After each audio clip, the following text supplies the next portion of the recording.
Hey everyone, welcome back to the alternate path. Today, we're diving into second part for brand new What If story. Sirius and Remus raised Harry Potter to be unstoppable.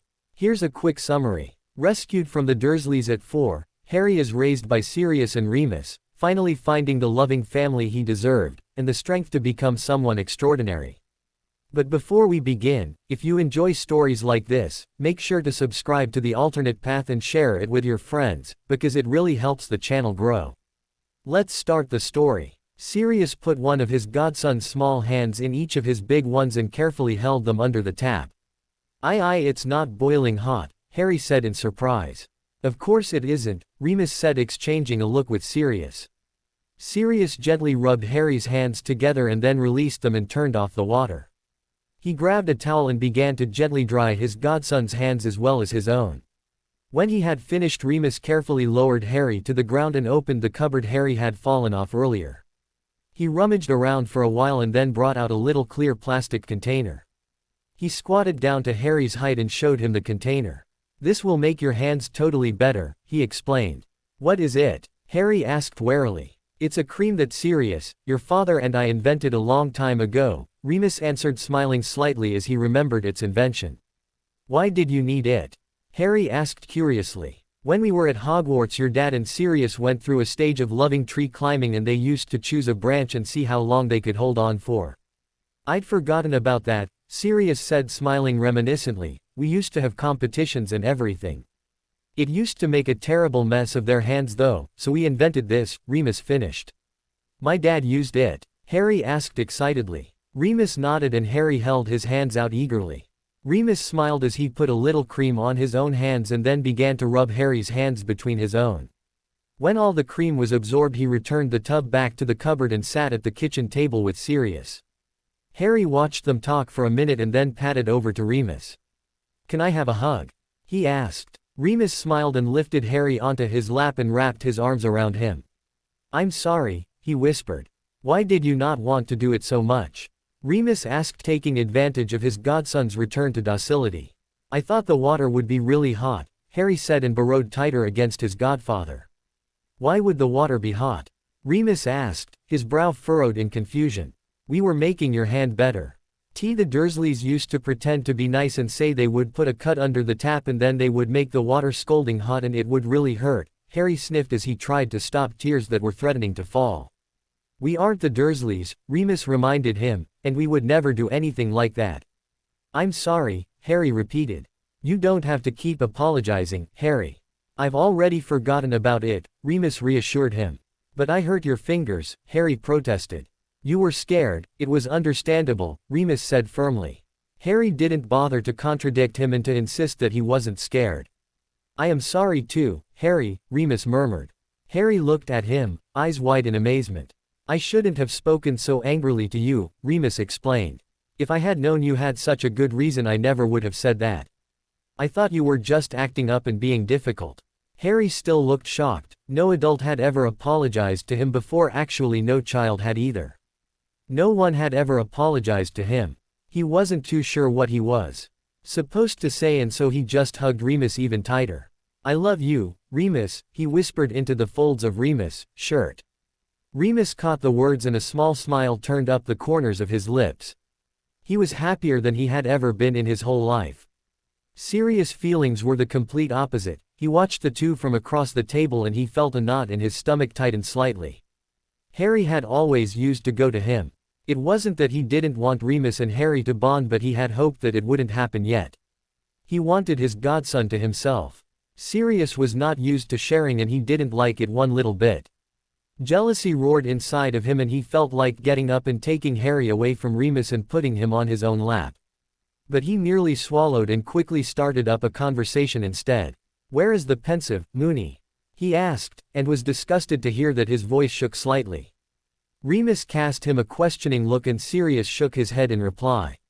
There was no way he was going to share the thoughts that were swimming through his mind with Remus. Remus just wouldn't understand. "I think it's in my office," Remus answered at last. "I'll get it." He lifted Harry back to the floor and disappeared up the stairs.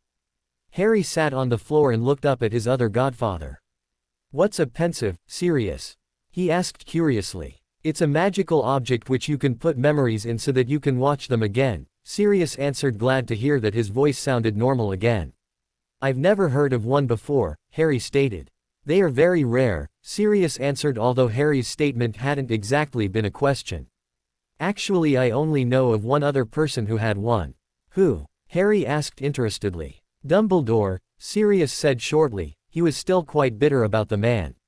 The man whose office we painted? Harry asked innocently, putting a smile back on his godfather's face. Yep. Me and your dad spent a lot of time in his office when we were younger, so we studied all of his stuff, and the pensive was your dad's favorite, and so we made a replica of it. It belonged to my dad. Harry said in awe. Sirius nodded. He left it here when he went into hiding though. Harry nodded and looked up excitedly when Remus came in. He looked slightly disappointed when he saw what he was carrying. He had expected well, he wasn't sure what he had expected, but it wasn't this. The object just looked like a very big fancy goldfish bowl. Remus put it on the table and then lifted Harry onto the table besides it. Harry looked down in fascination. He had never been allowed to sit on a table before. Remus put his wand to his head and pulled out long strands of white substance and added them to the bowl. Harry peered into the bowl curiously and to his delight saw them all swirling around. It looked so cool. Wow, Harry whispered. Remus and Sirius smiled at each other.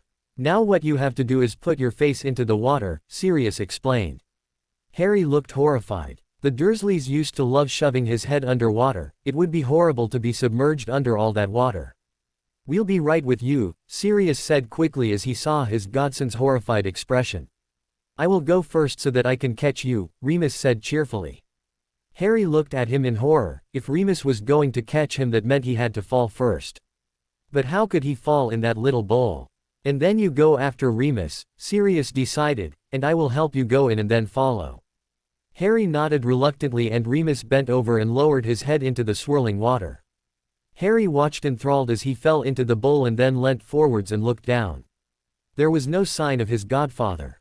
Sirius. Remus is gone. He's drowned, Harry cried. He stuck his hands into the water and began to search it frantically, splashing water everywhere. Save him, Sirius, Harry demanded desperately. Sirius had no idea how to deal with a hysterical child. Why was Moony never there when he needed him? Harry, stop it, Sirius pleaded and tried to grab hold of his arms. Remus is fine, he just went through the pensive. You can't get him out like that. If you keep splashing water you will ruin the memories and never get to laugh at my expense, Sirius added on a lighter note. Harry stopped splashing and giggled. Sirius sighed in relief. So just bend your head forward and put it in the water, okay? Harry nodded, but he didn't look too sure. Can you drown? He asked nervously. Sirius struggled to contain a chuckle. No, you can't drown, I promise. What if I do it wrong? Harry asked. It's totally impossible to do it wrong. Sirius couldn't help smiling this time. The Dursleys said I do everything wrong, Harry muttered. The smile instantly vanished from Sirius' face. The Dursleys were a load of, and then Sirius lapsed into the worst swearing Harry had ever heard. It was even worse than the time Uncle Vernon had fallen down the stairs. Harry giggled. You had better not tell Remus that I said any of those words in front of you, Sirius said quickly, and don't you dare say any of them yourself. Moony will know you learnt them off me. Harry giggled again. Now come on, let's get on with it or Remus will think we have been kidnapped or something. Harry nodded and moved closer to the pensive. He looked in and began to lower his head reluctantly towards the strange water. He gasped slightly as the water lapped gently across his face and pulled his head out quickly. I can't do it, Sirius, he whimpered. You nearly did it then, Sirius said encouragingly. Try again. Harry sighed and lowered his head once more towards the water. This time he kept going even when his face reached the surface of the water. He hated breaking through the water, but he was determined to show Sirius that he was brave, and so he kept going. Suddenly the water was gone and he was falling from a very high place. Panic filled him and he opened his mouth to scream, but no sound came out. Then suddenly he was in Remus' arms. He cuddled up against him for a few seconds and then Sirius landed with a bang next to them. You were a while, Remus observed looking over Harry at Sirius. Did you have some problems? A few, Sirius growled. Remus was about to speak again when Harry interrupted. Wow, we are at our house, he said in amazement. He watched as Remus and Sirius came in and he saw himself greet them. Well, actually he got a bit scared when he saw himself greet them. It was horrible to see another one of himself. Then he watched as he went upstairs to bed. He saw Remus sit at the kitchen table and Sirius wandered into the lounge. He suddenly stumbled and nearly fell to the floor. He reached out for something to hold on to and just managed to grab the sofa. He flicked the light on to see what he had fallen over. Who left a bloody hosepipe in the house? He shouted. Shush, Remus said coming into the lounge, you'll wake Harry. Sirius grumbled and made his way to the kettle. I need a drink, he exclaimed. Do you want one? Remus shook his head and yawned. He rested his head on his hands and closed his eyes only to be awakened by Sirius blabbering away. I hate cats 'cause I'm a dog and dogs don't like cats. I like my godson though and my friends and I hate Snively. He's a teacher at Hogwarts, you know. Merlin knows why. I like Hogwarts, I went there, you know. Was just like a home to me. I learnt lots of spells such as, air, Accio. I met my friends there too. They were my best of friends. Did you know that young defense teacher we had in 3rd year was pregnant and not just really fat? I never knew that till someone told me the other day. Rectifio, Remus said quickly pointing his wand at his friend. Sirius rubbed his head. Huh, I think you just got a little taste of a blabbering potion, Remus said with a chuckle. You, Sirius started. Innocent, Remus held up his hands. But it couldn't possibly be Harry, could it? Sirius said in shock. Let's see. The son of James Potter, famous marauder. Currently being raised by 2 more marauders and already has a hosepipe on his record. You're right. Couldn't possibly be Harry, Remus said, a grin plastered over his face. Sirius scowled. What did he choose me for? He demanded. He hardly chose you, Sirius. The potion must have been in the kettle, so it could have been either one of us who drank it.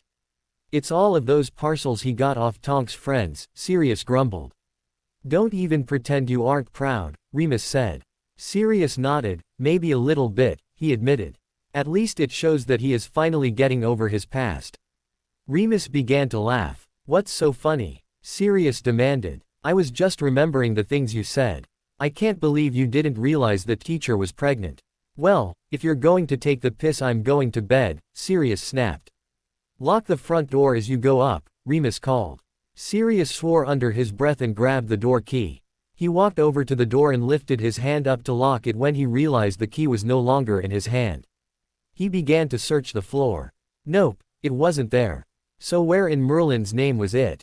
What are you doing on the floor?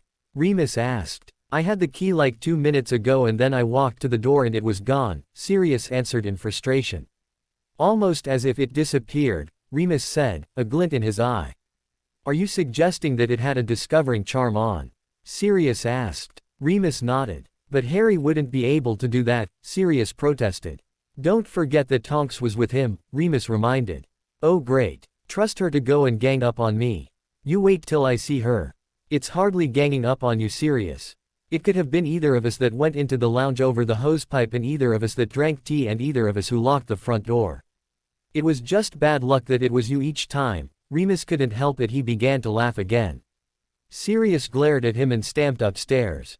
He went into his room and slammed the door behind him. He had to admit his godson was good.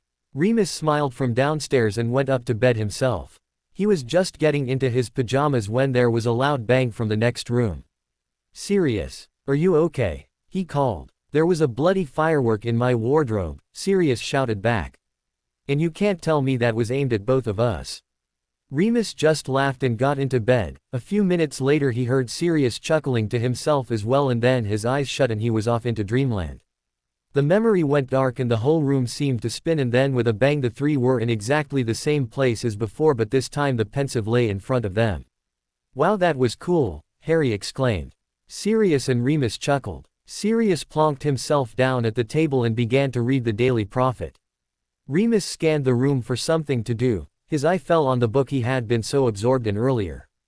He smiled as he realized that he never finished it. I'm going to finish my book, he said. He crossed the room and leant on the worktop. He quickly became engrossed again. Harry looked around. Both of his godfathers were reading. He was bored. He walked over to where Remus was standing and looked up at him. He really Wanted to look at the book but he certainly wasn't going cupboard climbing again. He pulled on Remus' trouser leg. Remus muttered distractedly looking down at his godson. Can I look, please? Harry asked shyly. Remus picked his godson up and sat him on the worktop. Together they both read through the book which turned out to be about defense. Remus glanced casually at his watch when they had finished. Merlin, it's nearly 11 o'clock, he exclaimed. And, Sirius said looking at Remus suspiciously. We are going out for dinner, remember? Remus reminded. No. Sirius still looked confused. Harry's babysitter Jenny invited us for dinner to meet her friend like a week ago, Remus said impatiently. Can't we cancel? Sirius asked pleadingly. No, it's too late, Remus snapped. We are supposed to be there in an hour. Right, I will get ready, you get Harry ready and then you get ready while I look after Harry, Sirius said logically. Remus agreed and so Sirius disappeared upstairs. Right, we need to get you ready as fast as possible, Remus said to Harry as he bustled him out of the kitchen. Can I have a bath? Harry asked on their way up the stairs. What? Remus said in shock, he thought he must have misheard. A bath. May I have one please? Harry repeated. I thought you hated baths. Remus said annoyed. It was typical that the one time he didn't want Harry to have a bath Harry wanted one. Tonks gave me a really fun one last night, Harry explained. Remus considered. He wanted to encourage his godson to like baths but if they did have one it would have to be really quick. Okay, but it has to be really quick, Remus replied. Just like Tonks did it. Harry persisted. How did Tonks do it? Remus said tiredly. Well, first of all she turned the kitchen into a jungle with big trees and animals and lots of little streams and then. Harry! Remus shouted. Harry cowered and Remus immediately felt guilty. Look, Harry, Remus said kneeling down next to Harry and lifting his chin to force his godson to look at him. I shouldn't have shouted but I just explained we have to be quick, don't you think making jungles would take up way too much time? Harry said nothing. Come on, Remus said lifted his godson up, you can have a normal straightforward bath. He filled the tub magically and quickly popped Harry into it. The bath didn't last long and in 5 minutes Harry was completely ready to go. He hadn't said a single word to Remus since the man had shouted at him. It was another 10 minutes before Sirius bounded down the stairs. About time, Remus said crossly. Sirius pulled a face. Why don't me and Harry play a game while we are waiting? Sirius suggested. If Harry wants to, Remus replied on his way up the stairs. You want to play a game, Harry?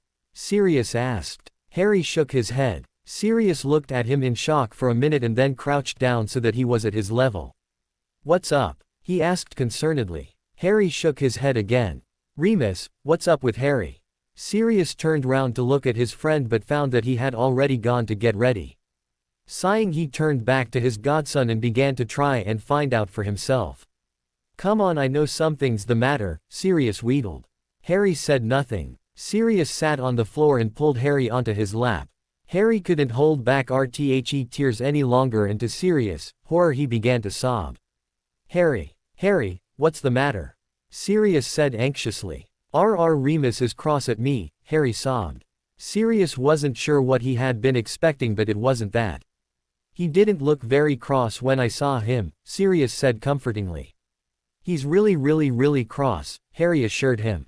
He clung to Sirius as he wept and Sirius couldn't help feeling slightly satisfied that Harry was in his lap searching for comfort and not Remus, like it had been that morning.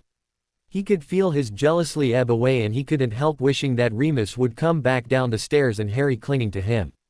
How do you know? Sirius inquired. He could only remember a couple of times when he had seen Remus cross.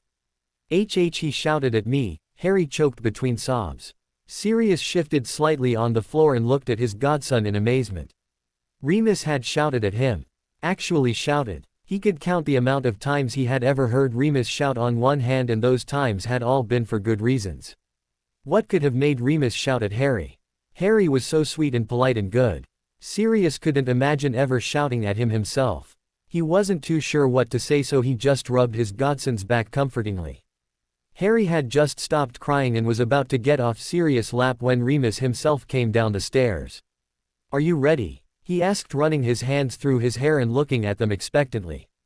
Harry is upset, Sirius said accusingly, his gray eyes piercing Remus, gold ones. Really? What's the matter, Harry? Remus asked, bending down to his godson, who whimpered and backed away as far as he could. Remus looked at Sirius questioningly. As if you don't know, Sirius said bitterly. Remus skimmed through everything that had happened that morning, trying to think what could have upset his godson. The cupboard. No, he was past that. The pensive. No, he had seemed fine after that. While he was getting ready, Remus suddenly remembered the bath incident. Surely Harry wasn't still upset about that. Because I shouted at him, Remus said with a frown. So you admit you shouted at him? Sirius said, slightly surprised to hear it out of his friend's mouth, although he had never thought Harry had been lying. Well, yes, of course I do, Remus said, puzzled. But surely he isn't still upset about it. Of course he is, Sirius shouted. He thinks you are really mad at him. He probably thinks you are going to hit him or something. The Dursleys used to shout at him and hit him, so he associates shouting with getting hit. But I am not cross with him anymore, Remus argued, and he knows I would never hit him. How does he know that? Sirius roared. He thought you would never shout at him and you did, so how does he know you won't hit him? I am hardly the sort of person who goes around hitting small children, Remus said, raising high voice slightly as he became more frustrated. Well, I never thought you were the sort of person to go around shouting at small children and scaring the living daylights out of them, so what do I know? Sirius shouted back. Harry isn't scared, Remus said, though he didn't sound sure. Sirius grabbed hold of his godson and pulled him forwards. Look at him, Moony. Look at his little tear-stained face. Look at the fear in his eyes.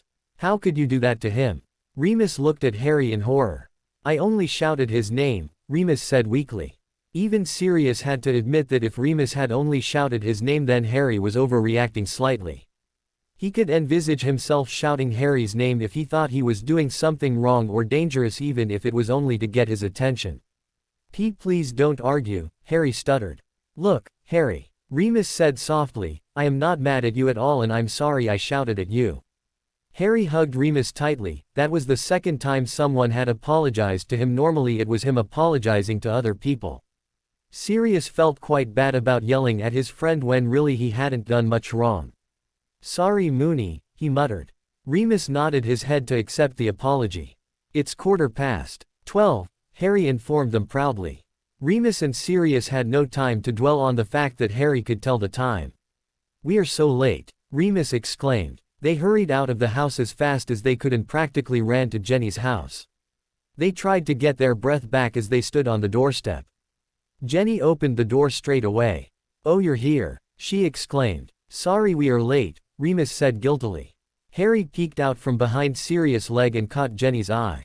Oh, it's my little lamb, she sang and dived forwards and picked him up. My friend just can't wait to meet you. She carried him inside. Harry looked at his godfathers mournfully over her shoulder. Sirius chuckled and they followed him inside, shutting the door behind them. Nancy, you have to meet this little dear, they heard Nancy simper. He lives across the road and he is a real sweetie. They followed the sound of her annoying voice. Oh, Jenny, put him down. Poor thing, he looks absolutely mortified, someone else replied. Sirius and Remus presumed it was the girl called Nancy. They entered a door on their left where they presumed the voices were coming from and were just in time to see Jenny placing their godson on the floor. The second Harry saw his godfathers, he ran to stand behind them. See, Jenny, you scared him, Nancy teased. Jenny pulled a face at her friend. Remus, Sirius, this is my friend Nancy. Nancy, these are my neighbors Sirius and Remus. Nancy felt eyes boring into her and she turned round to look straight into a pair of amber orbs. Nancy Gaia, Remus said softly. Remus Lupin, she replied, her eyes twinkling. Do you two know each other? Jenny asked. I used to work with Remus, Nancy replied, and Remus nodded. Harry soon found that Nancy wasn't anything like Jenny and was really nice, but she spent the whole time catching up with Remus, which left him and Sirius with Jenny. They didn't stay long though because, according to Sirius, they had to do some Christmas shopping. Harry personally thought that he just didn't want to be stuck with Jenny for very long. Remus didn't want to go yet and Harry was worried for a minute that they were going to start arguing again, but they just decided that Remus would stay there and talk to Nancy more while Sirius and Harry went shopping, and then Remus would be waiting at home for them when they got back. Harry left the house very thankfully, though he wasn't very keen on shopping at all. They went in Remus' car and Harry found that Sirius was a better driver than passenger and he didn't honk at anyone. The supermarket was massive and people were running around in all directions for last-minute Christmas presents. Harry gripped Sirius' hand tightly. Everyone was so big and was in such a rush. Sirius himself was in quite a bit of a rush. They had been through at least 5 different aisles before he finally found what he was looking for, which turned out to be, much to Harry's disappointment, nothing interesting at all and was just a bog-standard Christmas pudding. Harry knew he wouldn't get to eat any anyway, the Dursleys never let him. He didn't really see why Sirius asked him which sort he should get. How was Harry supposed to know what Remus and Sirius would prefer to eat? Let alone get excited choosing it. He wasn't very excited about Christmas, period. After all, he wouldn't get to celebrate. Christmas was for nice little children with parents, not little brats like him. Harry wished Christmas was over already and everything could just go back to exactly how it was before. After the Christmas pudding they went to the frozen aisle where Sirius shoved a massive turkey into the trolley. Harry looked at it wistfully but slightly critically. Why was Sirius buying such a big turkey? For only himself and Remus. Then they were onto the frozen puddings and Harry couldn't take it anymore. He was surrounded by all of his favorite things and he couldn't eat any of them. It was almost as if Sirius was teasing him. He looked up at his godfather. Sirius was totally engrossed in the instructions on a strawberry cheesecake. If it's hard to do then we aren't having it, Sirius murmured, presumably to Harry. We are only having things that you take out of the box and put on the plate for pudding, other than the Christmas pudding of course. Remus will have quite enough on his hands cooking the turkey and all the vegetables without doing pudding. Besides, I am in charge of puddings and I certainly don't want anything too strenuous. Harry was pretty certain that Sirius was actually talking more to himself than to him. He wouldn't notice if Harry slipped off, would he? He probably wouldn't care anyway. Harry began to tiptoe towards the end of the aisle, keeping one eye on his godfather the whole time in case he suddenly looked up. But he didn't. Harry got to the end of the aisle and quickly dodged down the next one. He was out of sight. He looked around quickly for a way out. He wanted to get away from all the food that taunted him. He crept around the perimeter of the building, keeping close to the shelves so that he was more camouflaged. He saw a man with curly black hair and gasped, but the man span around and Harry saw that it wasn't his godfather. Half an hour later Harry reached the conclusion that he wasn't going to find the exit, so he decided to go to an aisle which housed food he didn't like, then it wouldn't be so bad. He finally managed to locate the fruit and vegetable aisle and, when he was sure that no one was watching, crawled under one of the counters. All he could see was people's feet as they walked past and they couldn't see him at all, which suited him perfectly. He wondered if Sirius had noticed that he had gone yet. Sirius had. He had looked down to ask his godson his opinion, as he had done 50 million times that shopping trip, but he hadn't seen the top of his godson's messy black hair as always. He saw nothing. He had span around and looked up and down the aisle for his godson. There was no sign of him. He even got on his hands and knees and looked under the freezers, but Harry wasn't there. Harry had gone. He ran up and down the aisles calling Harry's name desperately. Harry! He shouted in the sweet section. Harry! He shouted in the crisps section. Harry! He shouted in the toys section. Harry! He shouted from the middle of the store. He had tried everywhere that he thought Harry might go and he couldn't find him anywhere. He began to go up and down every aisle, scouring the shelves for any sign that Harry had been there. He was nowhere to be found. Meanwhile, Harry was still under the vegetable counter and he was beginning to get worried. He only wanted to stay there until Sirius was done so they could go home. What if he couldn't find Sirius? What if Sirius had noticed Harry was gone and was worried? What if Sirius was really cross with him? He was just about to crawl out from under the counter and go and look for his godfather when he spotted a pair of black trainers just in front of them. Harry would recognize the little gold ticks anywhere. They belonged to Sirius. Perhaps someone else had the same trainers. He thought hopefully, but now on the back of one trainer was a little gold S and on the other was a B. Sirius had put his initials on himself. It was definitely him. Harry! Sirius shouted. He had saved the vegetable counter till last because it seemed the least likely place. Harry trembled slightly. He wanted to go out and hug his godfather and reassure him that he was there. But he could feel the worry, fear and anger radiating off him and he just couldn't. Sirius was going to be so cross with him, he might even hit him. He couldn't go out now. Sirius gave one last desperate look down the aisle and then hurried to the help desk. There was only one more thing he could do. "How can I help you?" the girl asked lazily. "My godson is missing," Sirius choked out. His heart was racing and he was struggling to breathe. "Name?" the receptionist asked in a bored tone. "Huh." Sirius hadn't been listening. He had spotted a young boy with black hair wandering along by himself just a few feet away. "Harry!" he shouted desperately. The boy didn't turn around. A man suddenly came up to the boy and lifted him into his arms. The boy was now facing Sirius. It wasn't Harry. Sirius felt as if he had lost his godson all over again. He swallowed thickly and blinked a few times. "Name?" the receptionist said louder, waving her hand in front of his face rudely. "Sirius Black," he answered distractedly. The receptionist smirked. "Your godson's name Mr. Black. I just shouted it, didn't I?" Sirius said crossly. "Harry Black?" the receptionist asked as she scribbled something down. "No, Harry Potter," Sirius corrected. The receptionist ripped off the page she was writing on and began a new sheet, glaring at Sirius furiously. "Description," she snapped. "About this big," Sirius said, lowering his hand to just above his knee. "Green eyes, black hair, glasses, a scar on his head." The receptionist nodded and jotted it all down. "I will try and get the announcement in sometime in the next few hours," the receptionist informed him before picking up a magazine and flicking through the pages. "A few hours?" Sirius roared, thumping his fist on the desk. "I am not waiting a few hours, do it now." "It's procedure," the girl retorted, not looking up from her magazine. Sirius sighed. He would have to get around her. He leant his elbows on the counter and began. "So, what's a pretty girl like you doing in a supermarket like this?" Harry held his breath and tried to calm down. He needed to get out and find Sirius even if he was really cross with him. Sirius' trainers had disappeared a long while ago, and so he edged forward cautiously and looked around. He couldn't see anybody, and so he crawled out from his hiding place. The aisle was deserted. He began to wander up and down aisles looking frantically for his godfather. He was nowhere to be found. He wondered whether he was still going up and down aisles searching for him and they were just missing each other. He decided to sit down and wait in one place for a while.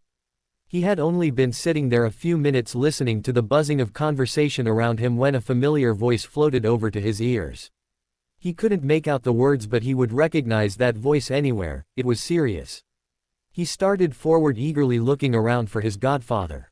It came from the other side of the flower display. Harry slipped inside so that he could see who Sirius was talking to first. He peered through the flowers and could just make out his godfather. He was standing at the help desk. One hand was playing with the receptionist's hair and she was giggling and blushing. Harry still couldn't work out what he was saying to her. He pulled out from the display and began to run in the opposite direction. He was lost and Sirius had given up looking for him. Sirius was chatting up women instead. Tears began to fall from Harry's eyes. He wanted Remus. Remus would have kept looking, he thought bitterly. He was just getting into a clothes rack to hide when the intercom cracked into life. "Could shoppers please look out for a small boy named Harry Potter who is currently lost. He has green eyes, black hair, a scar on his forehead and glasses." Harry gasped. "He's 4, a male voice added, and then with a final crackle it died. Harry's heart beat faster. That voice had belonged to Sirius, there was no doubt about that. Was Sirius looking for him again then? He slipped out from the clothes and began to hurry towards the help desk. "Look, Mummy," the little girl said, pointing at Harry. "It's that boy they are looking for." The girl's mother didn't seem to be paying attention. "That's nice, dear," she replied. Harry kept going and then he was past the flower arrangement and standing near the help desk. Sirius was biting a nail, anxiously looking around him every now and then. He was feverishly scouring the surrounding area, and then his eyes fell on Harry. "Harry," Sirius whispered, his eyes widening. Harry didn't hear the whisper, but he read Sirius' lips and felt slightly more confident. Sirius began to run towards him. His eyes looked quite wild. Harry's heart beat faster. Sirius was going to hit him, he knew it. His confidence faltered and then disappeared. He turned around and began to run back down the aisle he had just come from. Sirius chased after him. Now that he had found his godson, he was not going to let him get away again. Harry gasped for breath as he ran. He was a fast runner, but Sirius was faster and he was gaining on him. Harry urged his legs to go faster, but they wouldn't, or rather couldn't. He skidded slightly as he dodged trolleys and people encounters. From the crashes behind him it sounded like Sirius had just shoved right through them. Harry's heart froze as he realized he was coming up to a dead end. He glanced around fearfully. That was a mistake. He wasn't looking where he was going and crashed straight into a pyramid of baked beans tins. He landed heavily on top of them and closed his eyes. He was caught now. Sure enough, he felt strong arms lift him from the floor and he braced himself for the blows that were sure to come. But Sirius just hugged him tightly to his chest. Harry felt relief and love flow from him and he returned the hug hesitantly. The two stayed like that for a while and then Sirius began to carry Harry back the way he had just come. He carefully picked through the path of destruction that they had made during the chase. Harry peeked over Sirius' shoulder but couldn't work out where they were going. They passed the help desk and they passed the aisles of food and toys and clothes. Harry burrowed his head into Sirius' top and hoped that they were going home. A few minutes later he felt Sirius stop. He looked up and saw that they were in a little cafe in the corner of the supermarket. Sirius sat down and Harry found himself on his lap. Sirius just sat still and said nothing. Harry took that as a bad sign. A waitress came over and Sirius ordered a coffee. That was the first time Harry had heard him speak since he caught him. "What do you want, Harry?" Sirius asked, breaking into Harry's thoughts. "Nothing, thank you," Harry whispered. "He will have a glass of chocolate milk and a cookie or something," Sirius told the waitress, who scribbled it down and left. All was silent until the waitress came back with their order. "Thanks," Sirius muttered, shoving some money into her hands. Harry echoed him quietly. Sirius sipped his drink slowly. Harry peeked up at him. The silence was scaring him. Sirius finally put his drink down and sighed. "Do you have any idea how worried I was?" he said at last. Harry jumped. So Sirius was speaking at last. Only now he had started. Harry wished he would just stop. He would rather have silence than this. "Well," Sirius said impatiently. Harry hadn't realized he had expected an answer. The Dursleys often asked him things that he wasn't supposed to answer. He shook his head and looked at the table. "I was absolutely terrified," Sirius told him bravely. Harry didn't look up. "Why did you run off, Harry?" Sirius asked. Harry shrugged. "So you just ran off for no reason?"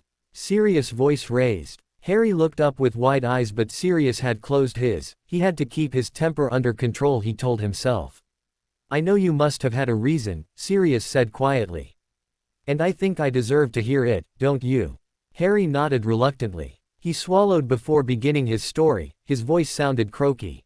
I was standing next to you in the freezer bit and I couldn't stand it any longer and so I ran," Harry said. The less detail he had to include the better. Sirius frowned. "You couldn't stand what?" "The food," Harry replied simply. "The food? Why not?" Every time he thought he was closer to understanding his godson he lost him again. "Because it's horrible." Harry saw that Sirius was going to ask what was horrible and so he continued. "All of that food, and I won't get to eat it. And you kept asking my opinion and it was like you were teasing me." Harry couldn't hold it any longer and he began to sob. "Teasing you? What do you mean you won't get to eat it?" Sirius began to rub his godson's back comfortingly. "The food is for you and Remus and I won't get any, so why did you ask my opinion?" Harry sobbed. "The food is for all three of us," Sirius said in confusion. Harry's mouth dropped open. Why would it not be? Sirius massaged his temples with his fingertips. Sometimes he didn't understand his godson at all. "It's Christmas food," Harry stuttered. Sirius looked baffled still. "I'm not allowed to eat Christmas food. Christmas is only for good boys," Harry explained sadly. Sirius' face darkened. "You mean the Dursleys never let you eat Christmas food?" Harry nodded. Sirius turned Harry around on his knee so that the small boy was looking at him. "Christmas is for everyone," he said seriously. "And you are a good boy, even though you just nearly gave me a heart attack." Harry smiled and Sirius hugged him again. They finished their drinks and then went around the shopping center again. Harry happily chose things and offered his opinion and the shopping was finished quickly. Sirius loaded the stuff into the car and they went back home. Harry had never felt so relieved to see the little brick house. Sirius got out and went over to Harry's side of the car. He opened the door and gestured to Harry to get out, but Harry didn't move. Sirius. Harry asked nervously, who was that woman who you were talking to at the help desk? Sirius' face flushed. No one. Harry watched Sirius' face change color fearfully. He hoped he wasn't getting angry. You seemed pretty friendly, he said quietly. Sirius blushed and knelt next to the open car door. Look, I had to flirt with her a bit to make her put the message on the loudspeaker. Don't tell Remus, okay? Harry nodded and chuckled. The two went into the house and Remus came out to greet them. Were you good, Harry? He asked. Sirius laughed. Put it like this. Moony. Next time you can take him. Sirius paw. I have decided after yesterday's little shopping incident that I have kept a closer watch on Harry. When he was missing I really thought that I was just going to break down in the middle of the store. I don't know what I would do if anything happened to him, probably die. I made him sit in the corner for a bit when we got home but it probably wouldn't stop him doing it again so I am making absolutely sure that he won't have a chance to ever leave my sight. I guess I understand why James worried so much while he was looking after him now. It's alright to laugh when it's happening to someone else but it's not quite as funny when it happens to you. Harry is still asleep. I guess running around making your godfather crazy with worry is quite exhausting. I would quite like to get some sleep as well but I can't seem to manage it. Every time I close my eyes I just think about what could have happened. Although I was only joking when I told Moony that he could take him next time I really wouldn't take him again, at least not for a very long time. It was sad how Harry thought he wasn't going to celebrate Christmas though. Whoever heard of a 4-year-old who didn't think Christmas was the most magical time of the year? And how cold-hearted were the Dursleys to make a little boy miserable at what is supposed to be the happiest time of the year. Mind you, it hasn't always been a happy time for me either.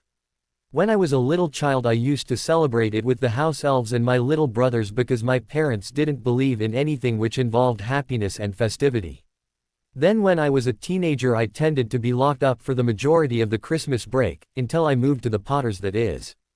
The Potters had really gone all out for Christmas every year and I spent some of the very best days of my life there. As adults us Marauders had spent Christmases together as well.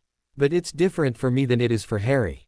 I always had someone. When I was young I had my brothers though they changed after their first year at Hogwarts in Slytherin, and then when I was older I had all the Marauders especially James. James always knew exactly how to cheer me up. But who did Harry have? His parents were dead and me and Moony had been cleared off by Dumbledore. His last few Christmases must have been the most miserable days of his life. And so I have decided, this coming Christmas is going to make up for all the Christmases he has missed. It is going to be the very best day of his entire life, and I'm going to make it that way and heaven help anyone who tries to stop me. Harry. Remus shouted up the stairs. I got up and leant on the door frame so that I could see what was going on. Harry appeared at the top of the stairs, rubbing his eyes sleepily. Yeah, he mumbled. I thought it was about time you ate something, Remus explained. You can go back to sleep after though. Harry nodded and trailed downstairs to eat. I followed. The promise of food often made me forget that I was too tired to move. Remus claims that I have a bottomless stomach but he didn't see me at Thanksgiving a few years ago. I must have put on about 3 stone that night. Harry doesn't eat very much at all. I was always ravenous at his age but Harry just takes little bites of everything and then claims that he is full in apologies looking at me or Moony anxiously as though we were going to start hitting him or something. Which for all we know he might think we were. This Christmas he is going to eat until he is bursting.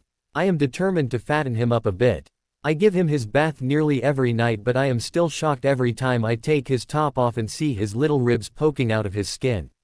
That's going to change, and soon. I am going to buy him every toy he has ever dreamed of as well and lots of sweets and chocolate. Moony won't complain, so long as Harry eats something he will be satisfied. We will play lots of Christmas games as well and we can listen to some happy songs on the radio too. I can imagine it now, me and Remus sitting on the sofa smiling fondly down at Harry who is sitting on the rug next to a mountain of presents playing to his heart's content while the radio warbles on in the background and Sirius. Moony sounds mad. I really wish he didn't always interrupt me right when I am thinking about nice thoughts. If I was imagining something horrible like whether there was any truth between the rumor that 15-year-old Snape had a relationship with 40-year-old Madam Pants, then he leaves me to my own thoughts, but the second it's a nice image he's ramming his elbow into my stomach. What? I asked innocently. Harry has been trying to talk to you for 10 minutes. I looked guiltily at Harry. How had I managed to not hear him at all? Though he does talk so softly. What was it, Harry? I asked encouragingly. Please, may you read me a story? He asked. Merlin, that kid is so sweet. I swear the second he turns those big emerald eyes on me I can't deny him anything. Let's just hope he never asks for a mansion or something. Sure, I tried to keep the happiness I felt out of my voice. I was chosen over Moony. It felt good. Just lately it seemed as though Moony was kind of taking over, so it was nice to triumph for once. I sat on the couch and Harry curled up in my lap. It was a weird book. Why did they write these kind of things for children? Even I couldn't understand what was going on a lot of the time. One minute the hero was galloping off on some big horse to marry some princess, but the next minute he was dead and the princess turned out to be evil, and then the next minute she was a fairy, and then she was plotting to run away to marry some sort of pixie. I looked down to ask him if I should change the book or if he actually understood what was happening, and I saw he was fast asleep. His black hair spread over my lap and his little body using me as a mattress. I didn't dare move in case he woke up. I didn't want to move anyway. I just wanted to study his little face and think about how lucky I was to have him and how proud his parents would be. I can't wait to see his little face light up on Christmas Day when he sees all of his presents, and I can't wait to finally show him what Christmas is all about. Harry woke earlier than usual and he just lay looking up at the ceiling while his eyes adjusted to the dark. Today didn't feel like every other day, today felt special. But why? He thought back to the day before. He remembered going to bed really excited, and he remembered lying down and screwing his eyes shut, willing sleep to take him so that the morning would come faster. But why did he want morning to come? He sat up quickly when it finally dawned on him. It was Christmas. He jumped out of bed and ran out of his room and down the corridor to Sirius' room. He hesitated slightly outside the door. Would Sirius be cross if he woke him up? Then he thought back to the way Sirius had carried him upstairs the night before and tucked him in, dotting him on the forehead. That was all the encouragement he needed. He knocked on the door first just in case, and then he pushed the door open and ran over to his godfather's bed. Sirius, Sirius, Harry squealed, it's Christmas. Sirius had woken up at Harry's knocking, and so he was sitting up by the time Harry was by his bed. Hey Har, Sirius said cheerfully. Harry jumped up onto his godfather's bed. It's Christmas, Harry repeated excitedly. It is, Sirius agreed, pulling his godson over for a hug. Harry nodded energetically and bounced a little more on Sirius' bed. Then a frown settled onto his face. So what do we do? He asked shyly. Sirius smiled at his godson encouragingly, thought inside his heart hurt. How could any child not know what happened at Christmas? First I get dressed and you go and bounce on Remus, Sirius said cheerfully. Harry nodded and slid off the bed. He ran into Remus's room and didn't even knock. It was the very first time that he had entered someone else's bedroom without knocking. He was about to jump onto his other godfather's bed when he realized Remus wasn't even in it. Hello, Harry, he heard his godfather say from somewhere to his left. Harry span around. Remus was fully dressed and was looking out of the window. Hi Remus, Harry replied. What are you looking at? Remus turned around to face his godson. His face was split by a massive smile. Harry, Remus began, it's snowing. Harry's jaw dropped. The last time it had snowed he had been at the Dursleys and he had been locked in the cupboard all day. He had managed to escape during the night and he had spent 3 glorious hours in the snow. He had found snow to be the most magical thing in the world, it was so pure. Purer than anything Harry had ever seen. Harry. Remus startled him out of his thoughts. Sorry, Harry said quickly. You don't have to apologize for everything, Remus told him gently. Can I go out in the snow? Please, please, please, Harry begged. Remus smiled. Harry was finally acting like a 4-year-old. Of course, Remus replied. Just wait until Sirius is ready and we will go with you. Harry ran into Sirius's room. Sirius was just putting a jumper on. Sirius, Sirius, it's snowing and Remus said I can go and play out when you're ready. Harry announced excitedly. Sirius's grin broadened. The snow just made Christmas Day perfect. He couldn't have made it more perfect if he had created it himself. Well, I'm ready. So let's go. Sirius ran out of the room after Harry as if he was a little kid himself. He grabbed hold of Remus as he went and dragged him along with him. Harry stopped at the door and just stared at the garden in wonder. It was just like he remembered it, just as magical as he remembered it. Only this time Sirius was grabbing hold of his hand and pulling him over to a big pile of snow, and Remus was trying to pull a glove over Harry's free hand and trying to get Sirius to let go of Harry's other hand so that he could put the other glove on that. This time, Harry had a family. So Harry, get a big handful of snow and then just roll it around in your hands until it is round, then throw it at someone. Sirius explained, demonstrating with his own snowball and then throwing it at Remus. Remus bent down, scooped up his own pile of snow and retaliated. Harry quickly dove to the ground to join in. Pretty soon the snow was flying everywhere and Harry could never remember having so much fun. He loved cupping snow into his hands and carefully molding it, and he loved aiming at his godfathers. Sirius was torn whether to be really proud of his godson or really annoyed. He was proud because his godson had an excellent aim which would be perfect for Quidditch later on, but he was annoyed because his godson's perfect aim meant that he was permanently caked with snow. He didn't really mind though, his godson was happy and that was all that mattered. Half an hour later Sirius admitted defeat and Harry and Remus were crowned the champions. Harry flopped onto the ground, exhausted. Remus felt quite satisfied as he watched his godson lying on the snow, a big smile across his little face. Harry seemed to be having fun. It was as Remus was watching him that an idea suddenly crossed his mind. "Look Harry," Remus said, kneeling next to him. "If you lie spread-eagled and then move your arms up and down and your legs in and out, then you can make a snow angel." Harry had never heard of a snow angel, but he moved his arms and legs obediently. "Now get up," Remus instructed, offering a hand to his small grandson. Harry stumbled to his feet and then turned around to view his handiwork. A small imprint of an angel lay on the ground. Harry gasped and bent down to study it. Had he really made that just by moving his arms and legs? "Can you make one, please?" Harry begged Remus. He wanted to watch it being done. Remus had no desire to lie on cold snow, but eager to please his godson he did it anyway. When he stood back up and left a large angel behind, Harry actually clapped his hands in glee. "It worked again," he exclaimed, making both of his godfathers smile. "Will you do it, Sirius? Please?" Harry pleaded, running over to his other godfather who was slouched against a tree at what he had hoped was a safe distance but evidently wasn't. "Me?" He raised his eyebrows. Harry nodded enthusiastically. Sirius Black lie on cold snow and risk ruining the hair he was so proud of. Sirius Black, reluctant heir of the noble house of Black, lie in such an undignified position. The proud Sirius Black do all of this just to make a Ponzi snow angel. For his godson? Absolutely. With a sigh Sirius took up his position on the other side of Harry's own angel and moved his arms and legs reluctantly. When he was finished he stood back and clapped happily.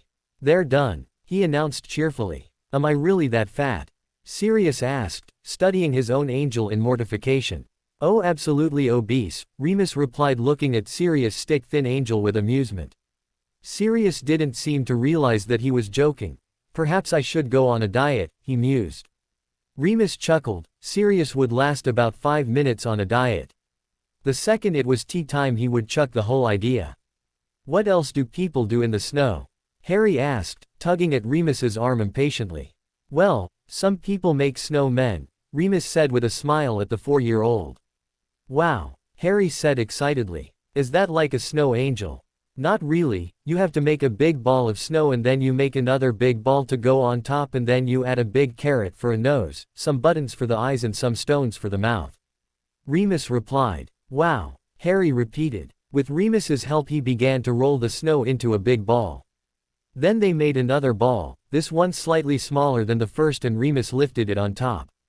"Do we have any carrots?" Sirius asked from by the pond where he was collecting stones. "I bought some for the Christmas dinner, you can take one of them," Remus replied absent-mindedly as he smoothed the top of the snowman's head. "Where are they?" Sirius asked impatiently. "Under the sink," Remus answered. Sirius handed Harry the stones that he had collected and returned to the house. Harry and Remus began crafting a mouth for their snow figure. They had only just finished when Sirius came back. He lifted Harry up and Harry pushed the carrot into the middle of the face. It just needs eyes now, Harry said happily. Have we got any buttons? Sirius looked at Remus questioningly but his friend shook his head. Sirius sighed before ripping the buttons off his best jacket. If his godson wanted buttons, he would get buttons.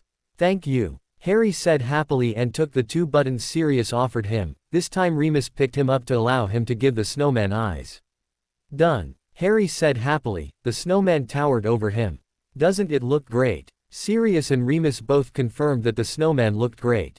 What other things can you do in snow? Harry asked. Sirius's eyes sparkled. There was one thing left that they hadn't done, the thing that Sirius had loved more than anything as a child.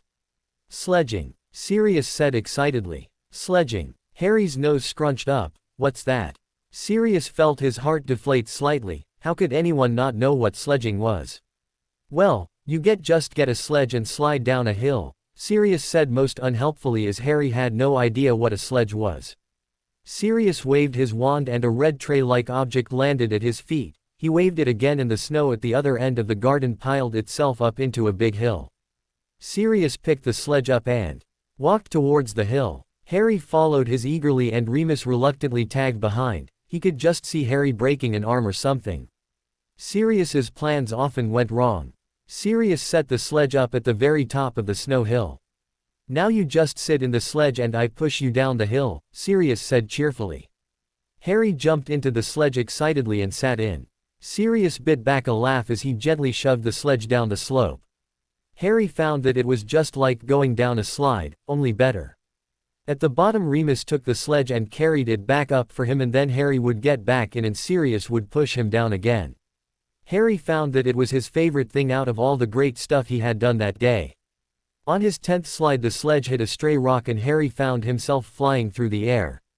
His heart flew into his mouth and he cried out. He landed in a pile of snow not far from the hill. Are you okay? Remus asked, his face white as he hurried towards his godson. Sirius was running towards him as well. Harry stood up shakily. Yeah, he answered. Remus pulled him into a hug and Harry could feel his godfather shaking. I'm fine, Remus, Harry said, trying to help his godfather. Remus released him and stepped back slightly before he began examining him, as if determined to find at least one injury. He's fine, Remus, Sirius said impatiently. Remus finally admitted defeat. Okay. Can I have another go? Harry asked excitedly. I think it's time you had some breakfast, Remus said firmly. Harry nodded looking disappointed but Sirius looked quite happy at the prospect of going indoors. It was freezing and they still had loads of Christmas traditions to show Harry. The 3 left the garden hand in hand leaving the 3 angels, one small one with a larger one on each side, in their wake. The snow angels were a little family just like Remus, Sirius and Harry were. Sweet Merlin, it's cold. Sirius exclaimed stamping his feet as he entered the kitchen, leaving a trail of snow in his wake much to Remus's exasperation. That could have something to do with the fact that you are covered in snow, Remus answered sarcastically as he eased his own heavy boots off and stood them on the mat so that he did not add to the mess that Sirius was making as he paced the kitchen in an effort to get warm. Harry stood looking at his godfathers uneasily. He wasn't sure what he was supposed to do. Should he follow Sirius's example and leave his boots on or Remus's and take them off? He always copied what everyone else was doing and so having each godfather doing something different made him more than a little anxious. Remus quickly saved him though as he lifted Harry to sit on the table and began to unlace his boots before slipping them off and putting them by the side of his own, considerably larger, ones. Are you cold? Remus asked Harry in concern as he studied his godson's red cheeks and wind-tousled hair. A little bit, Harry answered swiveling his body round to see what his other godfather was doing. Would you like me to warm you up? Remus asked reaching into his cloak for his wand. Yes please, Harry said distractedly still watching Sirius who seemed to be getting out big mugs. Remus waved his wand over Harry who immediately felt the snow and wetness vanish and a warmth seemed to seep through his body. Wow, thanks, Harry exclaimed finally snapping his eyes away from Sirius and studying his coat intently as if determined to find a tiny bit of wetness. Remus smiled to himself and cast the same charm on himself and Sirius who for all of his Ning didn't seem to notice that the cold was gone and also cast a quick cleaning charm on the floor and Sirius's boots as it didn't look like he was going to take them off anytime soon, and Remus certainly didn't want to spend all Christmas cleaning. "What are you doing?" Harry asked curiously, his attention once more returning to Sirius. "Making us hot chocolate," Sirius answered, turning to wink at his godson as he cast a quick heating charm on some milk. "For me too?" Harry asked in awe, he had never had hot chocolate before. "Of course," Sirius answered as he poured the milk into the cups and added chocolate powder. "Good idea," Remus said approvingly. He began to rifle through the cupboards. "What are you looking for?" Harry asked, now that he knew that Sirius and Remus were not going to hit him or shout at him for asking things he was making up for lost time.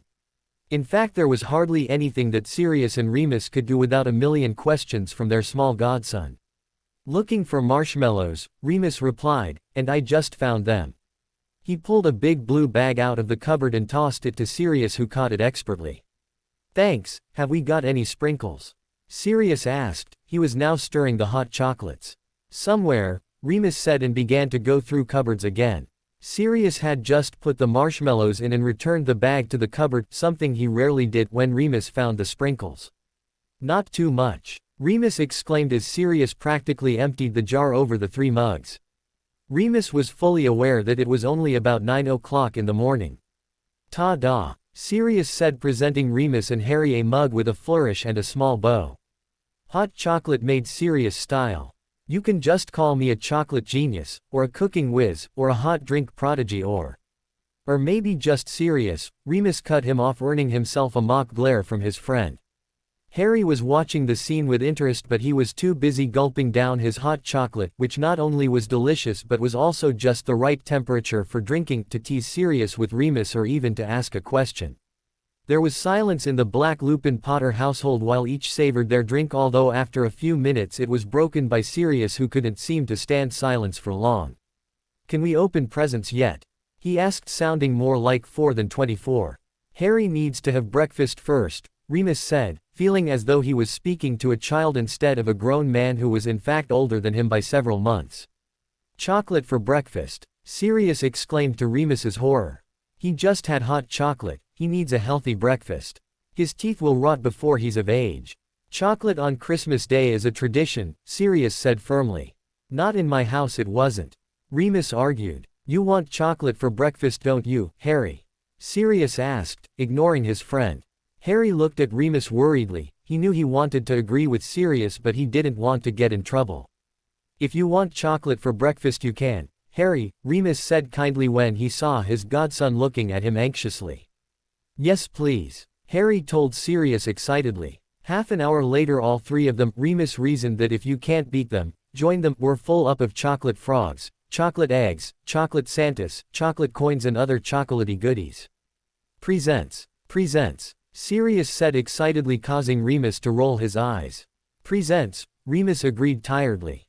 Harry stared at the table as if it was the most fascinating thing he had ever seen. He wondered how many presents Sirius and Remus had and whether it would take them long to open them. Watching would be hard, and he certainly didn't want it to go on for too long. Remus and Sirius's voices became a distant drone as Harry lost himself in daydreams of actually receiving a present himself, even though he knew it would never happen. He straightened up suddenly as an idea crossed his mind. Sirius and Remus were a lot nicer than the Dursleys. They were the nicest people he had ever met, so maybe they wouldn't make him watch. Harry brightened as he knew idea took form. He loved Sirius and Remus, and he knew they loved him, so surely they would allow him to sit in his room while they opened presents. It would still be hard thinking about them opening presents below him, but at least he wouldn't have to actually see it. "Come on, Harry. Let's open presents," Remus said with a smile, offering his godson a hand. Now was his chance, now was the time Harry should ask. He wet his lips nervously and began to ask. Nothing happened. No sound came out of his mouth. "Harry." Remus looked down at his godson with a frown. Harry looked slightly green and he hadn't responded to him at all. Maybe he had eaten too much chocolate and now felt sick. He knew having chocolate for breakfast was a bad idea. Why couldn't Sirius ever listen? "Do you feel ill?" Remus asked. Sirius, who had bounded ahead, now came back into the room and tapped his fingers impatiently. I thought you were following me, Sirius said looking at his watch exaggeratedly. Come on. Do you feel ill? Remus repeated, blanking Sirius. Harry shook his head and prepared to ask. He had to do it now. Can I go and sit upstairs while you open your presents please? Harry said as fast as he could. Huh? Sirius' brow furrowed in confusion. Say it again and speak slowly, Remus instructed kindly.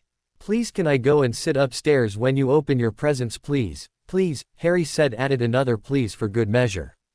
What? Sirius exclaimed, spinning round to face his godson who backed off nervously. He looked at Remus worriedly, but even he seemed to be frowning. Harry felt his heart sink further and further as he looked at his godfathers. He had been wrong. They were going to make him watch.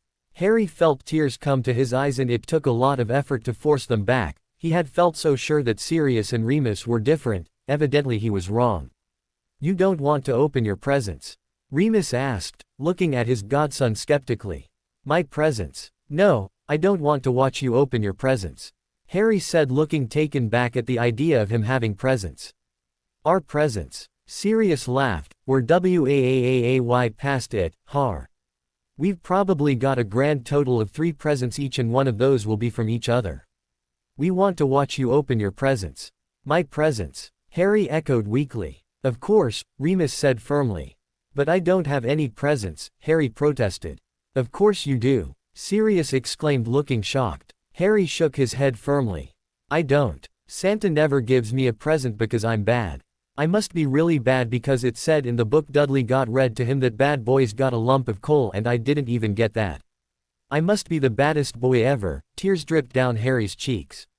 Don't say that, Sirius ordered, coming over to his godson and scooping him up. Please don't cry, not on Christmas Day. You are not bad at all. Don't you ever say that again.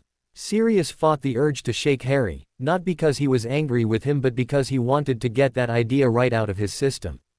Harry pulled back from the hug Sirius had pulled him into when he heard the tone of Sirius's voice, but Sirius was not having that and he immediately pushed him against him again and began to rub soothing circles into his back.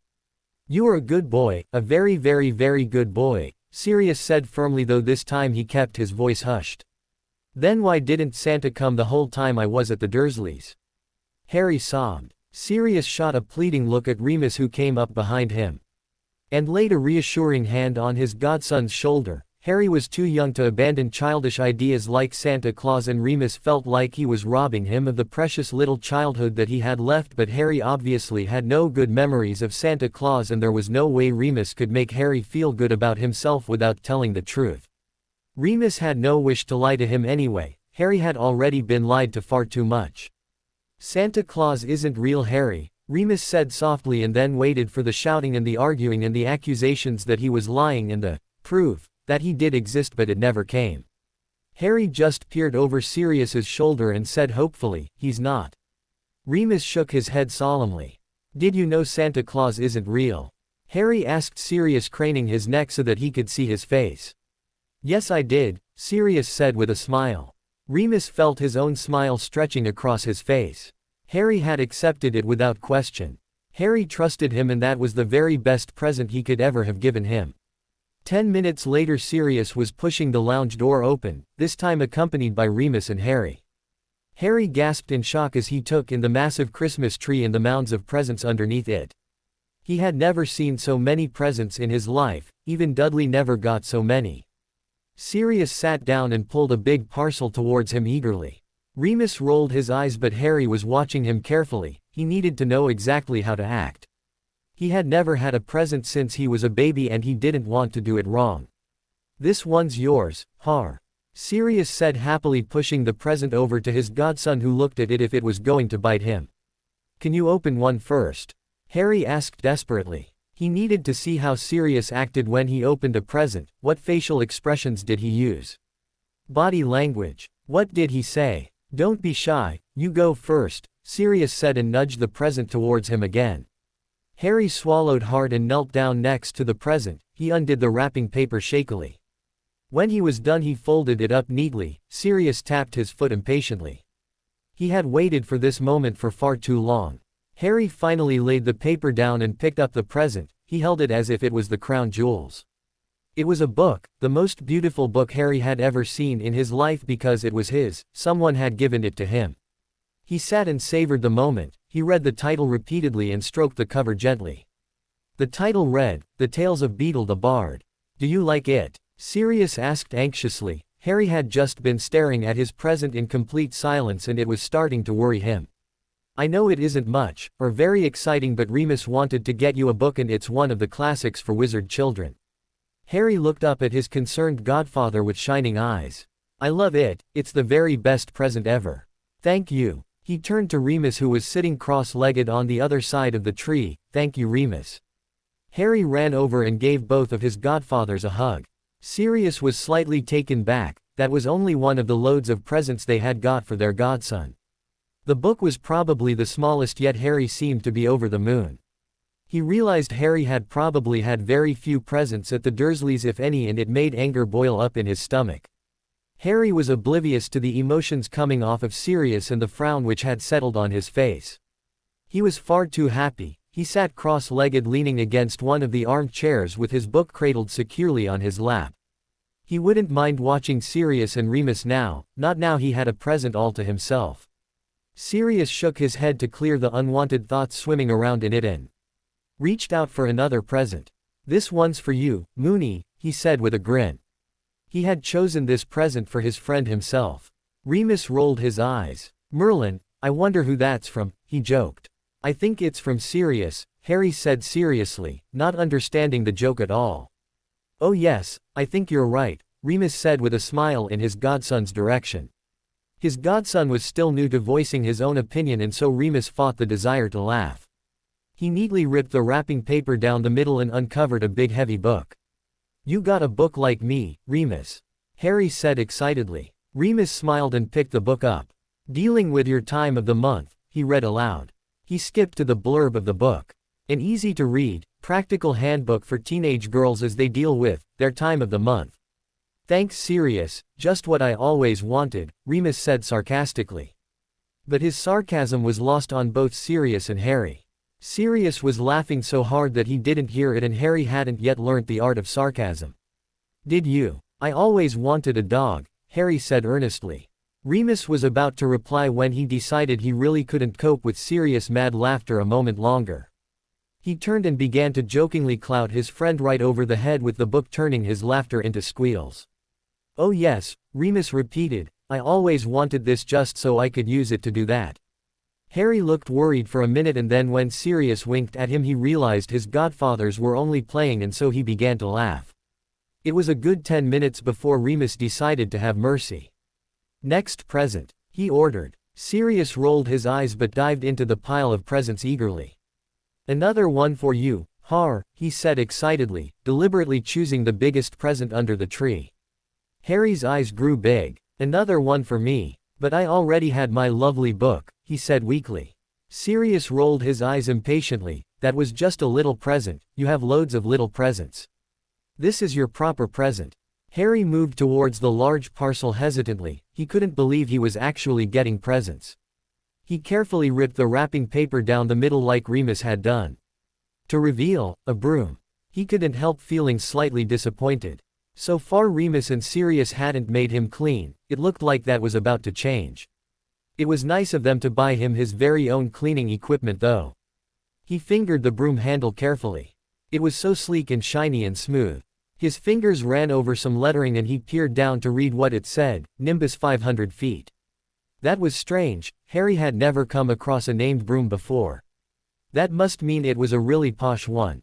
Thank you, Harry said genuinely. It will make cleaning a lot easier. Remus sat up sharply. Cleaning? Harry, you are not cleaning anything. It was Harry's turn to be surprised. I'm not. Then why did you buy me a broom? Do you not remember riding around on that little broom I bought you when you were little? Sirius said, interrupting Remus who was about to ask the same thing. The little red one? Harry asked excitedly. Sirius nodded, looking relieved that his godson remembered. I thought I dreamed that.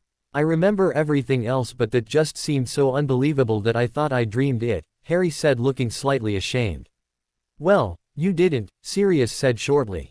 I can really fly? Harry asked excitedly. So long as you are very careful and don't go near the stairs or the windows or anything breakable, and so long as one of us is with you all the time and you hold on really tight and, Remus reeled off quickly.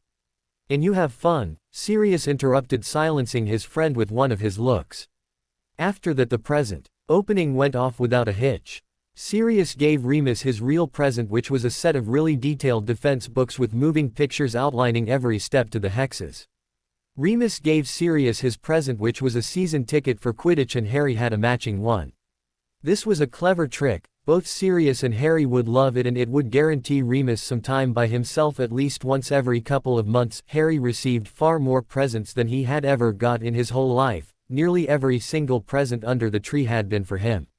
He had soft toys, some wizard board games, a game of kitty wizard chess, some flying Quidditch figures, a brand new drawing book and a pot of new pens, a wand which shot little jets of harmless light, some wizard bubbles which could grow as big as Harry himself, a big framed photograph of him as a baby in his parents' arms, and lots of sweets and chocolate frogs and cauldron cakes and other things that immediately made Remus shudder and think of rotted teeth.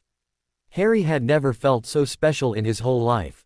He hugged both of his godfathers after every present, and although they kept telling him there was no reason to keep thanking them, he did anyway. After the present opening was done, the Christmas dinner needed to be cooked. Remus insisted that it was done the Muggle way, and so Sirius was looking forward to it about as much as he would pulling off his fingernails one by one. It wasn't that he was bad at Muggle cooking, it was that he was awful at it. He always managed to burn something or melt something, usually the plate, break something, glue something to the ceiling, or just generally demolish the kitchen, which was why Remus was taking over the actual cooking of the roast, but he was insisting that Sirius did the pudding. That was fine with Sirius, so long as Remus liked the taste of burnt up cake with the added aroma of singed clothes and melted pan. He could do that fine, but he definitely wasn't going to eat it himself or let Harry eat it. He had bought a Christmas pudding and a strawberry cheesecake. The cheesecake he was fine with, he just had to defrost it. The first he was sure couldn't be too hard. You just had to shove it in the oven, right? He decided to tackle the cheesecake first. Remus had carefully divided the kitchen into two halves so that they both had their own space, the real reason being he didn't want his food anywhere near the burnt mess Sirius was sure to create. Remus had also created a copy of the oven and all other kitchen appliances so that they had a set each. Sirius wandered over to his freezer and took out the strawberry cheesecake. He and Harry could eat that while Remus struggled through the burnt mess he was sure to make of the Christmas pudding. After all, it was Remus' fault for not just doing the pudding as well as the meal, Sirius thought unfairly. He unwrapped the cheesecake and read the box impatiently. Leave to defrost for 5 hours before serving. 5 hours. 5 hours. Sirius could not wait that long. He scanned the room for some way of speeding up the process and his eye fell on the oven. Surely he could. He crossed the room quickly and shoved the oven door open. It should work. In fact, why not shove the Christmas pudding in at the same time? He pulled that out of its tin, stuck it into a bowl and read the box quickly. Heat at 350 degrees F. That seemed simple enough. Sirius shoved both puddings into the oven and closed the door.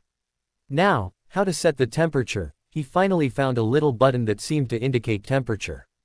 Now what was it the box had said again? 350. He pressed it until the screen read 350 degrees.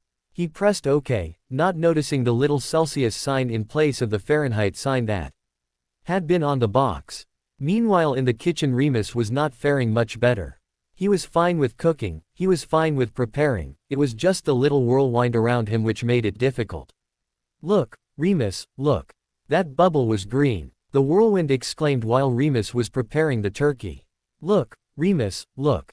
I shot some light right at the table. The whirlwind had exclaimed while Remus was peeling the potatoes. Look, Remus, look. My broom man is flying. The whirlwind had exclaimed while Remus was cutting the carrots. Can I fly my broom now? Please, the whirlwind had asked while Remus was cutting the beans. Can you read to me, please? The whirlwind had asked while Remus was cutting the cauliflower.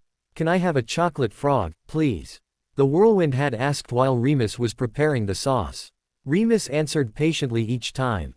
At last Harry went off to admire his photograph again and Remus was left in peace. It was only 10 minutes later that the meal was ready. When Remus shouted through to him that the meal was ready, Sirius couldn't help but jump. He had been absorbed in the Daily Prophet and hadn't realized that much time had passed. He straightened up and made him way to the door. He paused as he realized he could smell burning. Had Remus burnt the meal? Sirius smiled to himself gleefully. He was never going to let his friend live this down. He came down to earth with a bump when he realized the smell was coming from his own oven. He rushed over and pulled out a charred, burnt mess which used to be a Christmas pudding and then went back to get a big, flat, black circle which he presumed used to be his strawberry cheesecake. He swore under his breath, kicking the oven as he turned it off. How had he managed to muck it up? He did it exactly as it said on the box. Sirius. Remus called again. It's going cold. Sirius stamped out of his side of the kitchen and into the dining room where he found his godson digging into a completely unburnt Christmas meal and his friend smiling at him annoyingly. Pudding going well? Remus asked conversationally with a mischievous twinkle in his eyes. No. Sirius snapped. No. Remus said in mock shock, but you are such a good cook according to you, surely a little pudding didn't give you too much trouble. Sirius chose to ignore him and the meal passed in silence as they all dug into the Sirius has to grudgingly admit it delicious meal. That was yummy, Harry said happily after he had finished, pushing his empty plate away. Thank you, Remus. The two godfathers finished at about the same time. I just can't wait to try Sirius' yummy pudding, Remus said with a sly look at his friend. I didn't make a pudding, Sirius lied, I thought it would be much healthier if we all had a nice apple instead. Remus smiled. So, you burnt it again.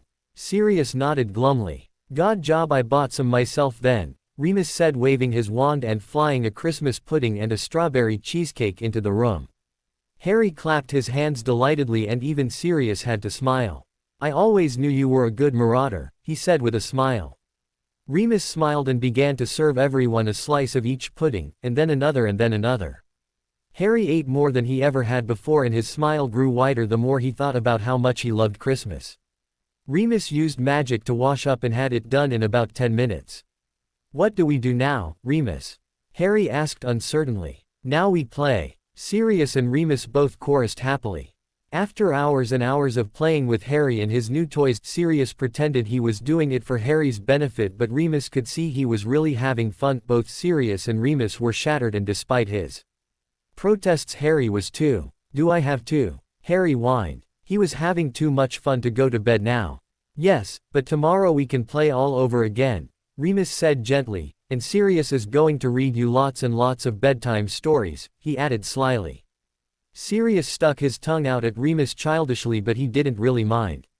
Harry perked up considerably at the proposal of being read to and practically dragged Sirius into his room after quickly hugging Remus. Once in there, Sirius settled on the foot of Harry's bed and began to read his godson Christmas stories. First of all there was a story about Rudolph the red-nosed reindeer, then the tales of Beetle the bard, then a story about Santa Claus, then finally, as Sirius' voice was about to go, the year of the perfect Christmas tree. Sirius then finally put the book down and looked at his godson hopefully. Harry blinked his green eyes sleepily. More? He asked hopefully. No more, Sirius said gently. He was fully prepared for a big fuss, but it never came. Harry's heavy lids fluttered one more time before finally completely obscured Sirius' view of his godson's green orbs. Harry was asleep after finally having a completely happy Christmas. No, Remus exclaimed, snatching the little dispenser off his godson. That's salt. We want sugar, not salt. He couldn't help smiling at his godson fondly. Don't you put salt in a cake? Sirius asked from his vantage point at the kitchen table. Remus was keeping him completely out of the way after the Christmas pudding incident and had settled him there to watch while reading the Daily Prophet. Remus rolled his eyes. Not in a chocolate crispy cake, Sirius, no. Oh, Sirius was quiet for a second. Is this sugar, Remus? Harry asked, holding up a little bowl and nearly spilling it over the floor. Remus reached out to steady it. Yes, that's it. Just a couple of tablespoons.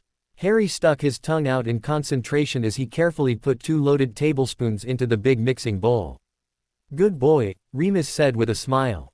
What's next? Harry asked excitedly. He and Remus had been making little cakes for a good half an hour and Harry was loving it. He found cooking with Remus was really fun, definitely very different from the Dursleys.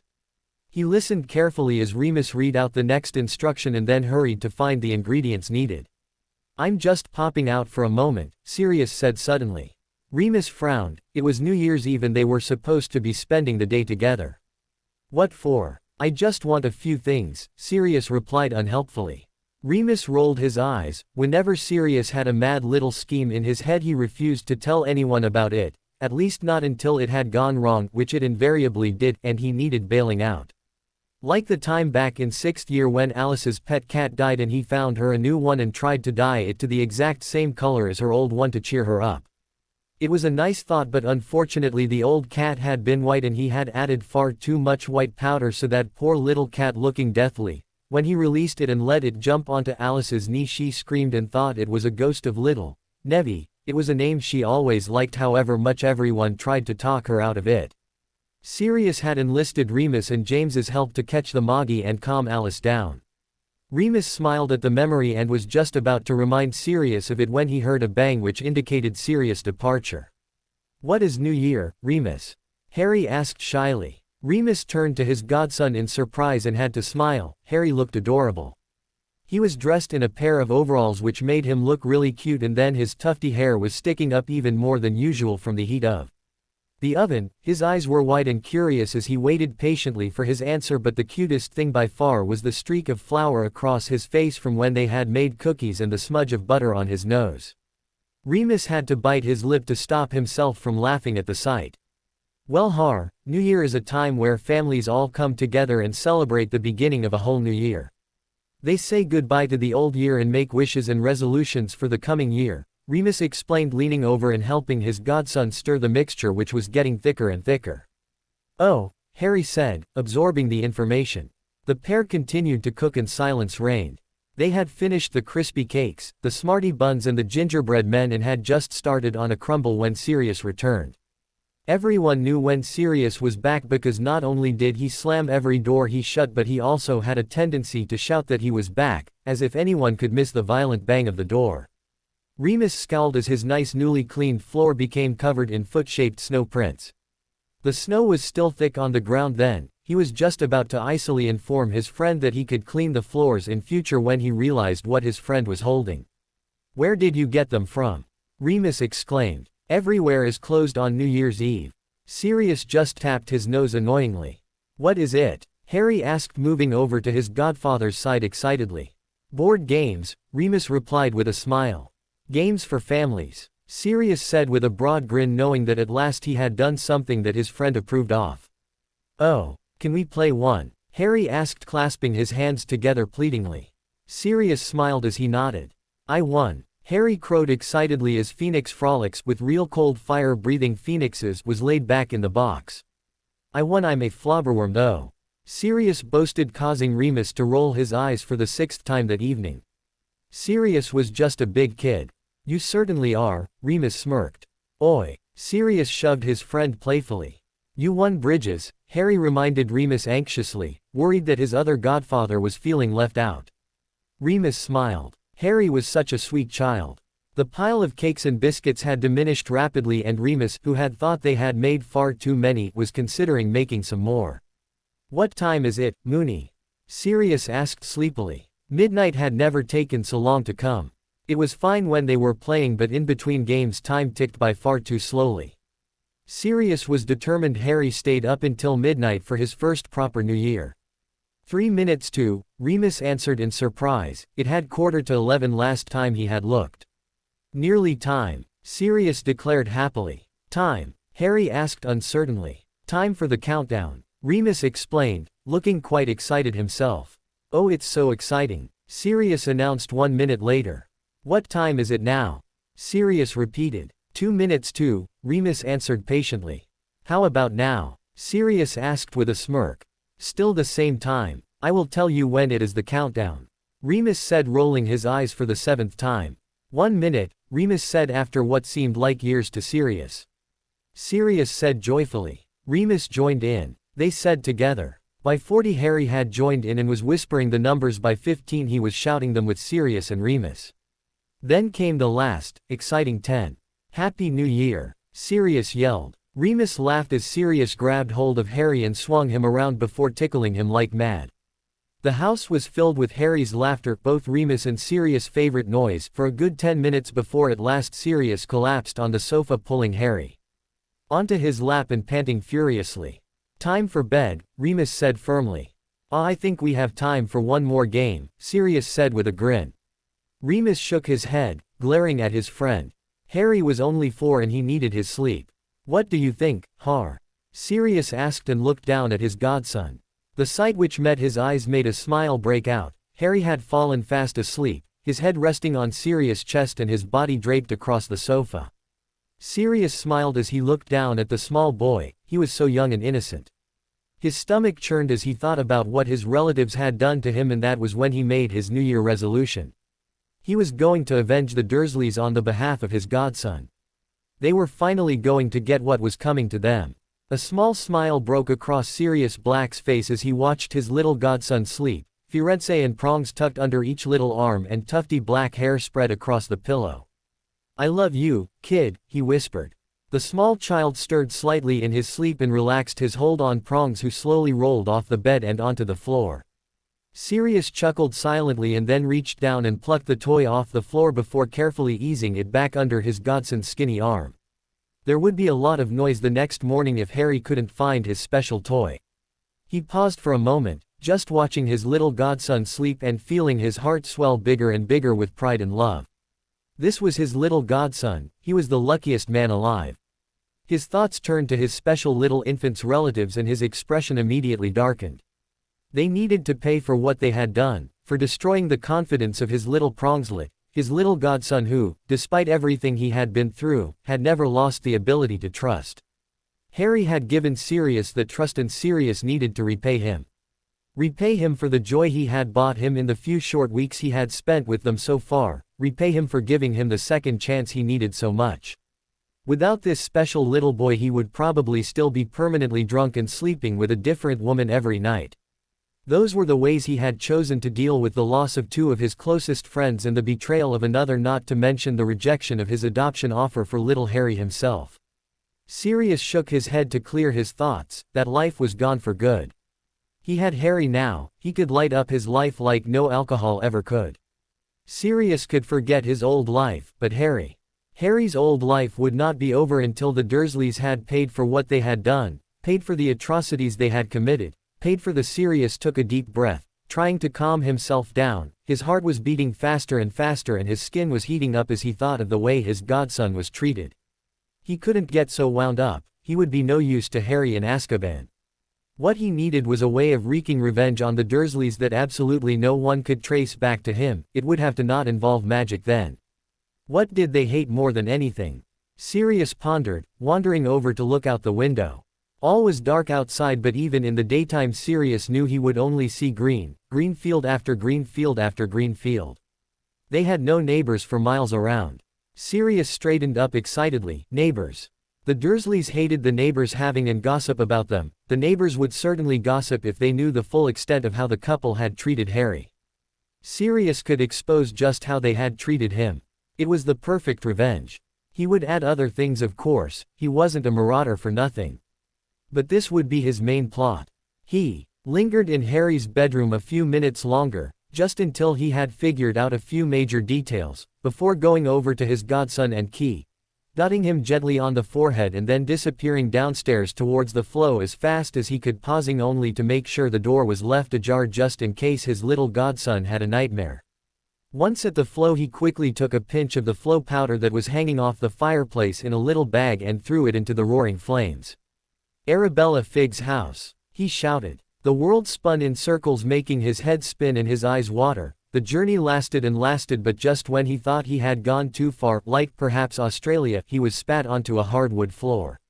"Sirius!" Arabella exclaimed, peering down at the handsome man that had just landed so unceremoniously on her floor. "Are you hurt?" Sirius blushed slightly. He had been flowing for years and yet even now he landed anything but gracefully. He shook his head wordlessly and hauled himself off the floor. "How's Harry?" Arabella asked the second the man had got to his feet. Her eyes searched his desperately and Sirius felt his fondness for the woman rise dramatically. She obviously cared for Harry a lot. He's getting on a lot better now he's away from them, Sirius replied, spitting out the last word as though it tasted bad. Arabella looked like she wanted to question him further, but Sirius didn't give her a chance. I have some things I need to do, he said quietly, stepping towards her as though worried he would be overheard. Please don't tell anyone I was here. Of course I won't, but why? Sirius cut her off quickly. You will find out later tonight. When you hear a lot of noise outside, then you can join in. I would appreciate your input. Arabella looked mystified, but he didn't stay to elaborate. With a quick farewell he was gone.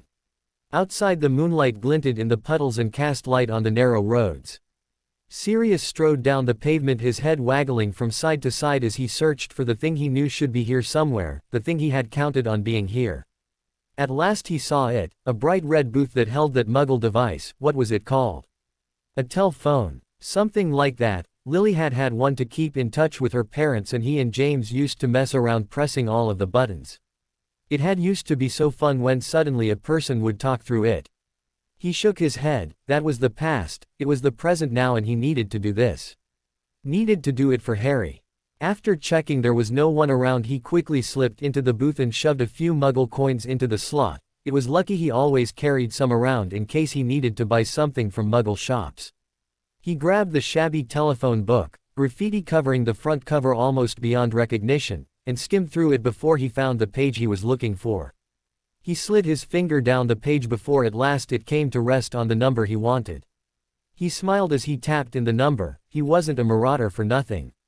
Once he had finished, he held the device out in front of him in confusion and tried to remember what he was supposed to do next. A voice coming out of the Muggle contraption startled him, and he stared at it with apprehension. He could hear a voice, but he couldn't make out what it was saying. Hesitantly he raised it to his ear. Instantly he could hear the voice clearly. Hello. Hello. Is anybody there? Do not shout. Lily's exasperated voice floated back to him. He remembered when she said that. It was the time he had picked up the phone to stop it making a horrible noise, and Lily's parents had talked to him. Apparently they could hear him when he spoke normally, and there was no need to deafen them.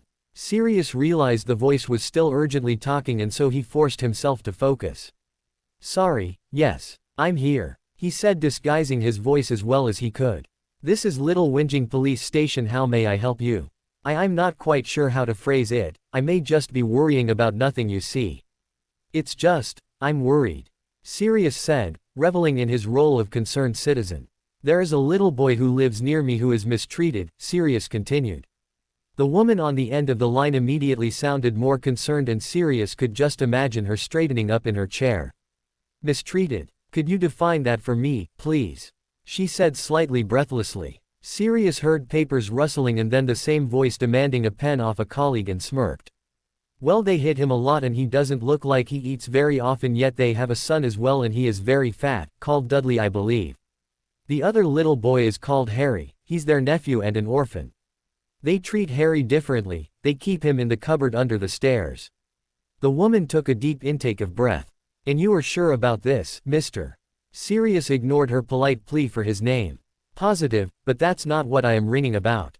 The woman definitely shifted her position this time because Sirius heard her chair scrape against the floor.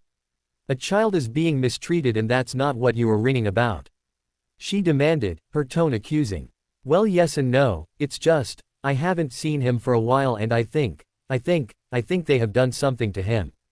The woman's voice sounded slightly fearful as she asked, you mean, murdered him? Sirius actually felt sadness well up in his own heart. He was playing his part so well. They did always threatened to, and I haven't seen him for so long. The woman was now gabbling instructions to people who were muttering around her. I knew about it and I didn't stop it. Sirius wailed, and he actually felt tears spring to his eyes. And now it's too late. A tear ran down his cheek. It may not be yet. If you could give us the address, maybe we will get there in time. Sirius swiped his face with his sleeve and grinned. Number 4, Privet Drive. He said a good deal more cheerfully, and with that he banged the phone down and slipped out of the booth. He couldn't get caught there.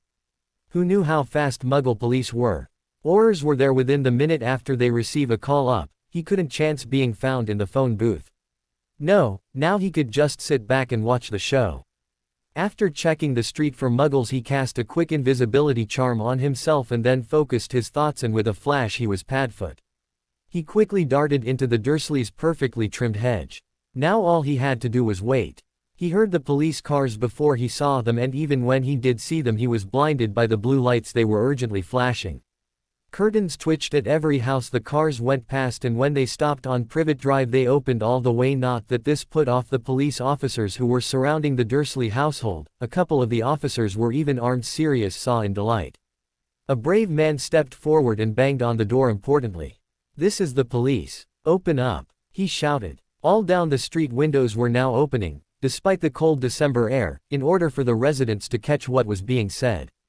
Sirius had to stop himself from laughing aloud when the door was pushed open to reveal Vernon Dursley in some kind of dress brandishing an umbrella. "Put the umbrella down, sir. There's no need to make this worse than it already is. Just come nice and quietly and no one will get hurt." Even in the darkness Sirius could see Vernon blanch. "There must be some mistake. I've never broken a law in my life," he protested. "Put your hands in the air and step out of the house," the man yelled. With a small whimper Vernon did as he was told and stepped into the cold, night air. The wind whipped the dress up and Vernon gave a very girly squeal and held it down. Vernon, what's happening?" Petunia said panicky as she came down the stairs to investigate when her husband had not returned. She too was wearing a nightdress. It was identical to Vernon's, and so Sirius could only presume, or hope, that they were both hers. Petunia gave a little squeal when the police came into view.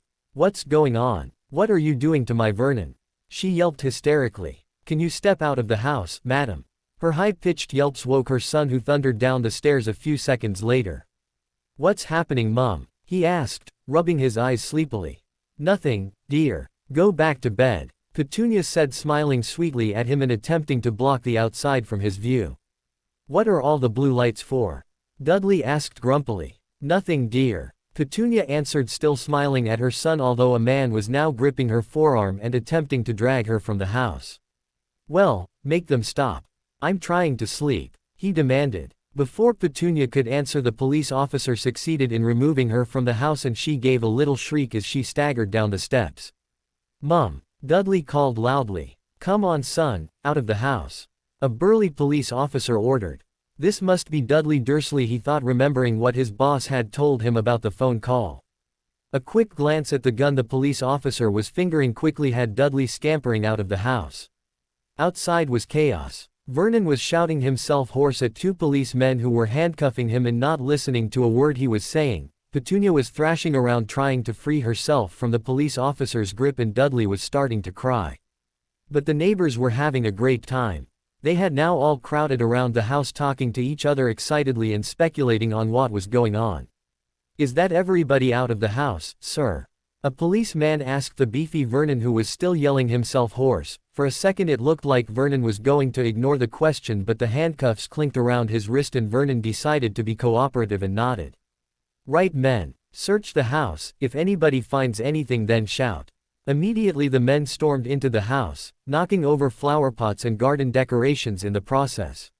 Sirius gave one last look around. A small crowd was gathering around Arabella Figg, who was waving her arms around to demonstrate something she was telling a police officer who was scribbling as fast as she was talking.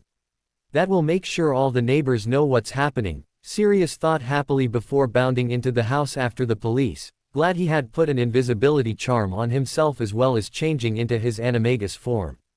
The police were swarming everywhere. "Hey, government, over here," one man shouted, his voice muffled as he was crouched in the cupboard under the stairs. A big man made his way over to the shouter and crouched down. "What have you found?" "There's loads of blood in here and a bit of black hair." "Put it in your DNA bag, we can run a test on it when we get back to headquarters.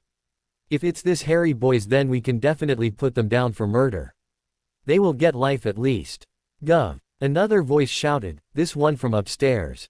The man stood up and craned his neck to see the top of the stairs where one of his men were standing, swinging a belt. "It's got blood on it, government," the officer said cheerfully. "Right, keep looking, but I think we definitely have enough evidence to get them." Sirius wagged his tail happily. His plan was working perfectly. There was no need to stay in the house now, and so, Worried that people would feel him or tread on him as they were rushing around so much, he went back outside to see how Harry's relatives were doing. What he found nearly made him laugh out loud. Vernon and Petunia Dursley were being interrogated by the police in front of all their neighbors. He crept forwards to listen. For the last time, Mrs. Dursley. Where is Harry? I told you. He was magic and some wizards came and took him. He is alive, Petunia yelled, clawing her hair in frustration. The police officer questioning her sighed. Any luck? Another officer asked her. The questioning officer shook her head. This one's as nutty as a fruitcake. All she keeps going on about is magic and wizards. Drop her off at the psychiatric ward on our way back, the other officer suggested before turning away and engaging in conversation with the woman questioning Vernon Dursley. It was lucky Sirius was in his animagus form because otherwise he would have howled with laughter. The Dursleys were ruined, they can't explain about Harry's absence due to magic. His thoughts turned to the other ways they would collect evidence. Perhaps they would even get reports of teachers or use medical records, Sirius pondered. They would certainly get a lot of information from Harry's teachers but doctors. Sirius wasn't sure the Dursleys had even cared enough about Harry to bother taking him to see a doctor, though perhaps the absence of these records would speak volumes by themselves. His thoughts were interrupted by an angry yell and he turned around just in time to see Vernon Dursley launch himself at an unsuspecting police officer. He smiled as the angry man was immediately pounced on by at least 4 other officers. Now he knew what it felt like when Harry was outnumbered. Shame Dudley couldn't be manhandled in that manner as well. Vernon's yells echoed in his ears and he was rather relieved when they hauled him into a squad car and slammed the door after him, effectively muffling the loud sound. Sirius could only imagine what it would have been like for his poor little Harry getting his eardrums blasted by that noise every day. He watched as Dudley Dursley was patted on the head and led off by a woman who said she was taking him to a nice little children's home. He wondered absently-mindedly if they still flushed heads down toilets at those places. He hoped so. It was the least that bullying Toe Rag deserved. It was only his age that stopped Sirius from wreaking revenge on him as well. 3 cars, each carrying a different member of the Dursley family, all zoomed off to different destinations: the psychiatric ward at the local hospital, the police station and the children's home. The remaining car stayed behind to cordon off the Dursley household, but at last even that car went, and so the crowds of gawping neighbors dispersed and Sirius was free to change back into his human form. He smiled at his handiwork and then apparated with a pop. It was nearly morning and he wanted to cook Harry some nice pancakes for breakfast. He arrived back at the house within seconds and a thought suddenly crossed his mind. What about that other relative? What was her name? Marge. Sirius frowned as he realized he had missed her out. But being a marauder, a plan quickly formed in his mind and he apparated back to the phone booth. Once again he found the number he wanted and dialed. Hello, Sirius said, still hesitant about the Muggle device. Hello. This is Thomas's Housing Direct. How may I help you? A voice said brightly. I want to sell my house, Sirius said cheerfully. It's number 15 and it's on Brackendale Road in Norfolk. I'm afraid I'll need to see some documents to prove you are the owner of the house and... The man was cut off by Sirius' spell. Sirius breathed a sign of relief. He hadn't been very confident of his abilities of charming the man long distance, especially over a Muggle device. Thank you, sir. Everything seems to be in order.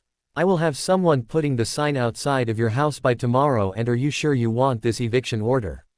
You do know once it has been agreed, even only verbally, then Miss Dursley must move out of the house at once. That means she will have to be out of the house by tomorrow and she can be arrested if she resists. That's just fine, thank you very much, Sirius said and put the phone down. He stayed in the booth for a good 10 minutes just laughing until tears rolled down his face. Laughing about the Dursleys' punishments, laughing about the fun he had already had with Harry and laughing about the fun he and Harry and Remus were going to have. It was only when the sun started to make its appearance that Sirius headed back, this time apparating to Harry's room. Harry was still asleep, prongs and Firenze tucked under his arms. It was as if no time had passed, but now Harry's relatives had been punished and Harry could move on, and that was when Sirius knew that things were changing. Harry trusted them, loved them even. This was a new year, a new start, and he was going to make sure that it was the very best start he could give him, the start that Harry deserved. I know Sirius did something to them, it would have been impossible for him to resist. He loves little Harry so much, as I do, and he would never let anyone who hurt him go unpunished. Dumbledore came round this morning to inform us that Vernon Dursley had been arrested, Petunia had been sent to a psychiatric hospital and Dudley was at a children's home. Sirius acted very surprised and pleased, but a smirk kept flitting across his face. I know that smirk, it's the same smirk he used to get every time he was pleading innocence to McGonagall after one prank or another. It was his "yes I did it but you can't prove it" look. He won't get caught, of course, he never does. It was always Peter who was responsible for the times the marauders did get caught. He would always accidentally say something or he would leave something behind or talk about it too loudly afterwards. James and Sirius used to tease him because of it. Remus, a little voice cut into my thoughts. I turned to see little Harry dragging a big book over to me, his little face red with the effort. "Will you read to me, Remus?" he asked, reaching me and attempting to climb on my knee while not releasing his hold on the book. I reached down and helped him onto my lap. Harry smiled at me and held the book up hopefully, his big green eyes blinking up at me. I remember Lily looking at James like that, exactly the same amount of love was in Harry's gaze as Lily's. It still feels pretty unbelievable that Harry has given me and Sirius his love and his trust. Of course, I smiled at him. He beamed back up at me and pushed the book into my hands. I couldn't help noticing that the book was one of the biggest and longest ones he owned. He has certainly inherited his parents' brains. I remember when the Marauders were in, it has to have been first year, we went to James's for Christmas break. We spent more time trying to delay bedtime than Sirius spends doing his hair, and that is saying something. His plan failed anyway, he was asleep before I was even halfway through. His head resting on my chest, his fingers gripping my robe, I still can't believe that he is mine, well ours, mine and Sirius. I knew right from a teenager that I would never have children. How would I live with myself if I passed on my lycanthropy? I never dreamed I would get a chance at caring for a child, and certainly not a child as special as Harry. I just wish James and Lily were here too. I know that it would mean Harry wouldn't be mine anymore, but they deserve to see what a great child their son has turned into. And I would be able to visit often. Who am I kidding? They aren't going to come back, and wishing it isn't going to help.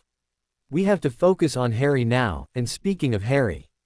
I looked down at the sleeping boy. I needed to get him into bed. Gently I lifted him into my arms and began to carry him up the stairs. He is still far too light, he barely weighs as much as a 2-year-old and he's about that size. I kicked open his bedroom door and tucked him into bed, carefully prizing his fingers off my robes and leaving him in his play clothes. They could act as pajamas tonight. He smiled in his sleep as he turned over, his arm reaching out unconsciously. I looked around and finally found prongs under the bed. I carefully put the toy in Harry's hand and he automatically wrapped his arms around it and sighed happily. I kissed him on the forehead gently. He is such a sweet, bright little boy. He's going to have the best childhood we can give him. I am going to make sure of it.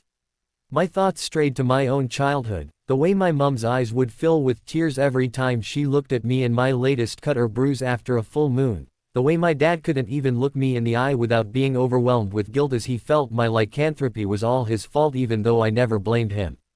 School was my sanctuary, somewhere where no one could look at me pityingly or run away from me, terrified. I didn't have to be werewolf boy, I could just be Remus. The Marauders knew my secret, of course, but they found it fun and exciting. Sirius even said that he wanted to be a werewolf, even if just so that he could bite his parents. He quickly changed his mind when he saw the state I was in after the next full moon. He said he would stick to putting firecrackers under their chair instead. The best time had been the holidays. Sometimes we went to Potter Manor, sometimes we went on holiday with my parents. To France, to America, to Australia, wherever took my parents' fancy. They always acted differently when my friends were there. They played happy families, as if they didn't spend their evenings crying. We only ever went to Peter's once. His stepfather was a muggle and disapproved of us, and Peter as well, it seemed. His mother was a mouse of a woman, agreeing with her husband even if she didn't understand what he was saying. We never went to Sirius, of course, that would have been suicide. He moved in with the Potters later on anyway. I was so jealous at first. James's parents were lovely people, very easygoing and generous. You could tell how much they loved their son just by looking at them. I knew my parents loved me too, but they weren't like the Potters. I've never met anyone like the Potters. We would spend the holidays lounging on the beaches or seeing the monuments which Mrs. Potter said we just had to see. Sirius normally found at least one girl to flirt with. James would join him sometimes, but his heart was never in it. He normally dragged us round the shops to find the perfect postcard for Lily, though I expect she threw them all in the fire straight away anyway. He never even really wrote anything. He would do some big key S and then write missing you, Lily flower underneath. We did some stupid stuff on those holidays, got drunk more times than I care to remember, though in some cases I can't remember anything anyway, got chucked out of quite a few places, got in trouble with people we didn't even speak the same language as, and generally made nuisances of ourselves. But we had a lot of fun. Just whizzing around on the fair rides, swimming in the blue seas, surfing, playing Quidditch. James and Sirius preferred this one to me. Everywhere we went had special beaches that only witches and wizards knew about, and they were purely for the popular sport. Going around the foreign towns and buildings and museums, I was the only one who enjoyed that, and basically just relaxing. Hogwarts was fun, but holidays were even better. I had my friends around me for both, but on holiday you didn't have to do any working at all, and whatever Sirius and James thought, I did not like school work. I like a good book. I do not like writing essays. Holidays were time off. Time to spend with my friends who were, in all the important ways, my family. I have lost half of that family now. Tears pricked the back of my eyes, but I blinked them away. I had a new family now. Sirius and Harry were my family. I glanced at little Harry once more and then switched the light off and left, leaving the door ajar in case he called for me and Sirius. What Harry needed to be more like a child of his age was a bit of fun, and that's when it hit me. What Harry needs is a holiday. Only if you can catch me. Harry trilled, leaping down the last 4 steps and running into the kitchen as fast as he could. Sirius was in hot pursuit. He had disregarded the stairs completely and had just jumped all the way down. The pair raced around the house, nearly knocking Remus, who was hoovering, over several times. Finally he admitted defeat and went to cook dinner instead, as then at least he was in less danger of falling down the stairs, which he had come very close to doing many times. "Don't tell him where I am, Remus," Harry begged, diving under the table. One of his legs stuck out from his hiding place, much to Remus' amusement. "Now, where has Harry gone?" Sirius teased as he entered the kitchen, having already caught sight of the leg peeking out from the tablecloth, though even if he had missed it he would still have known where his godson was from the giggling his question provoked. "I can't find him," Sirius continued, playfully. He began to search through tiny little cupboards, throwing the contents onto the kitchen worktop, much to Remus' annoyance. "I wouldn't fit in there, silly." Harry scrambled out from under the table and looked at his godfather amusedly. "Found you," Sirius announced, diving across the room and scooping up his godson and beginning to tickle him mercilessly. "Sirius," Harry protested between giggles. "Whaat," Sirius replied, mocking his godson's whiny tone. Stop it," Harry spluttered before another peal of giggles overcame him. "Stop what?" Sirius asked innocently. "Tickling me." "Well, why didn't you say so?" Sirius stopped the tickling and made to put his godson down, but just before his little feet reached the floor he swung him back into his arms and upside down. "Sirius." Sirius' only response was to make aeroplane noises as he spun his godson around in the air, causing him to squeal happily. "Look Remus, I'm flying." Remus, who had been watching his godson for the last few minutes, smiled encouragingly at him before the beeping oven alarm reminded him of the nearly ready meal. "Dinner's nearly ready," Remus informed them. Sirius swung Harry back to the floor in a backward somersault, much to the boys' delight, and went over to the table with Harry scuttling after him. A few minutes later the little family were tucking into chicken and chips, and Remus decided to broach the subject of a holiday. It had been nearly 2 weeks since he had the idea, and he had been around to several Muggle travel agents to get brochures since then. He was prepared. "Have you ever been on holiday before, Harry?" Remus asked, approaching the subject cautiously. Harry shook his head, keeping his eyes on his plate. "Aunt Petunia and Uncle Vernon took Dudley lots though. I've got a great idea. We could take Harry on a holiday," Sirius exclaimed, nearly knocking his plate over in his excitement. "It would be great, his very first holiday. We'll make it really special." Harry's mouth dropped open. "Oh please. That would brilliant. It's settled then, where would you be without my great ideas? Sirius asked, puffing his chest out importantly. Remus rolled his eyes, trust Sirius to suddenly claim the idea as his. I'll go to some travel agents tomorrow and get some brochures, he said through a mouthful of chips. No need. Remus slipped his hand into his jacket and pulled out a colorful array of leaflets and slapping them onto the table. Wow, you've got some already, Sirius said in amazement. What a coincidence, Remus replied sarcastically. Unfortunately, or perhaps fortunately if you valued your eardrums, Sirius didn't get the sarcasm. Finish eating first, Remus told Harry, who was eyeing the leaflets almost hungrily. Harry immediately began to shovel the food into his mouth as fast as possible. Remus was just about to lecture him about indigestion when he realized Sirius was doing the same. What a role model that man was. The two finished before Remus had even eaten half of his. Every time he looked up he saw a pair of slate-gray eyes and a pair of emerald green watching his every move, silently begging him to hurry up. He relented in the end and pretended to be full up. The second he chucked his leftovers into the bin, Harry and Sirius dived for the leaflets. Disneyland, Harry exclaimed, fingering the Mickey Mouse picture lovingly. Dudley went there. Sirius murmured, distracted by a leaflet showing a lot of slim women in bikinis. Don't you think here looks brilliant? Harry cocked his head on the side to look at the leaflet Sirius was ogling. Where is it? This was something Sirius had not even looked at, and he quickly flicked to the front of the leaflet. Portugal. That sounds good. Remus felt it was time to butt in. He was not having Sirius influencing Harry's decision, and they were certainly not basing their holiday destination by how skimpy the women's clothes were. This is Harry's holiday and he's choosing where we are going, Remus said firmly, shooting Sirius a "you should be ashamed of yourself" glare. I'll go wherever Sirius wants, Harry said eagerly. Wherever we go it's going to be the best time ever. You choose, Harry, Sirius reassured him. One of Remus' glances was enough to make him back off. This one has a beach, Harry exclaimed, looking at a brochure for Spain. Kangaroos. He had jumped around excitedly after studying an Australian brochure. Look at this big triangle thing. He had shoved the brochure under Remus' nose. The big triangle thing turned out to be the Eiffel Tower. But while Remus was trying to explain this, Harry was looking in awe at a Venice brochure. In the end Remus gave up on explaining. All was silent for a few minutes as Harry worked his way through the leaflets and, other than the occasional gasp or squeak, he didn't seem to have anything to say. But then he found a leaflet which seemed to puzzle him. He turned it one way and then the other, his little brow furrowing and a frown crossing his face. What's up, Harry? Remus asked, slightly concerned. Why would anyone want to go here, to see this? Harry asked, waving the booklet around but not releasing his hold in it so neither Sirius or Remus could actually get a look at it. Well, why not? Sirius queried. It looks like it's going to fall down any minute. It's not even straight. He dropped the leaflet onto the table in disgust. Both Remus and Sirius dived for it. It turned out to be the Leaning Tower of Pisa. Harry was very offended when Remus and Sirius nearly killed themselves laughing.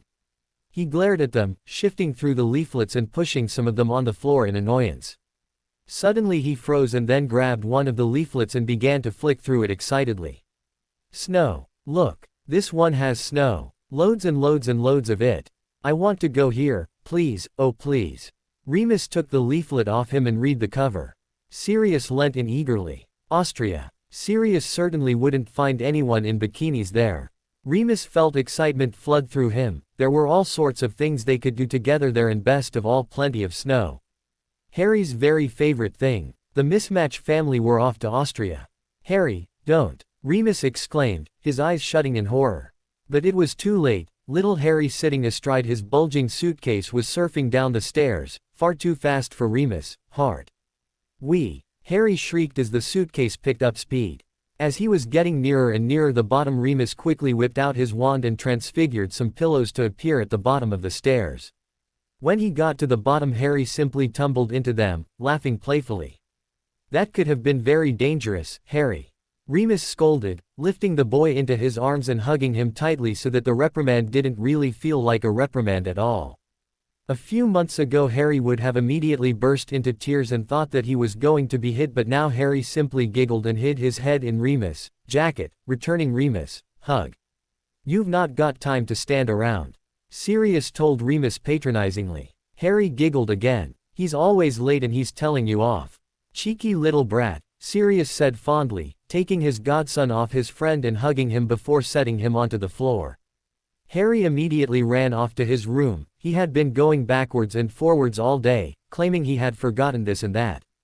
He wanted to take everything. Remus had already had to banish a filled-up puzzle book and a dried-out pen.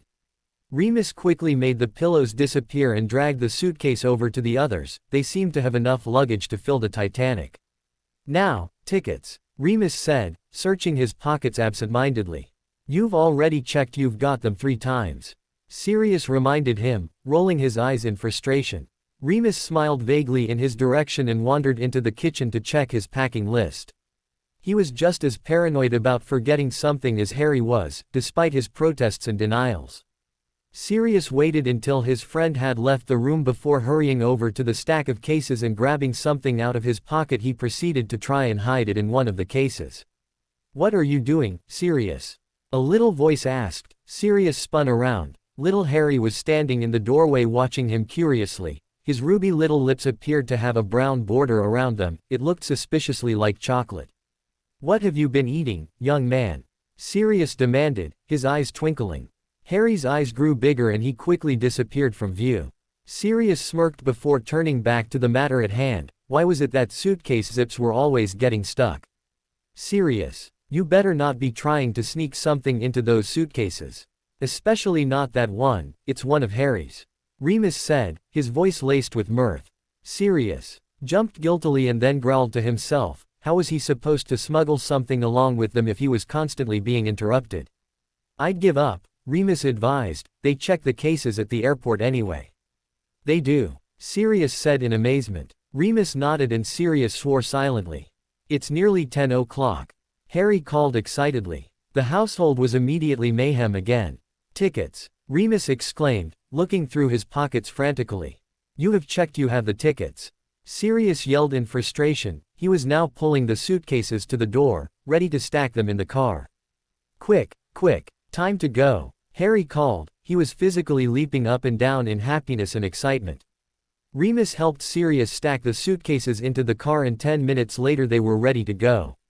I want to drive, Sirius called, childishly. Remus thought back to the journey to the pub and shuddered. I think I will drive and don't you dare tell me to honk at people, to race people or anything else.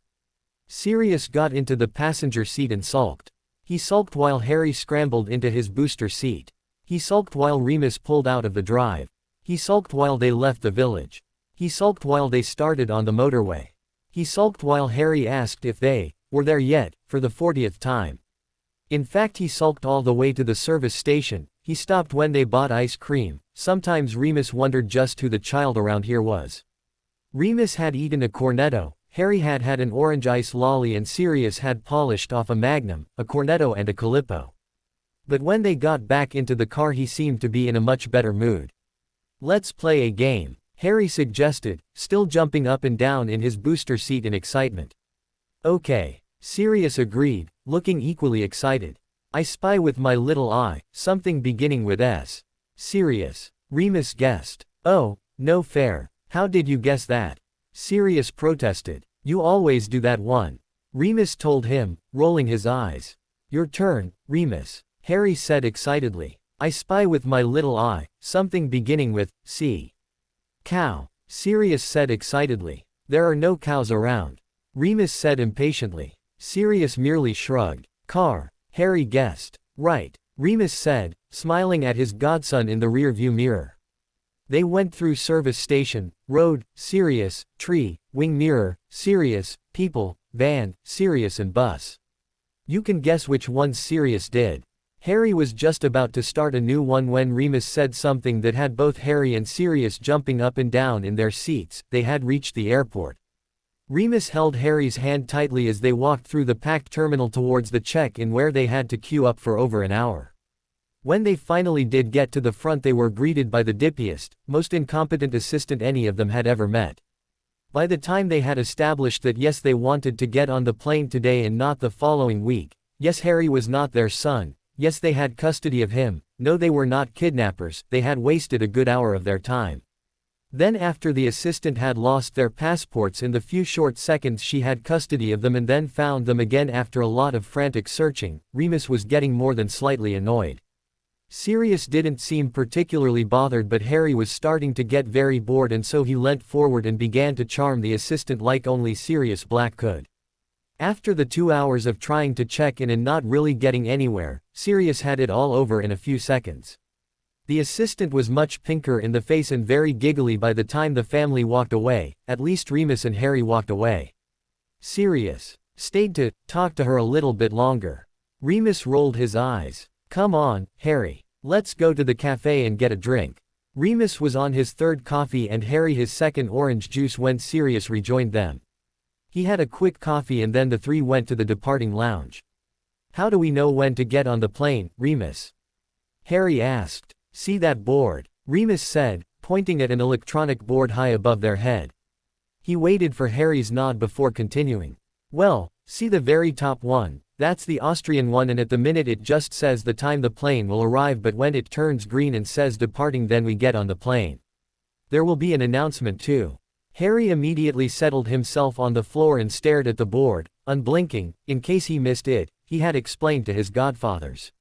Sirius and Remus smiled fondly and settled on chairs near their godson. The plane was due very soon and so neither was worried about Harry getting a sore neck from craning up at the board. They didn't want to spoil his fun. Look, Sirius. It changed. A shrill voice squealed. Sirius had fallen asleep and he blinked up at the board blearily. Sure enough, it had gone green. He turned to tell Remus, but the man was already on his feet collecting his stuff together and trying to calm an excitable Harry. Got everything? Remus asked, seeing his companion was awake. Sirius nodded. The intercom began to announce their flight and so the three began to make their way through security, where Sirius was disappointed to find that a man checked him over and not the cute woman who did Remus, and over to the right runway. Harry jumped up and down in excitement the whole way there. Wow! The word came out of all three mouths at the exact same time. In front of them lay the biggest, silver monster any of them had ever seen. They stared at the plane in awe the whole time they were boarding. Little Harry would have fallen on the steps leading up to the plane if Sirius hadn't have caught him. How do muggles make these massive metal things fly? Sirius asked, looking around in amazement. Remus glanced round to see a lot of people staring at them suspiciously and he quickly dug Sirius in the ribs and sent him a warning look. An air hostess began to talk before Sirius could snap at Remus. Hello, everyone. Thank you for choosing British Airways. I hope your journey will be a happy one. I must just run through a few quick safety rules. In the event of fire, stay as low to the ground as you can, use the mask under your chair and get out as quickly as possible. There are exits here, here, here and here. She pointed each place out. Remus turned white. In the event of a crash while we are over the sea you will find life jackets under your seat. She proceeded to demonstrate how they were used. Remus turned whiter and held on to Harry. In case of turbulence please fasten your seatbelt when the symbol is lit up. She pointed out the symbol on each chair. Remus turned even whiter and tightened his grip on Harry, causing the boy to look at him worriedly. If you are having trouble breathing during the flight please put on your oxygen mask and alert the captain. Remus was ghost-like. Harry was losing circulation in his arm. Sirius seemed to be checking the hostess out. And I think that is it. I hope you have a nice flight and please call if anything is needed. The hostess finished. So there's a billion ways we can die doing this and she says have a nice flight. Remus exclaimed. She was fit, Sirius informed him, staring after her dreamily. Remus rolled his eyes but he started to feel normality and the blood in his face returned. He let go of a grateful Harry's arm and flopped back against the chair. Why did they not flow or apparate? He hoped that flying was a bit like wizarding transport, well, maybe not the night bus. A few minutes later the plane began to take off and Remus quickly found that it was nothing like flowing or apparating. Sirius and Harry seemed to be enjoying it but Remus began to feel more than slightly sick. Before long they were high in the sky, even above the clouds much to the three's amazement. Wow, the clouds look like marshmallows, Harry said in amazement. Remus glanced out of the window. Far below them was the fluffy white clouds, peaking like little mountains far below them. It was the most beautiful sight he had ever seen in his life. Can I get anyone anything? A pretty air hostess asked, blinking her large blue eyes at the male occupants. Sirius whistled. You can get me anything anytime. She giggled, but Remus dug his elbow into his friend's side and shot him a glare that clearly said not in front of Harry. Sirius blushed and waited until the hostess had gone before saying he was going to ask her something about the plane. Remus turned to amuse Harry, but he was still staring in wonder out of the window, and so Remus closed his eyes and concentrated on not being sick. He was never using flying Muggle transport again. A few minutes later Remus jarred his back as Sirius plopped back down onto the seat heavily, a soppy smile on his face. Sirius began to tell Harry a very amusing story about the time the Marauders replaced the pumpkin juice with pepper potion, a complex potion that makes the drinker sneeze non-stop for over an hour. Remus suddenly began to feel a whole lot better. He dug into his deep pockets and brought out a small information book on Austria. He began to read it, leaving Sirius and Harry to look out at the clouds below them. Did you know Austria is an area of approximately 83,858 square kilometers? Sirius grunted in response, but Harry turned to look at him. Is that big? He queried, his green eyes blinking inquisitively. Very, Remus answered. And did you know the German name for Austria is Österreich? Sirius didn't seem interested, but Harry looked thoughtful, and so Remus continued to read from the book. A mummified body from the Stone Age was found in the ice of the Ötztal Alps, between Austria and Italy, in 1991. The Krimmel Falls, with a height of 380 meters, are amongst the highest waterfalls of Europe. About half of Austrian men are overweight, while around 1/5 of Austrian women are overweight. Shut up, Remus, Sirius ordered. Remus glared at him but turned back to the guidebook and silence reigned. Did you know Mozart was born in Austria? Remus asked them, breaking the silence and looking up from the information book. Why is that interesting? I don't get why Muggles like that sort of thing. Sirius snorted. Who is Mozart? Harry asked. A weirdo who sold paintings of saviors. Sirius told him, causing Remus to splutter. What? Yeah, James told me. Mo means savior and art. Well, that's just art, isn't it? Sirius explained. Remus laughed harder. You are so gullible. How could you believe that rubbish? You know James liked a laugh. Mozart was a famous composer. Sirius grumbled under his breath, hating to be made to look stupid. Well, it's still not interesting. Adolf Hitler was born in Braunau in Austria. Remus continued. Like Mozart, Harry exclaimed. Remus nodded. Were they friends? Harry asked innocently. Remus hid a smile. They lived centuries apart, Harry. Oh, was Hitler a composer too? Harry was certainly showing Lily's inquisitiveness. Sirius burst into laughter and Remus couldn't fight back the temptation to join him. No, Harry. Hitler was a very bad man, very bad. Why? Harry asked in confusion. Was he a freak like me? That sobered up the two men at once. You are not a freak, Harry.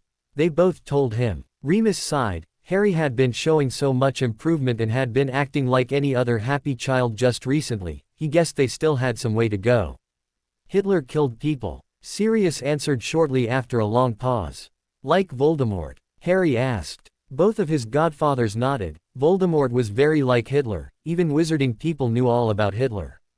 Remus was about to read out some more facts when the intercom crackled into life. Attention, passengers. The plane is now landing. Please buckle your seatbelts. Harry immediately found himself buckled in far tighter than he would liked by both godfathers, who went on to buckle themselves up. They had only just done it when the plane suddenly dropped dramatically. The plane was dropping far faster than either Remus or Sirius had ever imagined. They didn't think you would actually be able to feel yourself falling. It was worse than any roller coaster, Remus thought weakly. As the plane dived towards the ground, both Sirius and Remus went the exact same green as the grass that was coming closer and closer to them. Isn't this fun? Harry exclaimed, laughing cheerfully. Neither Sirius or Remus trusted themselves to answer. Remus wondered whether the Muggle device had gone wrong and wondered what spell he could use to save them. After what felt to the pair like eternity, they were jolted as the plane hit the runway and proceeded to speed down it. How did they stop this thing? Sirius asked Remus, who shrugged, eyes tightly closed. Sirius turned greener. Slowly the plane started to stop and finally it had halted completely and the stairs were being put next to the plane.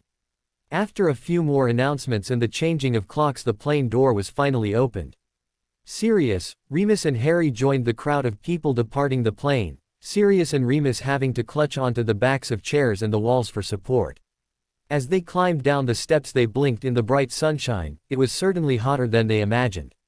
Harry looked around hopefully, but there didn't seem to be any snow. Oh well, he would find some. He skipped ahead while his two godfathers staggered after him, both looking extremely green. The mismatched family had arrived in Austria. "What's a pretty girl like you doing behind a desk then?" Sirius asked, brushing his dark hair from his eyes and leaning across the counter towards the receptionist, who blushed furiously. Remus rolled his eyes. He had done this so often in the last few days that his eyes were getting more exercise than his legs.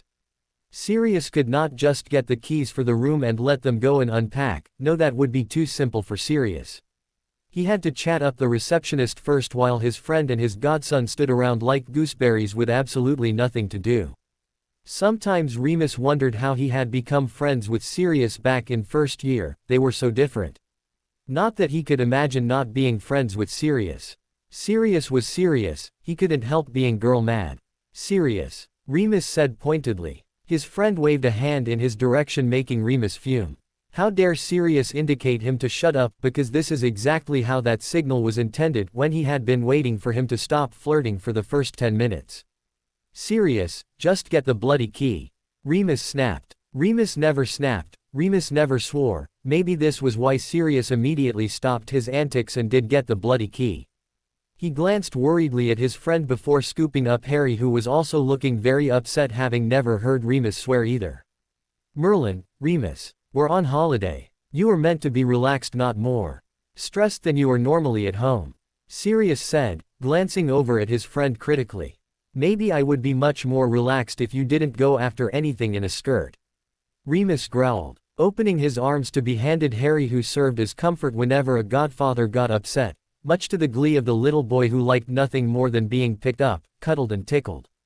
"She was wearing jeans," Sirius said with a smirk. He paused, waiting for his friend to laugh and forgive him as Remus always did, but Remus' lips stayed tightly pressed together, his arms cradling his godson.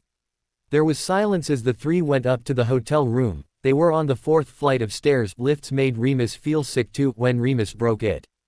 "This holiday is about Harry, not you and your record number of girlfriends. You are going to devote all of your time and attention to Harry, not whatever woman happens to take your fancy," Remus explained, his tone serious and lecturing. "Okay," Sirius agreed easily. "So am I forgiven then?" Remus smiled, causing Sirius to sigh in relief. He hated arguments, they reminded him too much of his childhood. It was only a couple of flights further, thank Merlin. They could do magic and so had shrunken the suitcases to pocket size, much to the porter's confusion when he offered to carry the bags for them before they reached the hotel room. It was a family room, very large, with a big double bed, which Sirius quickly claimed, and then 2 singles, one for Remus and one for Harry. They were all on opposite sides of the room.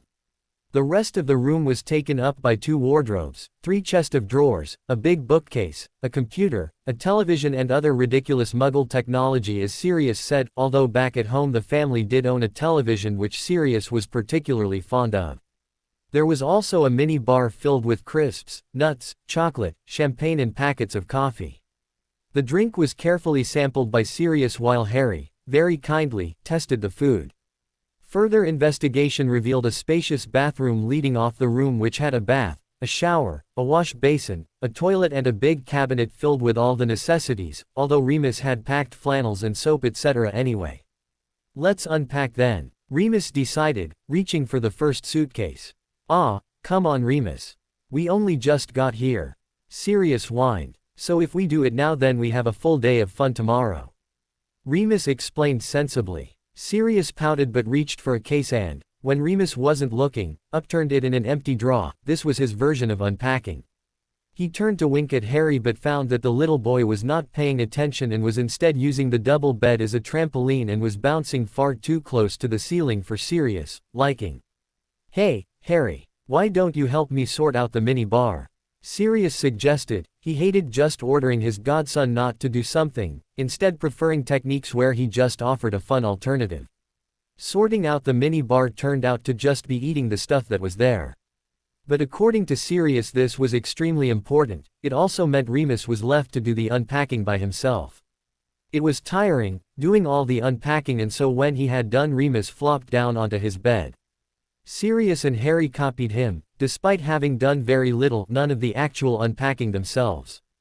Harry enjoyed copying his godfathers, especially Sirius, who was normally doing something interesting but now he was bored. Both godfathers were stretched out on their beds, their hands behind their heads and their eyes closed. Harry sighed and slipped off of his bed and made his way over to the window, and immediately gasped, causing both Sirius and Remus to shoot up into sitting position and look over at their young charge anxiously. "Look, they have a swimming pool," Harry squealed, bouncing on his toes. "Yes, it said they did on the brochure," Sirius said, thoroughly disappointed that it was not something good. "It did say that," Remus confirmed, flopping onto his bed, thoroughly relieved that the boy was not hurt. "Can we go? Please, please, please," Harry begged, bounding over to Remus' bed and jumping a few times before switching to Sirius. "Now, it's sunset already," Remus protested. But no one could resist the emerald eyes, and 5 minutes later the trio were heading back down the stairs to get to the swimming pool which Harry had seen out of the window. "Okay, Harry," Remus said patiently, feeling very ridiculous in a pair of trunks which were far too small for his liking. "We're here. Do you want us to come in the water with you or watch?" "Come in with me, please," Harry said shyly, looking at the water nervously, no longer sure that his idea was a good one. Sirius, who was in a nice pair of baggy trunks, much to Remus' disgust, suddenly let out a Tarzan yell and dived into the pool, soaking Remus and Harry from head to toe. Remus pushed his hair out of his eyes and smiled at his friend. Harry giggled. "Shall we go down the steps or jump?" Remus asked. "Okay," Harry decided. He was going to come clean. I can't swim," he admitted. Sirius shot up out of the water and even Remus' eyes twinkled. "Really?" Sirius exclaimed, as if Harry had announced they had won the lottery. "That's great. We can teach you." "I'm not sure," Remus contradicted. "It would be better to wait until there was a lifeguard in case something went wrong." Sirius waved Remus' fears off. "I've got my wand." Remus didn't take much persuading, he was dying to teach Harry too. "Okay, Harry. First let's get you some of these." Remus waved his wand and a pair of armbands instantly appeared, and Sirius and Remus took one each and put them on the little boy and blew them up. "Now, walk down the steps." "That's it," Sirius instructed. He was standing in the water helping Harry down the steps while Remus stood behind Harry in case the boy slipped. "We'll hold on to you and you kick your legs as hard as you can," Remus directed. Harry nodded seriously and gripped the bar on the side of the swimming pool, allowing the rest of his body to float upwards. Sirius and Remus immediately supported him around his waist, and so Harry happily began to kick away. If this was all there was to swimming, then it was easy. Harry quickly became a pro at that, and so they moved on to the arms. They opted to start off with doggy paddle, deciding to start easy. "Okay, Harry. Now you have to trust the water. The water is your friend," Remus explained, causing Sirius to splutter and get a Remus glare. No one could glare like Remus could. "So just relax and let your body float. There, you're doing it. If you can float then you can swim," Remus continued encouragingly. "Now, try kicking your feet again and this time move your arms as if to push away the water." Harry did as instructed and actually began to move down the pool, his little legs pumping and his arms thrashing around. Remus struggled to hold on to the tiny waist. When he was sure Harry was doing well he let go, unknown to the little boy. "Aren't I doing well?" Harry exclaimed. He turned his head slightly and that was when he realized Remus was no longer holding him. He promptly sank. "It's in your mind, Harry. You were doing fine before you realized. Try again," Sirius suggested. Half an hour later Harry was swimming, rather unusually and splashily, but moving up and down the pool nonetheless without support, and seemed to love the water, which was a bit contradictory considering his old fear and hatred of baths, though thankfully Tonks had cured him of that. "Look at me. I can jump in," Harry exclaimed, taking a running leap into the pool and splashing water straight into Sirius, who was standing far too close. Face. Both godfathers looked at each other and laughed. Yes, Harry could jump and he could also swim. This holiday was turning out to be very successful indeed. "Coat," Remus ordered firmly. Harry pulled a face and ran back into the hotel room to retrieve his furry coat that Remus and Sirius had bought him specially for the holiday. They had woken up that morning to find it was a beautiful sunny day, and despite Harry's protests of wanting to go swimming, they had decided to go into town. When Harry had got his coat, the three made their way down to the entrance where they were greeted by the receptionist, whose skirt seemed to be quite a few inches smaller than the day before. She blushed furiously and purposely bent down just as they were getting close, but Sirius merely swung Harry up onto his shoulders and began to tell him about the time the Marauders had gone on holiday to France. Remus felt quite proud. The bus stop was just outside and they didn't have to wait long before one came, much faster than England in fact, where you could normally rely on just missing a bus and then having to wait a good half an hour for the next one. "Remus," Harry said, in that tone which meant he was in his inquisitive mood. Why is the bus driving on the wrong side of the road? Won't it get in an accident? In Austria they drive on the other side of the road, Harry. Remus answered, smiling at his godson who still looked thoughtful. Why? Well, just because they do. But why? Remus looked at Sirius for help, but he merely shrugged. He didn't know either. I don't really know, Harry. Harry frowned. It was not often that his godfathers couldn't answer one of his questions. He was silent and thoughtful for the rest of the journey. To Sirius and Remus, dismay as it usually meant he was planning something that they weren't going to like. The second the bus stopped, Harry bounded to the front of the bus, leaving Sirius and Remus to hurry after him. Excuse me, Harry said. The bus driver looked around, not seeing the person who was speaking to him. Why do you drive wrong? Harry asked. The driver finally looked down and saw Harry. He immediately frowned. What is wrong with my driving? Remus hastily interrupted. No, he doesn't think anything is wrong with your driving. Come on, Harry. Let the nice bus driver get on with what he is doing. No, Harry protested as Remus attempted to pull him towards the open bus doors. I want to know why he drives on the wrong side of the road. Not the wrong side of the road, Harry, the other side of the road. Sirius corrected, finally doing something to help Remus, who was getting flustered. I don't know, kid, just get off the bus. I have to keep to my schedule. The bus driver snapped. Harry opened his mouth to continue, still resisting Remus, gentle pulling towards the door, but before he could, he found himself in Sirius' arms as the man bodily carried him out of the bus. The second they were off, the bus started off again. Harry, do what you are told. Don't ignore people when they are asking you to do something. Remus scolded in frustration. Harry pouted. I only thought he might know. He was mean. He wasn't mean, Harry. He was just busy. Remus explained, grabbing Harry's hand as Sirius returned him to the floor. Harry immediately began to look around inquisitively.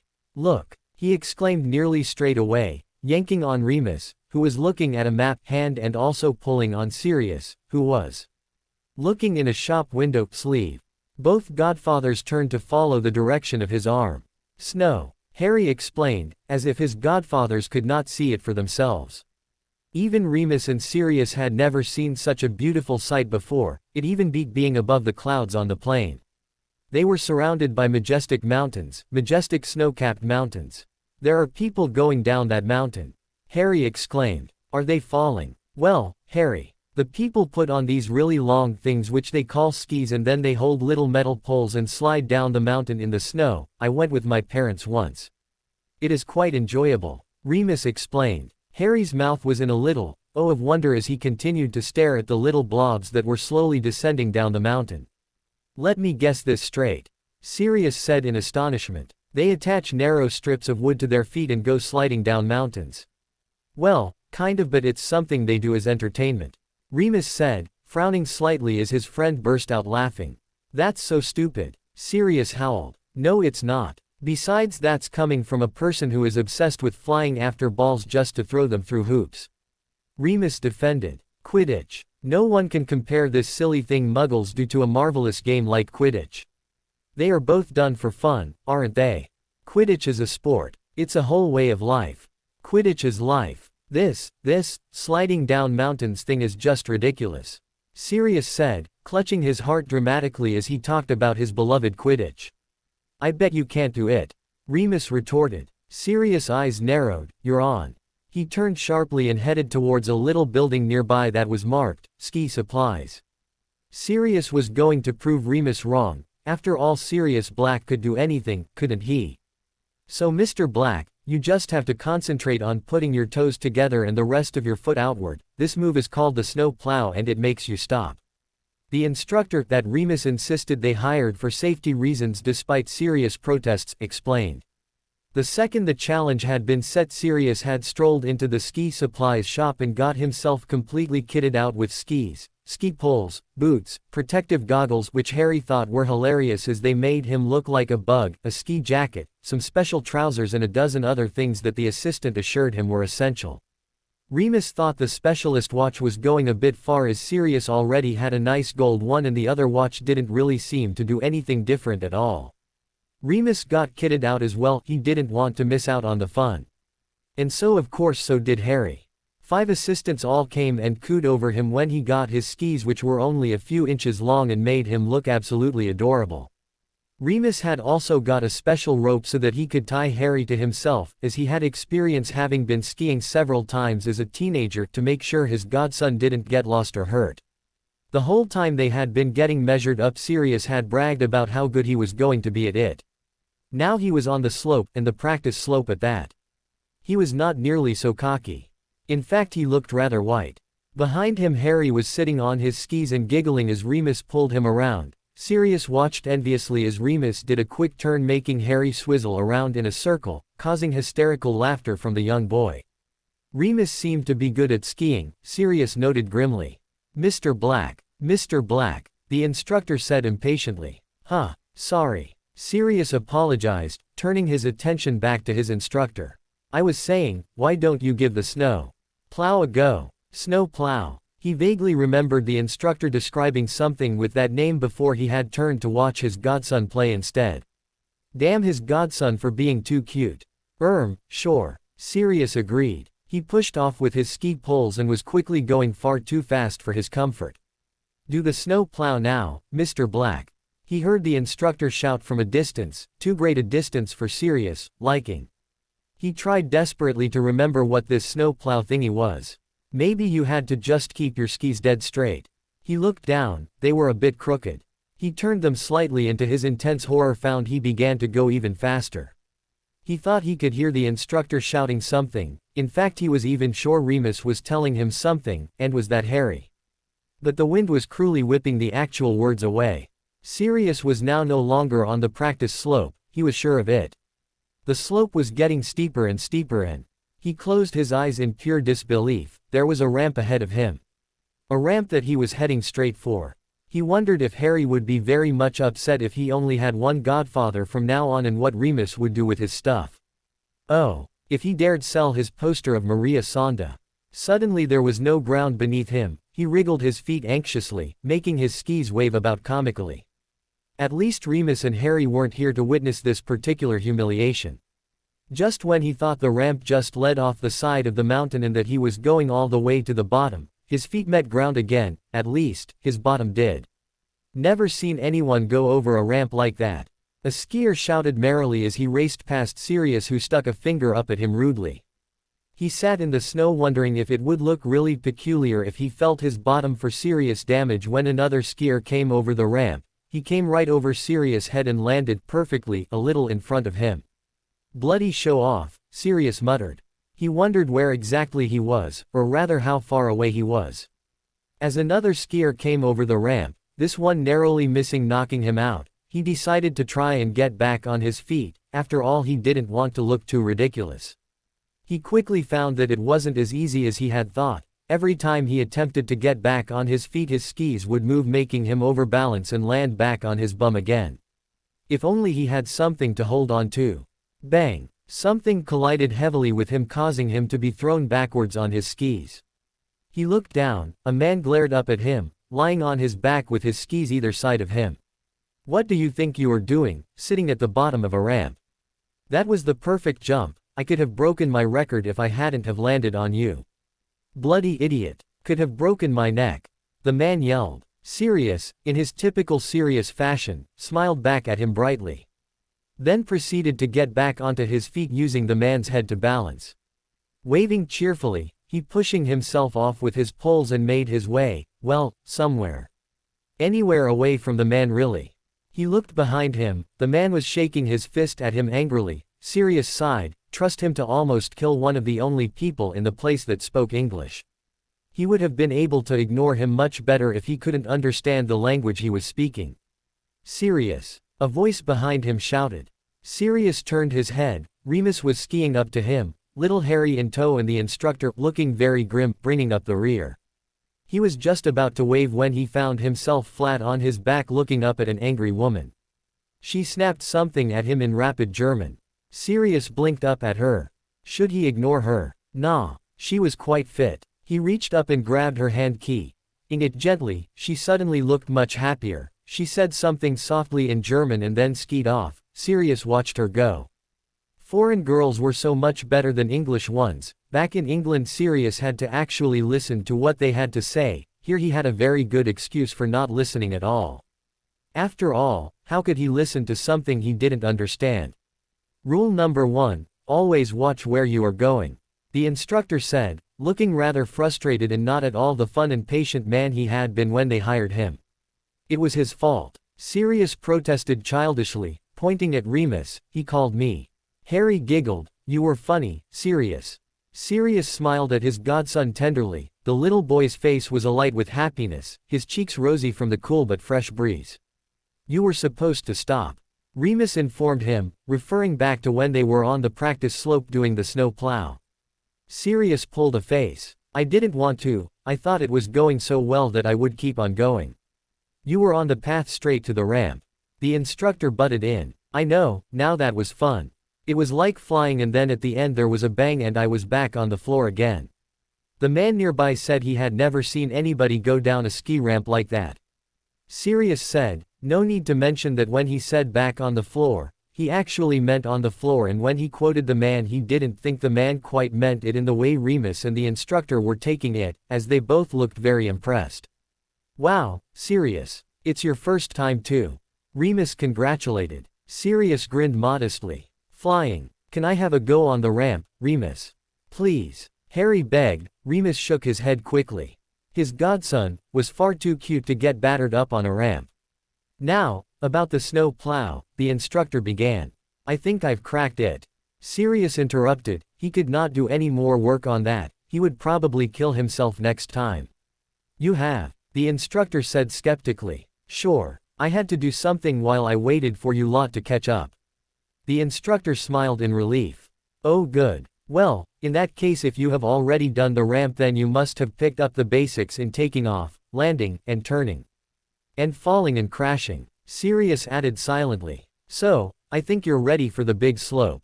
What? Sirius screamed internally, but all he actually said was, sure. After all, he had an image to uphold. Yes, because don't forget we promised to take Harry to that ski show with all the professionals doing jumps. So we had better not be too long. Remus reminded him. Sirius wondered how many of them would fall on their bum or crash into people or spend time sitting at the bottom of a ramp. I can ski, Harry announced. Sirius smiled at the boy. Of course you can. He agreed, not believing it for a second. He can. Remus agreed. I taught him the snow plow and he skis alongside of me or behind me. It's easy, Sirius, Harry assured him. You just have to push off and then you just go down the slope, and Remus does this funny little turns which I can't do yet, but I'm joined to him so I turn when he does anyway, and then you just keep doing that until you reach the bottom and then you just have to put your toes together and you stop. Remus taught me. Sirius cursed Remus silently. Great. Now a 4-year-old was better than him. If you reach the bottom without falling then you win the bet. Remus decided. Sirius eyed the bottom of the slope in front of him. It wasn't that steep. He could do this, right? After all, he was Sirius Black. They had made their way to the top of an easy slope, or so the instructor had said. He said it was a green one or something. Apparently that meant he had less chance of breaking his legs, or neck. We'll come after you, Remus reassured Sirius, who snorted. Sirius Black did not need reassurance. He was not scared. He looked down the slope and gulped. Much ready? The instructor asked, back to his smiley self now he thought his pupil was a natural. Sirius nodded stiffly. Then follow me, the instructor directed. With a quick swish he was gone. Sirius closed his eyes and pushed off too, fully prepared to fall straight away. He counted to 10, still no crash, still no pain. He opened his eyes warily, he was doing it. He, Sirius Black, was going down the slope. He saw the instructor do one of those turns Harry was talking about and attempted to imitate him. Yes, he turned. He was at least halfway down now, he was going to do it. That would serve Remus right for doubting him. No Muggle sport would get the best of Sirius Black. He was going faster and faster, the instructor seemed to be slowing down, well, he was getting closer and closer. Perhaps Sirius was going too fast. He looked down for some sort of button on his skis that he could press to make himself go slower, no button. He swore. He could really do with knowing the snow plow right now. The instructor came closer and closer and closer and then, crash. Sirius collided into the back of him, causing the two of them to land in a tangled heap on the floor, and they had not stopped, no, they were rolling down the hill in a tangled heap. Other skiers swerved to get out of their way and a few unfortunate ones joined their human snowball. Down and down they rolled, all the way to the bottom. Sirius. Someone shook him. Sirius. That was Harry's voice, and he sounded worried. Sirius wrenched his eyes open and found himself looking up into the anxious faces of his best friend and his godson. "Are you okay?" Remus asked. Sirius nodded. "Pride comes after a fall," was his motto, not that silly Muggle one about it being before. Well, for Sirius it was before and after. But certainly not in between. It's hard to have pride when you are a human snowball. Remus helped him to his feet and Harry hugged him tightly. "I thought you were dead," he confessed. "Takes more than a little fall like that to get rid of me," Sirius assured him. His head spun as he leant to hug his godson. He put one hand to his temples, which seemed very swollen. He was going to have one hell of a bruise there. It wasn't until he heard the sirens that he saw the still body of his instructor. Sirius, Remus and Harry waved off the ambulance after being reassured that the instructor was fine. He had merely been knocked out. He didn't appear to have any broken bones and he was only being taken in for observation.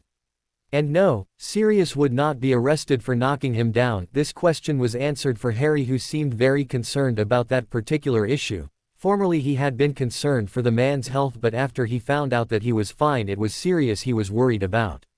Once the ambulance was gone, the small family began the slow walk to the exit. "You lost," Remus remarked to Sirius, who had rather hoped that Remus had forgotten the whole reason they had been skiing in the first place.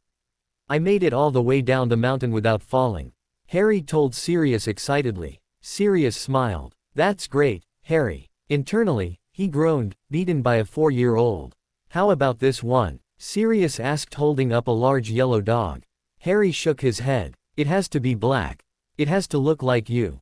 It was nearly a week after the ski incident, as they had come to call it. Remus in particular liked to bring it up, especially when Sirius was being particularly big-headed or annoying. They had made a phone call to the hospital to see how the instructor was doing. He had already been discharged, but still Sirius felt guilty, not to mention embarrassed. And it was the last day of the holiday, and so they had headed into town where they planned to spoil Harry rotten, as Sirius put it. Harry had been thrilled and had decided that he wanted a soft toy of Sirius in his animagus form and a soft toy of a wolfy Remus to join Prongs and Firenze.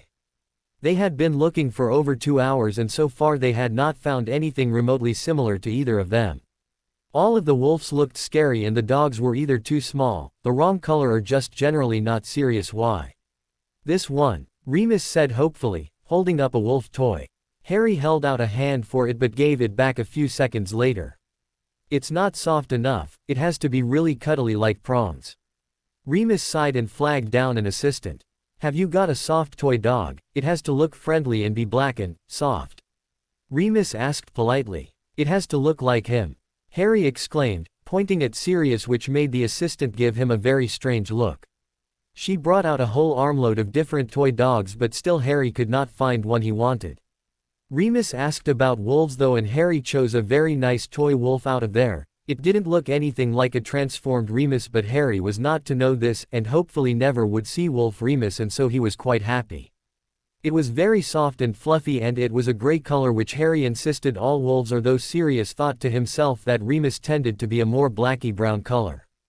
But the thing that most endeared Harry to the wolf was its eyes. They were honey colored. Much like Remus. Even Remus was surprised at how similar the eye color was. After paying for the wolf, which Harry stoutly refused to put in a plastic bag, because it was too dark in there, and so for the next few shops they went in it looked like he was stealing it, they continued the search for a dog. As Harry knew what Sirius the dog looked like, he was a lot more picky, but finally, in a little corner shop, he found it. It was big, much bigger than Prongs, or Mooney as Harry was already calling it. It was very, very soft, almost velvety, and it looked like it was smiling, just like Sirius Animagus form, as he often was smiling. Harry fell in love with it right away, and so, in relief, Sirius bought it for him. "I'm exhausted," Sirius exclaimed. "But at least we found them," Remus pointed out. Sirius agreed. "Why don't we go and get something to eat?" he asked. A cafe had just caught his eye. This idea was met with enthusiastic approval by Harry and Remus, and so half an hour later they had plates of steaming food in front of them. Remus had made the mistake of telling Harry that as it was the last proper day of the holiday, as the next day would be spent on the plane, he could have anything he wanted. He had ordered a chocolate gâteau with chocolate ice cream, and then for pudding he asked for a triple chocolate chip cookie. Remus had thought he would be sick the whole time they were going back to the hotel. Thankfully he remained his happy, cheerful self. Once back at the hotel, Sirius was bored. This meant everyone had better watch out. Remus kept an eye on him while flicking through a book, unable to focus. Sirius sat up suddenly. This meant that he had an idea. These sort of ideas usually spelt trouble to Remus. "No," the man answered before Sirius had even spoke. "And I was going to suggest I read a book." Sirius teased. "That will be the day," Remus muttered. Sirius laughed. "No, I was thinking, a nice little prank." "No. Aw, come on, you like that prank on Dumbledore, didn't you, Harry?"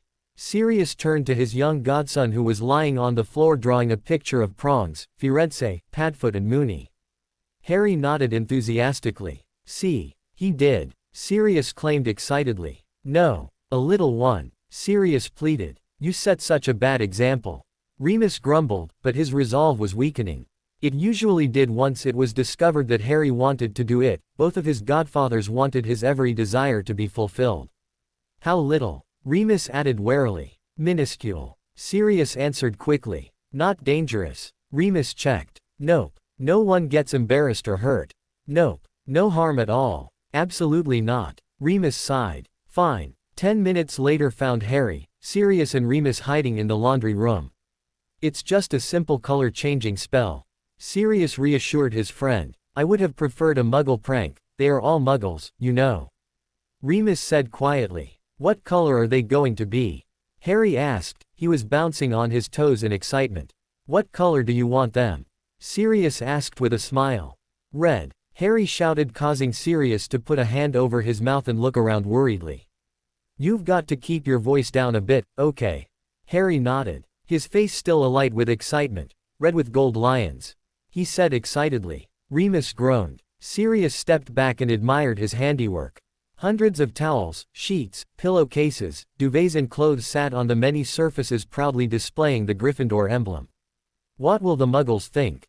And any English witch or wizard sees that and they will know it was magic and they will call the ministry, and you said little," Remus accused. "This is little," Sirius assured him. He grabbed Harry's hand, who was convulsed in silent giggles, and they tiptoed out with Remus following.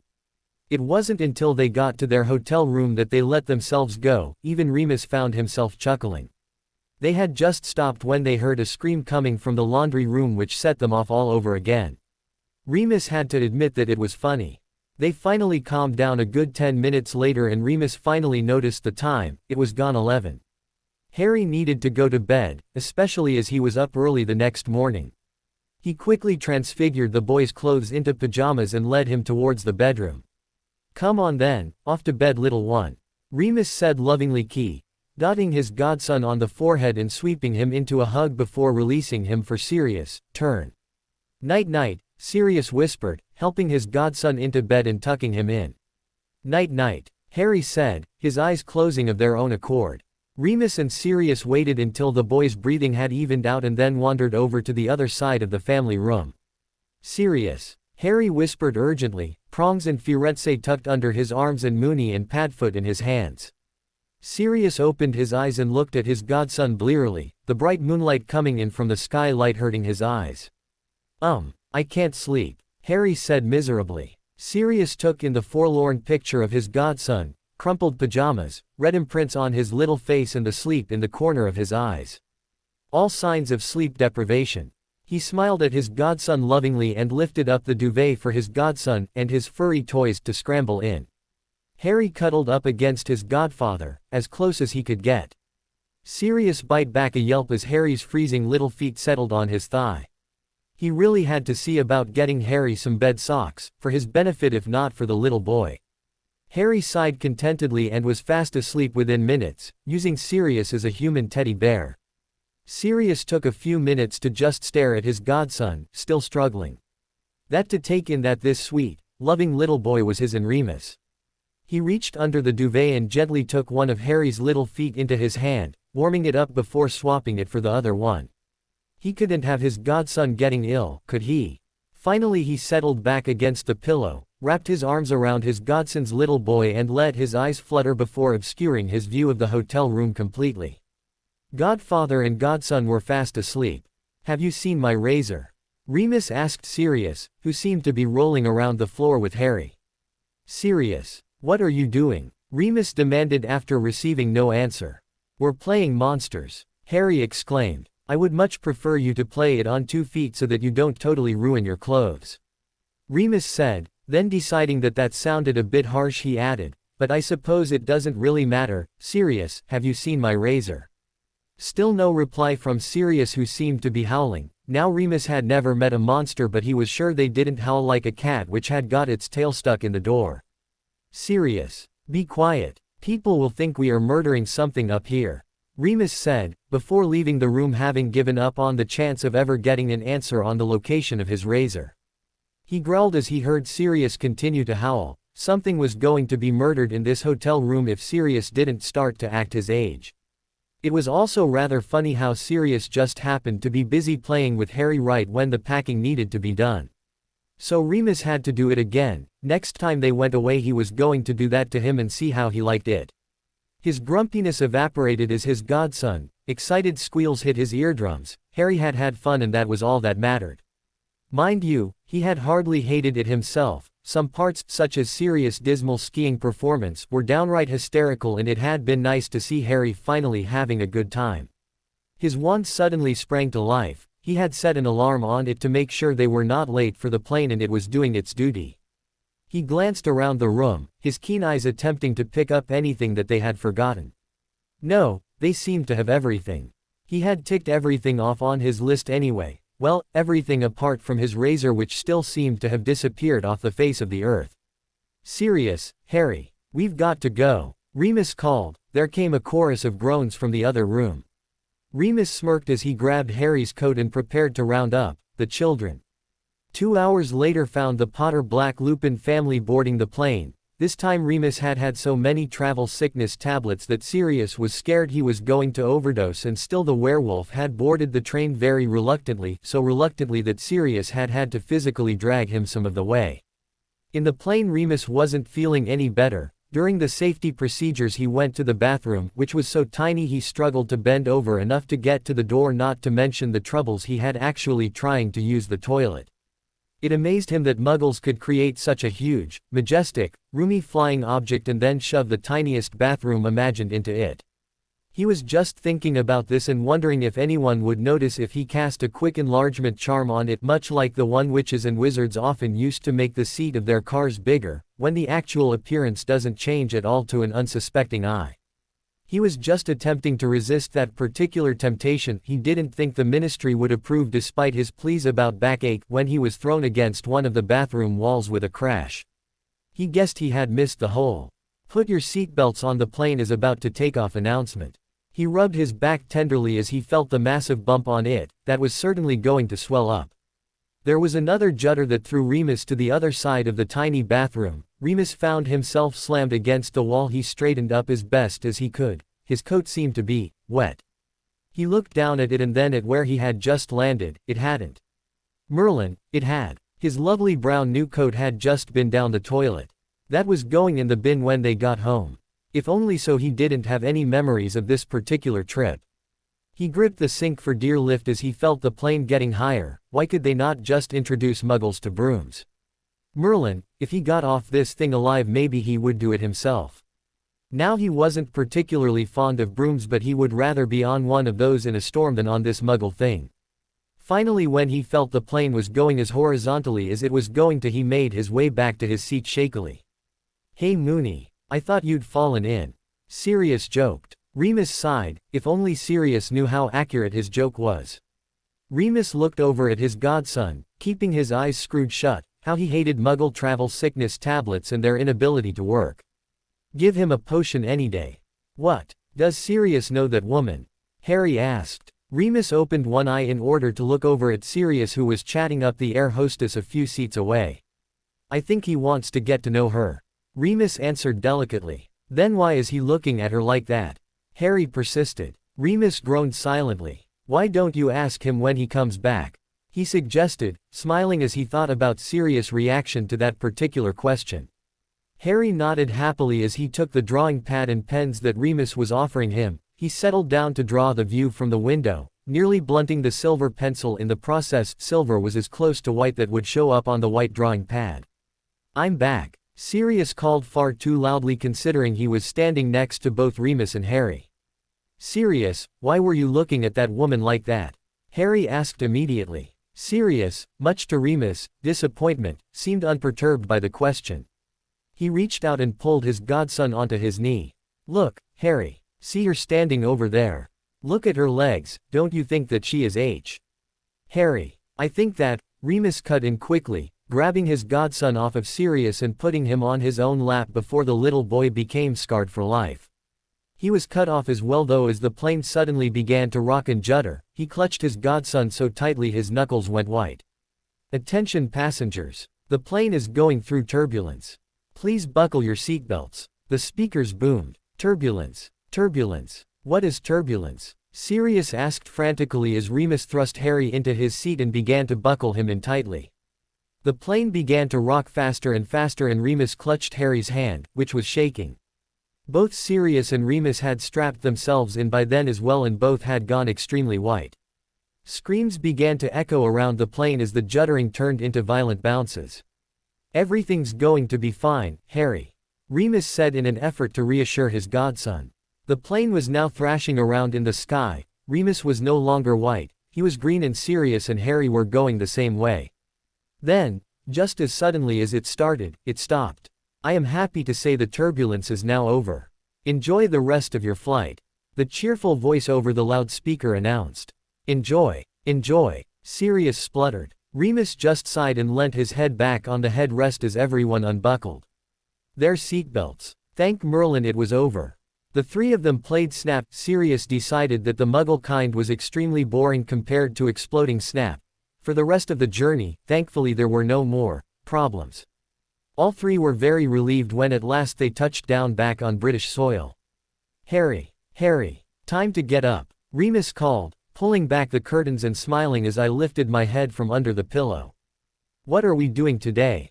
I asked, hoping for something fun. It had been a whole week since we got back from Austria and we have been to the park 3 times and through the woods twice since then. I wanted to go swimming.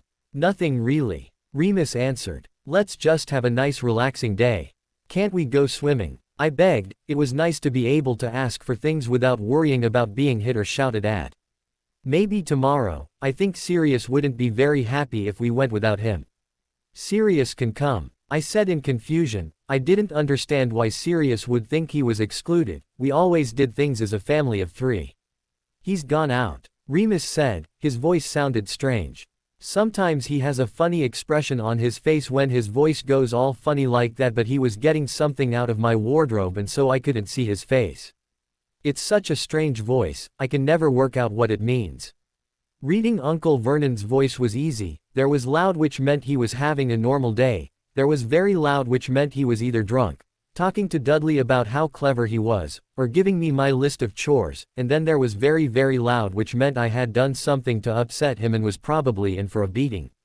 At least Remus was not like that. He had lots of different voices but none of them meant he was going to hit me because he wouldn't hit me, he told me so. Gone out where? I asked. I couldn't remember him saying he was going anywhere, and normally he talks to me about it so that I know where he is. He talks to me like I'm a real person. I never feel inferior with Sirius and Remus, not like I did at the Dursleys. Remus was facing me now and his expression had changed. Just out with a friend. Do you want to wear the red top with the green dragon or the red top with the yellow snitch? I like red at the moment. I have only wore red clothes for the last 3 weeks. I have lots and lots of red outfits. My favorite is the red top with the yellow snitch. Sirius says soon he is going to teach me to play Quidditch. The red one with the snitch. I answered quickly. Sirius has been going out a lot lately with a friend. I hope he is a nice friend. I want to meet him, but Sirius just laughed when I asked. I don't see why he needs to go and spend time with this friend anyway. He already has Remus, he doesn't need any more friends. Remus says it is a female friend. I think Remus is nice enough to be count as lots of friends. I wish I had a friend. Maybe one day when I lose the rest of my freakiness I can go to school.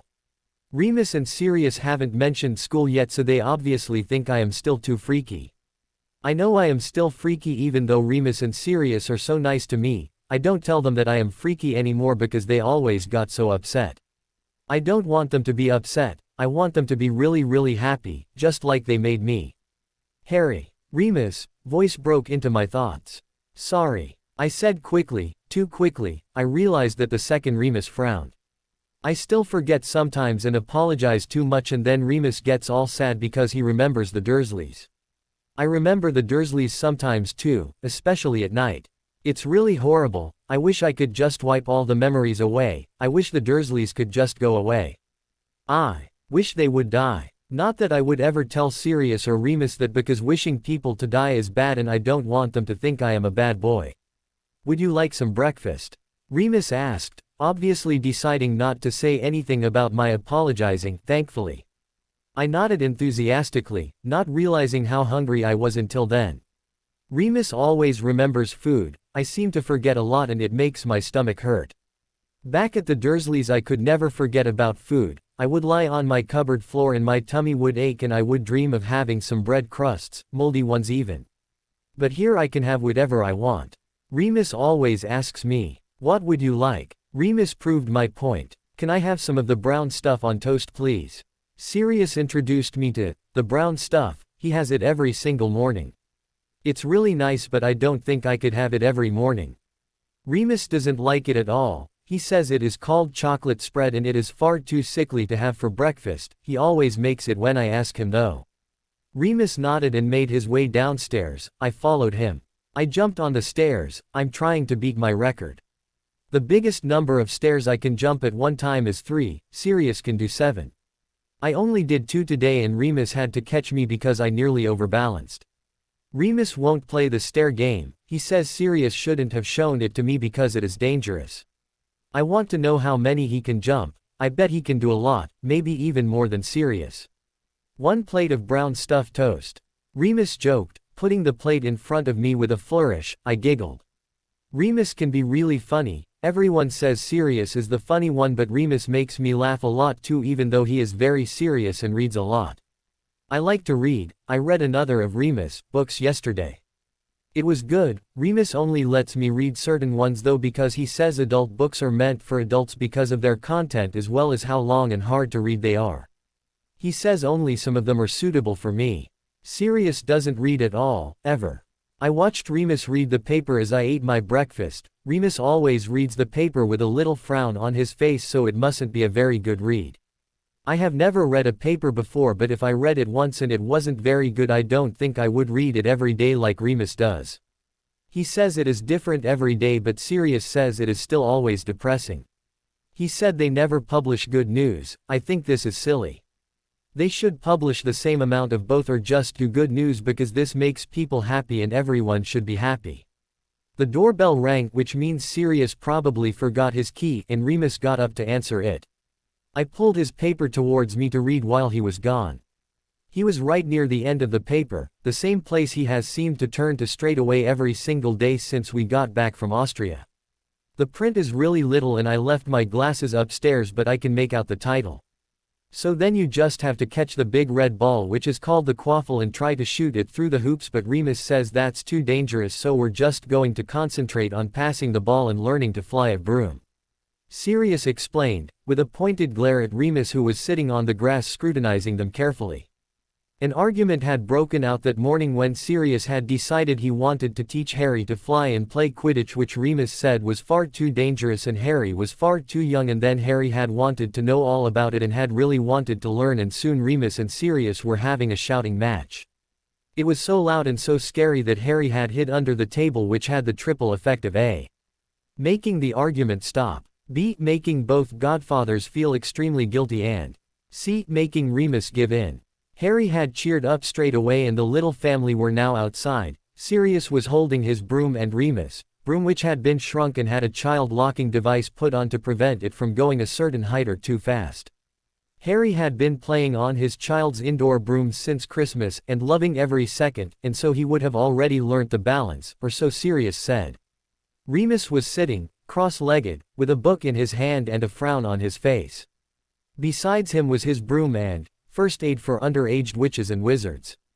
He was sitting very near to Sirius and Harry, prepared for any accident should one happen. They were quite close to the house but away from any trees or posts that Harry might crash into. Remus had dictated this. It was one of his conditions of Harry playing. Sirius was ready to agree to anything. Okay, so first let's try sitting on the broom, Sirius said excitedly. Remus couldn't tell which of the pair were happier about Harry learning to fly. Just put your hand above your broom and say, up, nice and firmly, Sirius said, demonstrating. His broom leapt into his hand straight away. Harry nodded and, sticking his little pink tongue out with determination, he copied his godfather's words and actions. The broom immediately flew into his hand. Harry stared at the broom, his eyes as wide as saucers. He looked up at Sirius shyly to see if he had done it right, but the man was staring at him with a peculiar expression on his face, an expression which Remus correctly identified as amazement. Worry filled Harry. Had he done it wrong? Remus, did you see that? Sirius exclaimed, spinning around to address his friend. Harry turned red. He had done it wrong. He wished Sirius wouldn't point it out to Remus. It was bad enough one godfather knowing what a failure he was. I saw that, Remus said with a nod, a smile on his face. Quidditch lover he was not, but even he recognized a talent when he saw one. Sirius turned back to face his godson who was eyeing him apprehensively. Sore, Harry started to apologize. That was amazing, Sirius exclaimed, making Harry nearly fall over in surprise.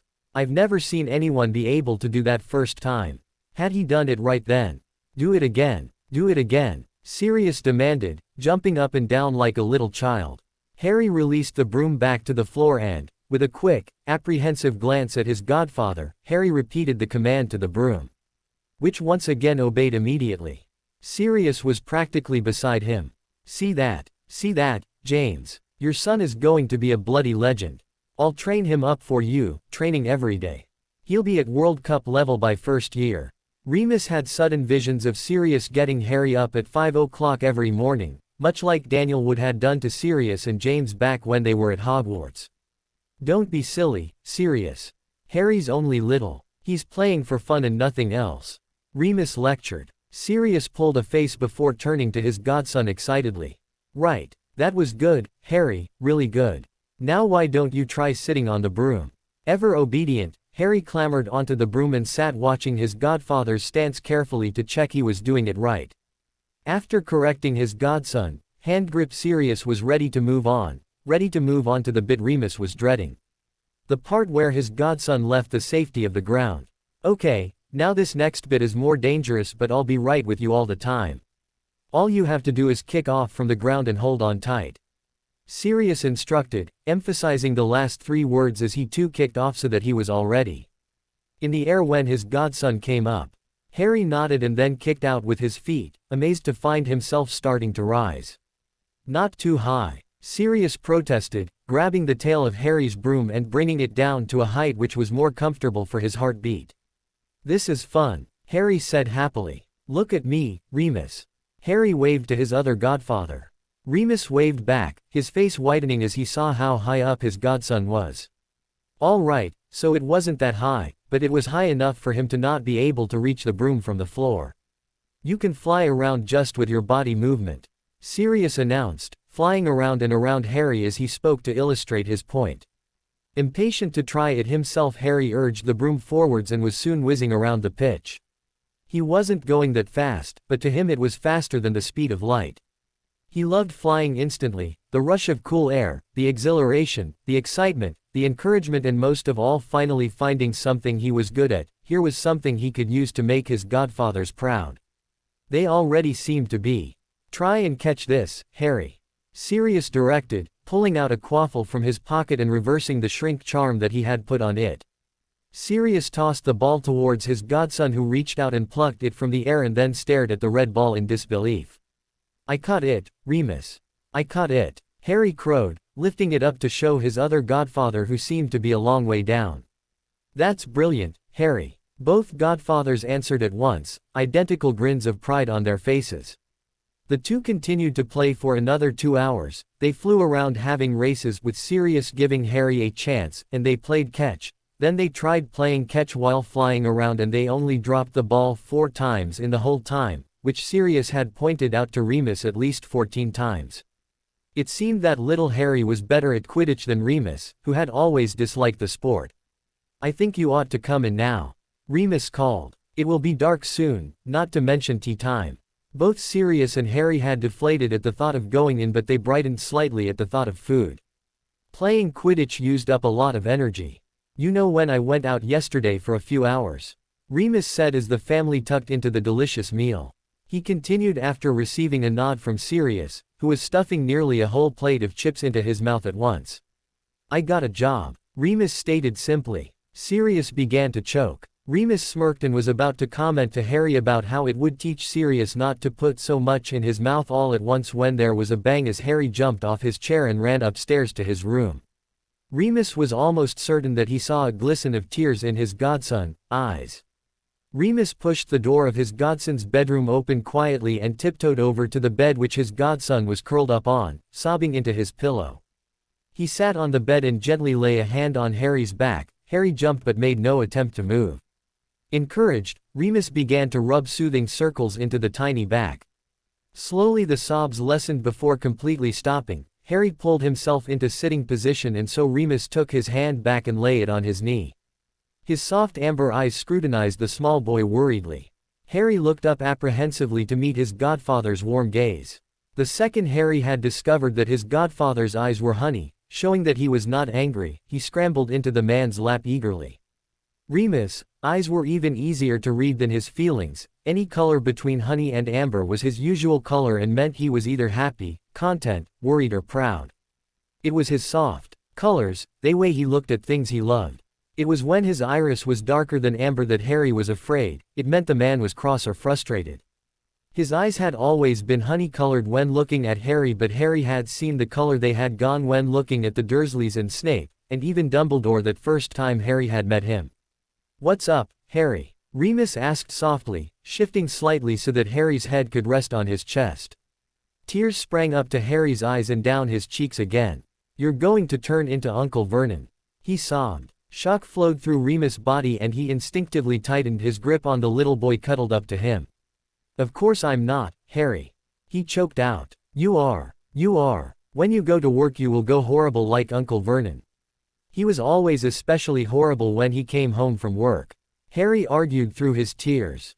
Remus felt his heart sink. This was about him going to work then.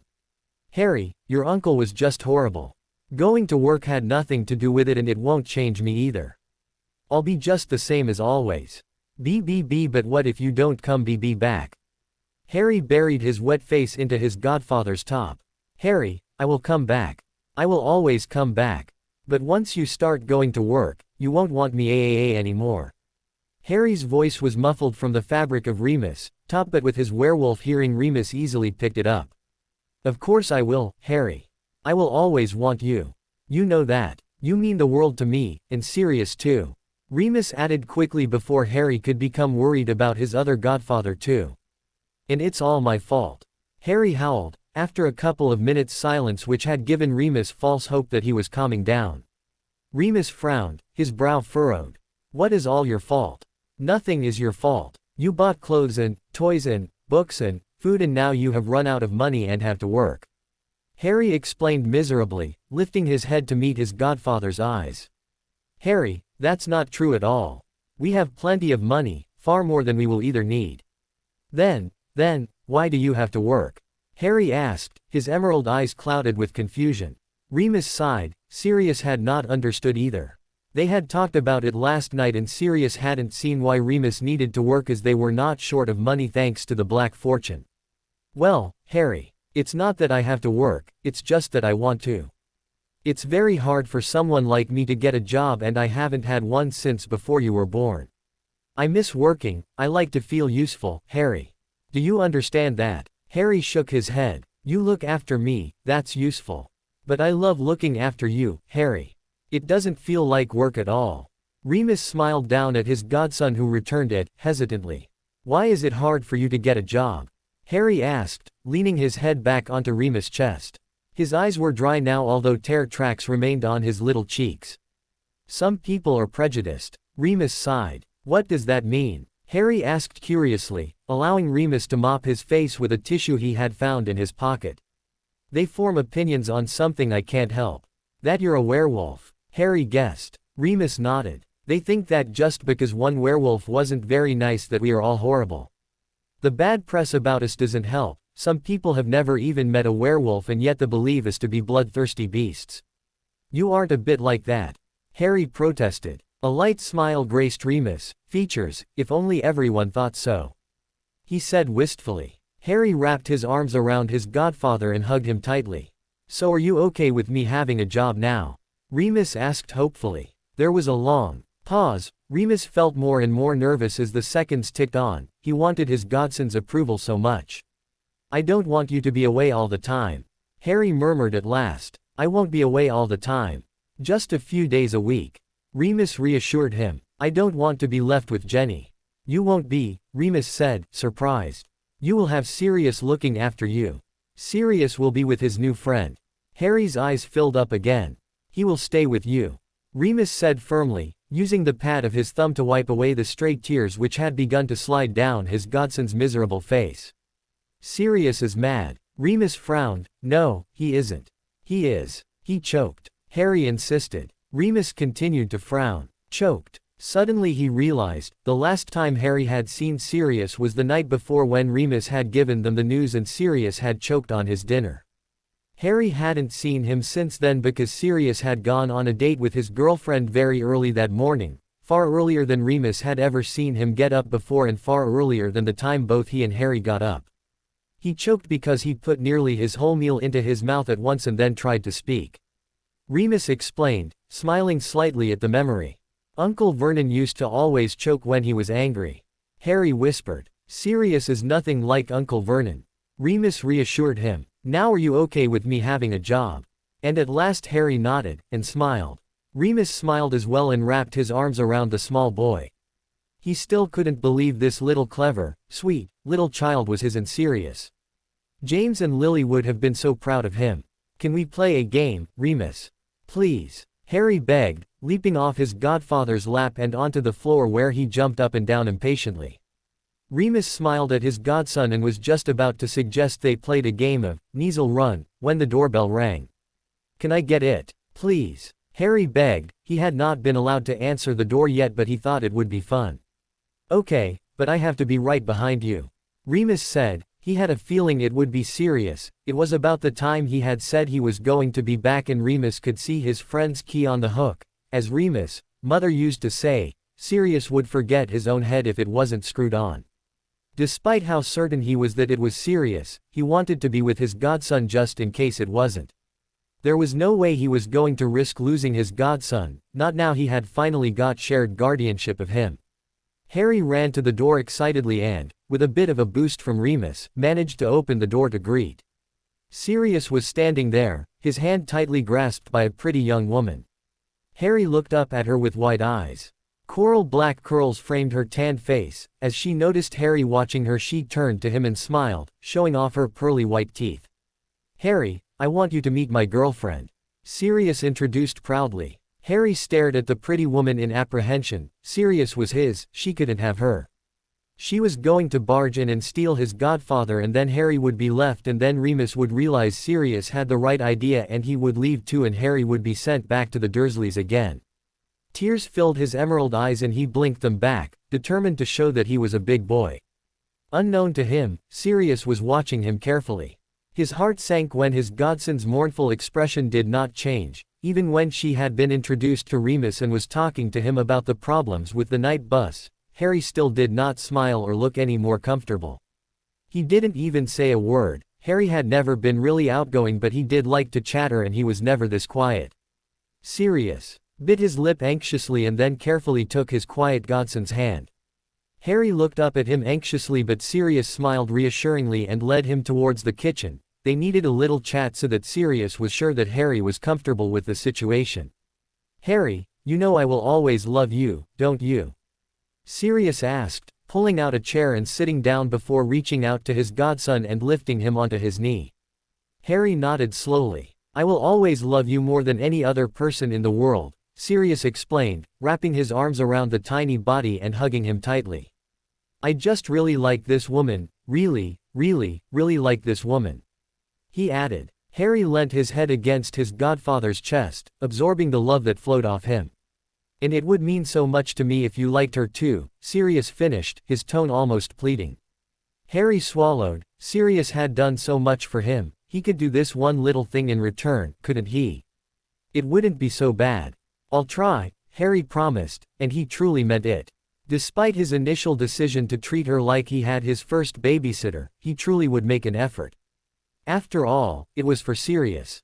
He jumped down and made his way into the lounge again. Remus and Danielle both turned around to look at him and he swallowed. "Hello, Harry," Remus welcomed, always the one who knew when Harry was uncomfortable and tried to make him feel better. "Hello," he whispered. "I thought Sirius exaggerated your cuteness, but I guess he's more truthful than he looks," Danielle said, smiling again, her pearly teeth glittering slightly in the light.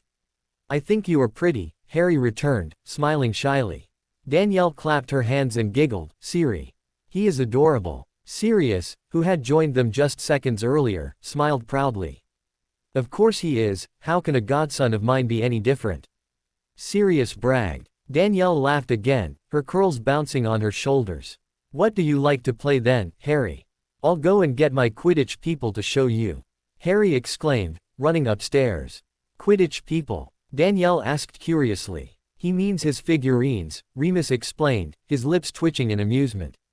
Harry disappeared out of the room and came back with his arms laden with wriggling figurines, all dressed in identical red outfits and carrying silver brooms. "This one is called Bagman," Harry explained, picking up one of the little figures and shoving it dangerously close to Danielle's face. "Look, he flies." The little figure was unceremoniously dropped, but just before it hit the floor the little figure climbed onto the broom and began to circle around the little boy, who squealed excitedly and tried to catch it. "You can play with them if you want," Harry offered generously. "Ah, isn't he precious?" Danielle exclaimed to Sirius before turning to Harry. "No thank you, sweetie. I would love to watch you play though. Why don't we play something that we can all join in with?" Sirius suggested. "Let's play a board game," Harry said enthusiastically. "Great idea, Harry," Danielle agreed, smiling brightly. "I'll watch," Sirius decided.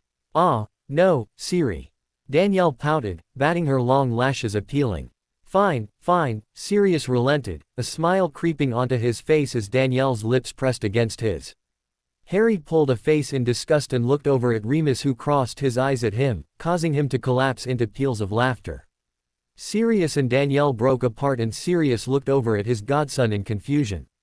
"What's so funny?" Harry's giggles immediately ceased and he shook his head innocently, glancing over at Remus and smirking as if they were sharing a secret. Sirius immediately felt a pang in his heart. Since when did Harry and Remus have jokes without him? "Well, I'm going to have to duck out of this game," Remus declared, getting to his feet. "I need to cook dinner." Danielle didn't seem to feel the need to persuade him with any lip action, and so Remus made his escape. "Okay, which game do you want to play, Harry?" Sirius asked, opening the overflowing games cupboard and causing quite a few things to fall out. "Dragon Rescue," Harry exclaimed excitedly. He quickly regretted that decision. In fact, he regretted even suggesting a competitive game at all because Sirius always won. That was nothing new. What was new was the way Danielle squealed and pounced on him for a long snogging session before the next game could begin, leaving Harry just sitting on the sofa trying to look anywhere but at them.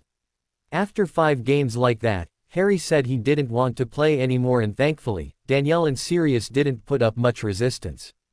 When she was not in Sirius' mouth, Harry found she was really nice. He told her all about Austria. Sirius had gone very red when his godson got to the skiing part, and about all the fun things they had done recently, and in turn Danielle told him all about her own childhood. "I'm just going to get some more wine," Sirius announced the second there was a lull in the conversation. He stood up and began making his way into the kitchen. He paused in the doorway and smiled at his godson, who was enthusiastically showing Danielle a drawing he had done the day before. It looked like things were going to work out just fine. Danielle gritted her teeth. When was Sirius going to stop standing in the doorway and actually leave? Keeping this wide grin on her face was starting to hurt. Finally she saw Sirius disappear into the kitchen and her expression quickly twisted into a snarl. "Now you listen to me, you little brat." She reached out and grabbed Harry's wrist, holding it so tightly he had to bite back a squeal. "I don't like little kids, and I don't like you even more. All of your squealing and chatter is giving me a headache. Just back off before I give you something to really whine about." Harry thrashed around trying to get her to let go of his wrist. His heart thudded in his chest as fear flowed through him.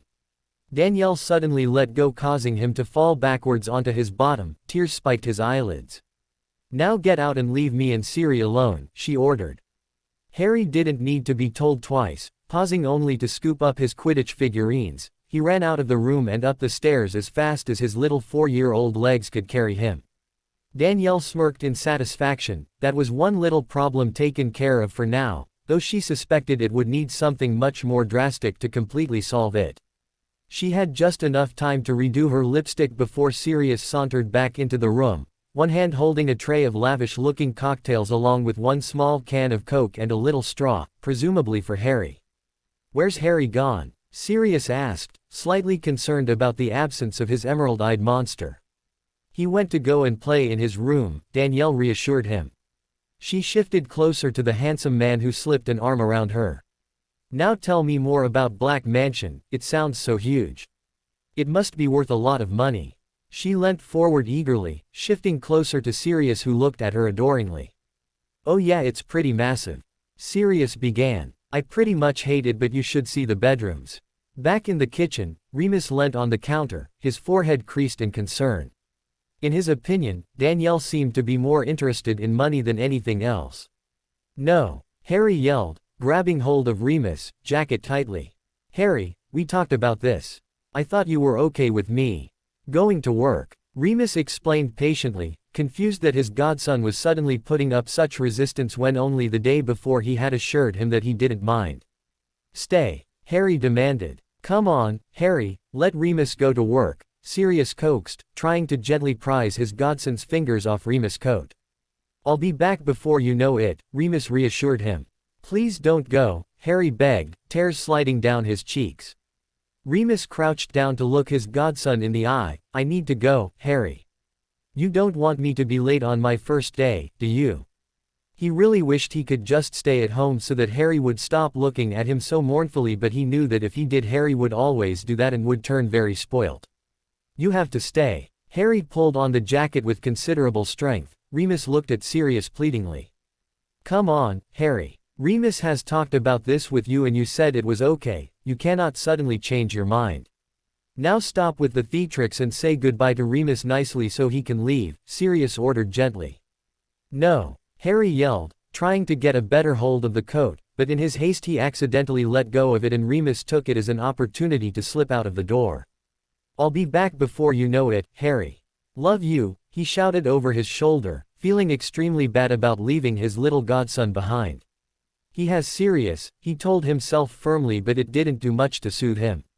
Harry and Sirius were left in the house. Harry stared at the closed door for a second, obviously not believing that Remus was really gone, but when it didn't open again with Remus declaring that maybe he wouldn't go to work after all, he threw himself on the floor and began to scream and shout as loudly as he could.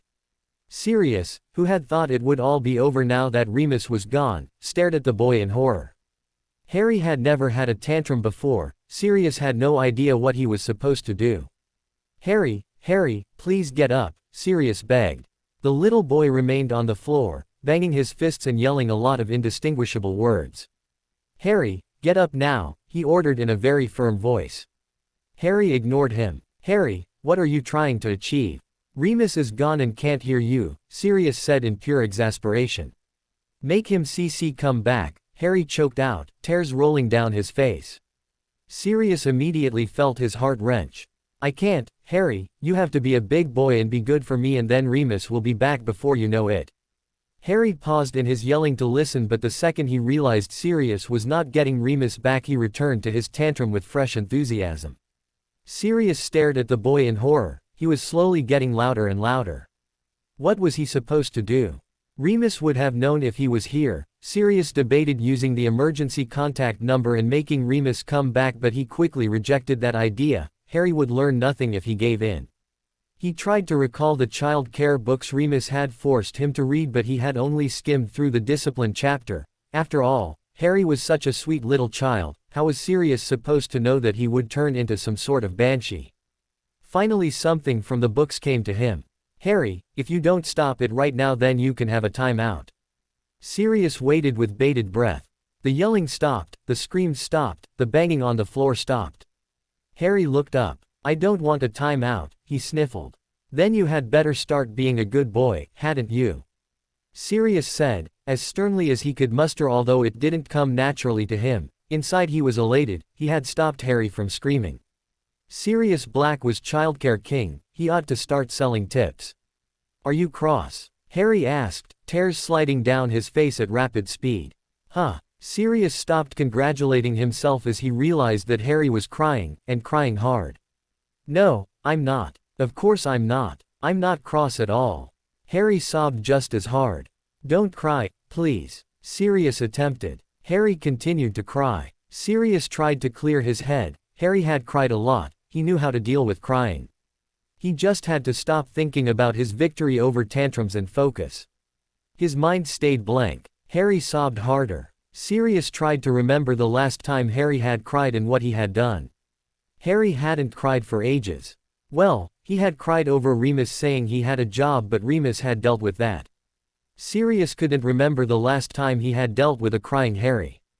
Harry came closer to him and Sirius reached down and rubbed his back subconsciously. The crying became quieter. Sirius looked down at his godson in surprise and then realized what he was doing. Suddenly it all came back to him. He lifted his godson onto his knee and hugged him, rubbing his back soothingly the whole time. Harry stopped crying. There, good boy. That's better, isn't it? Sirius murmured gently. Harry cuddled closer up to his godfather. Sorry, he whispered. All forgotten, Sirius reassured him, hoping fervently that Harry never had a tantrum again. They were bad for his eardrums, not to mention the havoc they caused his emotions. We're going to have lots of fun and Remus will be back before you know it, Sirius continued. Harry smiled. He loved his godfather. He had been so scared that once Remus left Danielle would come round and Harry would be stuck feeling left out all day, but it sounded like they were going to spend it together. Maybe they could even go swimming. Besides, Danielle will be over soon and we can have a lot of fun like yesterday. Or maybe not. Harry could think of many ways to describe his day with Danielle and Sirius, but fun was definitely not one of them. They had played a whole heap of board games to start with. They went through the same routine as yesterday, Sirius winning and Danielle dotting him. Harry stomached that for as long as he could before saying he was going to go outside and play with his dragons. Of course then Danielle had to say she would love to play with him and Sirius said they could all go and play dragons, apparently thinking this would be a big treat for his godson. Harry chose 3 dragons from his box and trailed downstairs as slowly as he could go. He played Firenze as always and he gave Sirius, Flame, like he always played with. He gave Danielle, Inferno. Blaze remained in the box upstairs. Danielle certainly was not going to get to play with the dragon that Remus always used. Okay, so the story is that Inferno is in love with Flame and Firenze is Flame's son. Danielle exclaimed excitedly. The game dragged on. Inferno and Flame, both who were male, Harry ached to point out were constantly getting their furry noses pushed together with Sirius and Danielle doing the action sounds by mimicking it exactly with their own lips while Firenze was left to fly around alone while Harry tried not to look in his godfather's and Danielle's direction. And then they all lived happily ever after. Harry said loudly, unable to put up with the game any longer. Don't you want to play anymore? Danielle asked in disappointment. Harry shook his head. I'm a bit bored. Harry lied. Truth be told, he couldn't stand hearing Danielle making Inferno talk in a squeaky little voice instead of the deep, growly voice that it was supposed to be. Even Sirius wasn't doing the proper gruff voice that he normally did that Harry loved so much. "Ah, what shall we do now then, Siri?" Danielle asked, pressing her lips against his for a second before pulling away. "Why don't we go and watch a film?" Sirius suggested. They could apparate to the nearest Muggle town easily. Harry agreed enthusiastically. He could see Dragon Adventures that had just come out and pretend he wasn't with Sirius and Danielle if they started any more embarrassing displays, but maybe they would get so caught up in the film that they would forget each other for a bit. "A film it is then," Danielle declared with a girly giggle. What a mistake that was. First, Danielle had insisted that Harry side along apparated with her, and so Harry had found himself squeezed against her very tightly, almost choking on the strong perfume she had got on. Luckily, Sirius arrived so soon after them that Danielle had not had time to say anything or do anything to him, which Harry was very relieved about. Second, when Sirius asked about Dragon Adventures as he knew his godson wanted to see it, the woman said that they had sold out, and so they ended up going to see a film that Danielle was just dying to see. It was called Love on a Lonely Mountainside, and Harry couldn't see anything about the advertising posters that gave him the impression that he would like it. It didn't seem to have many animals in it at all. In fact, the only thing remotely interesting about the posters was the little sheep in the background, but Harry couldn't see that playing a main part. Thirdly, when they had brought some popcorn, they had found a nice set of seats at the back. Danielle insisted that she wanted Harry next to her, and Sirius insisted that he was next to him, and so Harry found himself sat in the middle of them, which he wouldn't have minded, except the fact that they kept leaning over him and dotting passionately right in front of his nose. They did it 7 times, and that was just during the trailers. When the film started, it didn't get any better. It was a rubbish film, with a very silly girl who was constantly just running around fields in frilly dresses, and then a man who just rode a horse up and down the mountain constantly. Harry didn't see that there was an actual story to it at all, and there wasn't a single sheep like it had on the poster. He wondered how long it was going to last. It felt like they had been sitting there forever, and yet nothing had really happened in the film yet. It wasn't like he saw much of it anyway, because every few minutes Sirius and Danielle would start up a snogging fest again, and Harry's view of the film would be blocked by the outlines on their heads. He was thankful that at least now the film had started. It was dark. The film and time ticked on, with Harry spending most of his time chomping on popcorn and trying to count the amount of silhouettes of heads in the cinema. Occasionally he turned back to the film, but still nothing was happening. Harry was full. He couldn't eat any more popcorn, and it looked like Sirius and Danielle's mouths were getting enough exercise without the need of chewing on food. He waited until their latest snog was over and they had both turned back to the film. They appeared to actually be enjoying it, before taking a few pieces of popcorn and throwing it experimentally. A man a few rows down turned and looked backwards, but it was dark and he obviously either couldn't see Harry or didn't suspect him, because he turned back to the film almost instantly. Maybe that man was sickened by Sirius and Danielle's snogging too, as they had just started again.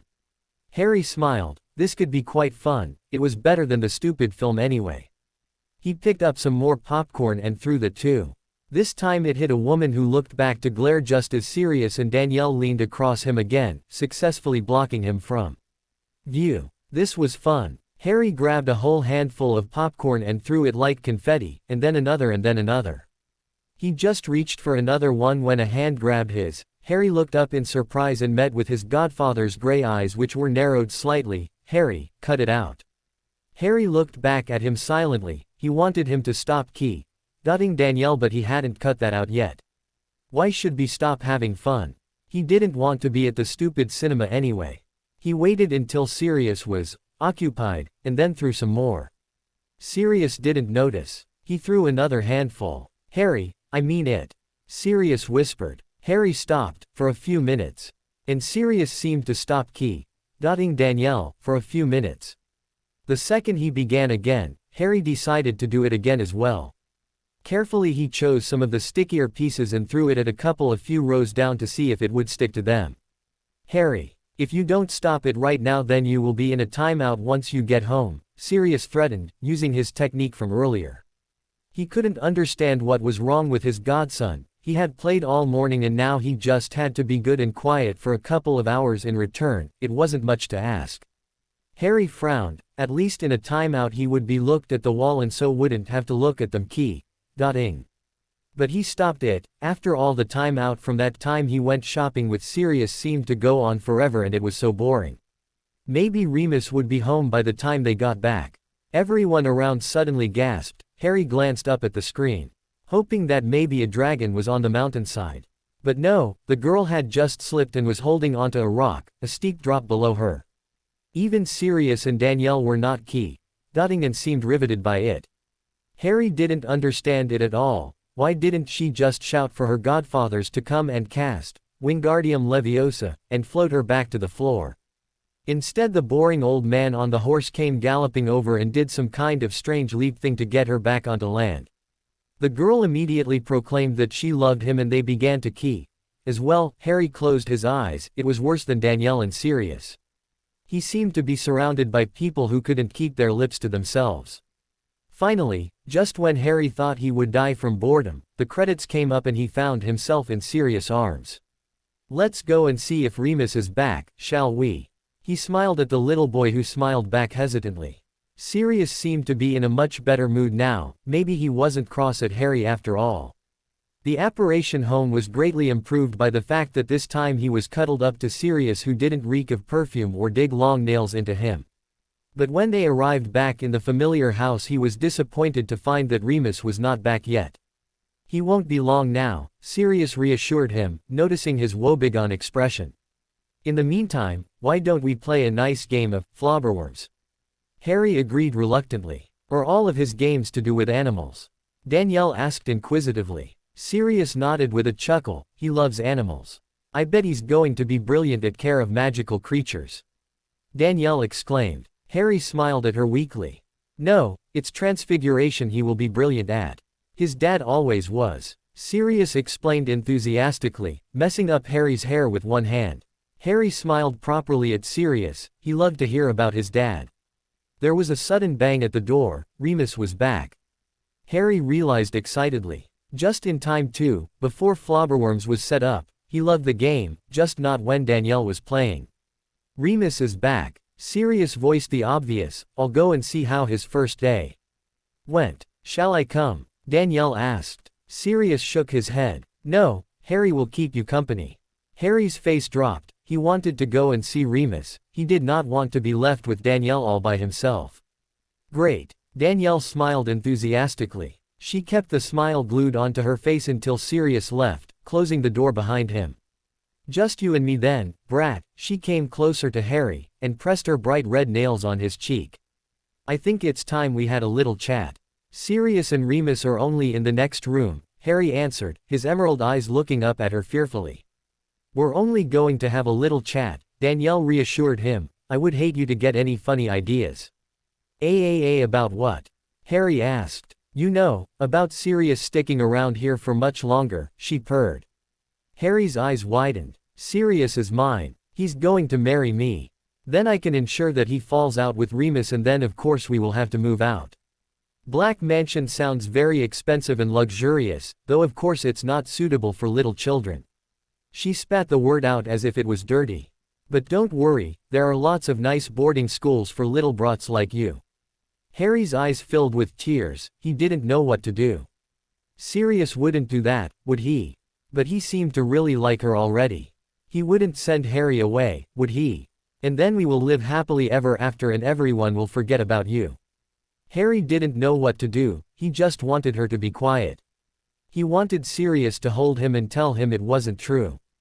He saw her opening her ruby lips, ready to carry on, and he did the only thing he could think of. He kicked her as hard as he could. She screamed so loudly that Harry put his hands over his ears. Remus and Sirius burst into the room straight away. Harry just looked at them, confused and little afraid as he saw his panting godfathers and Danielle, who had stopped screaming but was now holding her leg looking pained. "What happened?" Sirius asked, putting a hand on his chest as he tried to get his breath back. He kicked me," Danielle accused, rolling up her trousers and looking at her leg which was already starting to get a bruise. Harry looked up at his godfathers in fear, both looked at him disbelieving and then turned very stern and angry. Harry felt his eyes fill with tears. He didn't want them to be cross with him, he didn't mean to upset them, he only wanted her to shut up. Sirius strode over and grabbed Harry around the wrist, gently but very firmly pulled Harry upstairs to his room. Remus quickly followed. When they got there he gently pushed Harry down onto the bed and then stepped back. Remus stood beside him. Harry looked up fearfully at the disapproving expression on both godfathers' faces. "Harry," Sirius began, his voice staying stern and disappointed, "you do not kick a woman or a girl or anyone for that matter. What is the matter with you today?" Sirius had to take a deep breath to control his temper. "What came over you?" Remus asked, his tone slightly less stern and angry but far more disappointed. "He's been like this all day," Sirius informed Remus, who looked up at him. He was a real pest at the cinema, throwing things at people. Remus' gaze returned to Harry, who fidgeted uncomfortably. "Is this because I went to work?" he asked. Harry shook his head truthfully. He hadn't had a problem with Remus going to work. He just didn't want to be stuck with Sirius and Danielle. "Why did you kick her?" Sirius demanded. "I know you must have had a reason," he added much more gently. Harry looked up at him. He could tell him and then Sirius would understand and he and Remus wouldn't be mad anymore. But he couldn't, because then Sirius wouldn't go out with Danielle anymore and then he would be sad. Harry didn't want his godfather to be sad, he just didn't want to be stuck with Danielle by himself ever again. He wished Sirius had chosen a nice woman to fall in love with. He stayed silent. "Why would you do that? She has been so nice to you all day and you repay her by." Sirius felt his temper beginning to go and Remus obviously did too as he cleared his throat warningly. Sirius stopped immediately. He had to scold Harry in a calm and stern way so that he learnt from it. Remus looked over at him pityingly. He wouldn't like it if he had to be the one to deliver Harry's first proper telling off. Sirius sighed. He knew what he had to say. He knew he had to tell the boy off. He just had to keep calm and try to remember that this was his sweet little godson who he loved so much and was probably just struggling to adapt and didn't want to share him. "I'm so disappointed in you, Harry. I never thought any godson of mine would hurt a woman or be violent at all. I would have thought you, above everyone, would understand that violence is not a way to solve problems."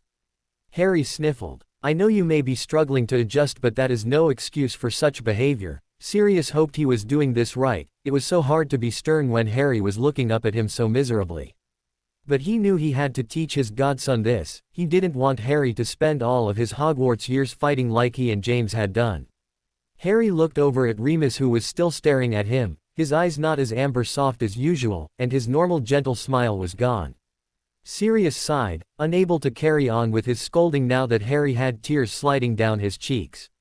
"All will be forgotten if you apologize to her, Harry." He was confident that this was an easy way to finish the matter quickly. Harry would apologize and therefore show that he knew his behavior was wrong and then things could carry on as usual, but his hopes were quickly dashed when Harry, in a moment of bravery, shook his head defiantly. "I won't. She deserved it," he declared, and then immediately regretting not just taking the opportunity and apologizing so that he could cuddle his godfathers and they would stop being angry at him and things could go back to normal. Sirius stared at his godson in disbelief, anger coursing through him. He had tried to make it easier for him. He had been soft with him when in most families he would have been packed straight off to bed for the rest of the day or at least given a long time out. He had offered a chance of no punishment if he just did a tiny thing to correct his misbehavior and Harry had just completely refused. He reached towards his godson impulsively. He pulled him off the bed and turned him round, raising his hand and bringing it down on the boy's bottom with a muffled crack. "Not that heavily, but not that lightly either. And you deserved that," he announced, before turning on his heel and stalking out. Remus, who had been taken completely by surprise by Sirius' actions, quickly went over to Harry, who was now sobbing hard even though his bottom didn't really hurt very much, It had stung when Sirius had first done it, but it had stopped almost immediately. It was just the shock that he had made Sirius angry enough to do it, the shock that Sirius would actually smack him.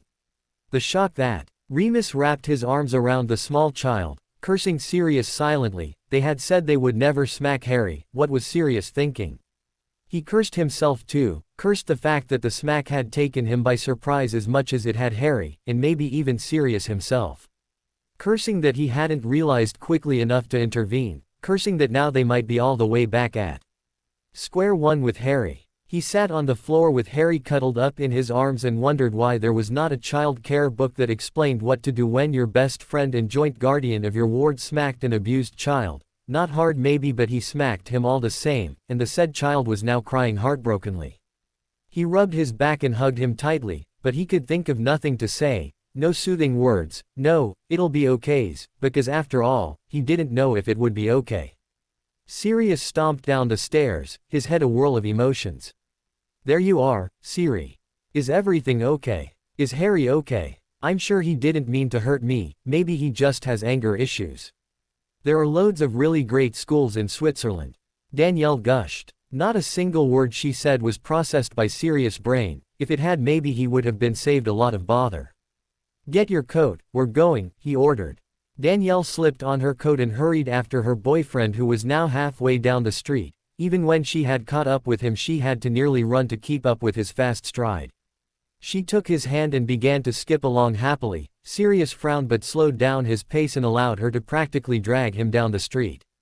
Have you seen the new shopping center in this town? She asked excitedly. It is gorgeous, you should see some of the clothes shops. There is even this wedding shop and you should see the dresses it has. I fell in love with one of them, it's even in my size. Sirius stayed silent. In truth, he wasn't even listening. Danielle took in her boyfriend's worried expression and smoothed out the lines on his forehead. What's the matter, Siri? That was the cue Sirius needed. He began to spill out his troubles. I smacked him, I promised him I wouldn't hurt him, and then I smack him. He's only little, and I was angry and I wasn't thinking and I hurt him and I left him and he's probably crying and he's so small and he trusted me and he loved me. And I've wrecked it all. Harry deserves so much more. I'm a rubbish godfather. Why did James and Lily ever make me his godfather? Whoa, slow down, Danielle said with a giggle. They should have just had Remus as a godfather, he's far better than me. I don't know why they decided he needed two godfathers. I'm such a failure, I'm a rubbish friend and a rubbish godfather. I told them to switch to Peter. I told them to. Sirius had tears running down his face as he shared the guilt and the burden he had had to carry for the last 3 years. The only person he had shared it with was Remus. He was the only one he trusted enough, and now Danielle. He trusted her. Danielle put a hand on his shoulder soothingly. I smacked him, Sirius shouted, self-hate oozing in his voice. A smacked bum is nothing, Siri, it's the least he deserved. She patted his shoulder. Inside she was rejoicing. He smacked him. Hopefully that would put a rift in their little bonding and she could work on making it bigger and bigger, and then it would be so easy to turn them against each other. Sirius looked over at her in surprise, but he was abused. He exclaimed. Danielle said nothing. He'll hate me, Sirius whispered miserably. He already hates me, it doesn't matter anyway, Danielle said, brushing her hair out of her eyes. Shocked, Sirius turned to her. Of course it matters. No, it doesn't. We will be getting married soon and then we can start our own family in a nice mansion somewhere. We're only stuck with Harry for a few more months. Her voice was excited and breathless. Sirius froze. He stared at the woman beside him. She was excited and happy, totally unconcerned about his ruined relationship with his godson. She thought he was going to just leave Harry. Just forget about him. Suddenly he remembered things about her that he had cast aside before, clues about what sort of person she was. The way he had caught her looking at Harry sometimes, he had thought he imagined it. But now, he realized the sort of person she really was. I would never move away from Harry. Harry is my life. I would never put you or any other woman in front of him, and I wouldn't marry you or have children with you if it was a matter of life and death. He shouted. People turned and looked at him, but he didn't care. He wished the whole world was there. He wanted everyone to be warned that she was a bi-ch. He wanted her to be embarrassed and to be hurt. like she had made him hurt, he had trusted her. He had only ever trusted the Marauders before. He had never felt so in love before, but now it was gone. He loved Harry far more than he had ever loved her anyway. He turned round and marched away. "It's over," he shouted over his shoulder. "And don't you ever go near me or my godson again." Remus wrapped his arms even tighter around his godson who was still sobbing. "Come on, Harry, please stop crying," Remus attempted. "Sirius hates me," Harry choked out, the first words he had said since he had begun to cry. "Of course he doesn't, in fact, the only one I think he hates at the minute is himself," Remus soothed. He knew Sirius would be beating himself up about the smack. He wondered when the man would come back. It wouldn't be long, he knew him well, Sirius' conscience wouldn't let him stay away for too long. Remus was determined that when Sirius did come back he wouldn't give him a hard time. Sirius would suffer enough from his own guilt. What he would need was support and comfort, maybe even as much as Harry. "He's really cross," Harry wept. "I think he's more cross at himself," Remus said. There was a sudden bang, making Harry jolt to his feet and Remus look up in apprehension. There was a clatter of feet coming up the stairs and then Harry's door was thrown open and Sirius came into view. His eyes were wild and watery and his breaths ragged. He almost ran across to Harry and picked him up, cradling him against his chest as if he would never let him go. "I'm sorry, I'm really sorry. I'll apologize to her, and I will be really good. I'll be nice to Danielle, I will. Just please don't send me back," Harry wept. Tears slipped down Sirius' face as well as he hugged Harry as tightly as he could. "It's me that's sorry, Harry. I'm so sorry. Danielle is a bi, Remus coughed warningly, and she won't be around anymore and I'm glad you kicked her. I hope it really hurts her," Sirius said viciously. Harry smiled slightly. "But I wish you had kicked me as well, I deserve it." "I'm so sorry, Harry. It's me that deserves to be sent to the Dursleys. We would never send you back, Harry. I can't believe I smacked you, and right when you trusted us and you were getting over everything. If I could get a time-turner from the ministry, I would." Harry returned Sirius' hug with full force. "I love you, Sirius. And I know you would never hurt me like the Dursleys. I still trust you." He looked up at his godfather, trying to say anything he could to make him stop crying but Sirius' tears were still coming full force. "Please stop crying." Harry reached up and stopped a tear with his thumb, much like Sirius used to do to him. "You deserve so much better than me, Harry," Sirius whispered. "I'm so sorry." Harry smiled up at him and repeated a phrase that Sirius himself often used. "All forgotten." Sirius laughed and hitched Harry further up so the boy could bury his head in his shoulder. Harry threw his small arms around his neck and hung on tightly, absorbing the love coming off of Sirius. Hugs were the thing he loved more than anything else. Remus came up behind him and rested a hand on Harry's back soothingly. Harry lifted his head up and looked up at both of his godfathers. Both were looking down at him tenderly, love in their eyes. Harry didn't care what Sirius said, he knew he had the best godfathers in the world. Sirius groaned as he turned over again, his pillow gripped in his clenched fists. All night, he hadn't been able to sleep. Every time he closed his eyes he was haunted by images of Harry's crying face. How could he have hit a child? Not only a child but an abused child, and Harry no less. He was just about to give up and go and make a cup of tea despite the fact that it was 4 in the morning when a scream shocked him into sitting position. He was on his feet in seconds, that was Harry, he knew it. He raced into his godson's bedroom and was greeted by a sight that immediately made him freeze. Little Harry, obviously have woken himself with his own screams, was sitting up in bed crying quietly, his blankets in a death grip and his eyes wild and frightened. He looked just like he had in Sirius' head. Sirius rushed to his godson's bedside and immediately swooped him into a hug. His fear of a rejection was outweighed by his parental need to comfort the boy he loved more than anything else. To his relief, Harry immediately latched onto him and cried out the rest of his tears into his godfather's pajama top. "Nightmare?" Sirius asked sympathetically. Harry nodded hesitantly. "Want to talk about it?" Harry shook his head quickly. "It helps, you know," Sirius said soothingly. He knew his godson wouldn't get back to sleep without getting the dream out of his system. Harry suddenly became very interested in his duvet. "Tell me," Sirius requested, more of a question than a command. He lifted his godson's chin so that he could see his emerald eyes which were currently shining from the tears. Harry seemed extremely unsure of himself. Sirius sat down on the bed and pulled Harry onto his knee. Harry rested his head on his godfather's strong chest and finally began to explain. "I dreamt that you would leave me," Harry whispered. Sirius was quite shocked. He thought they had got over that stage already. Surely Harry knew by now that he would never leave him. He was just about to voice what was almost becoming a mantra for him when Harry continued. "SSS, she said you would.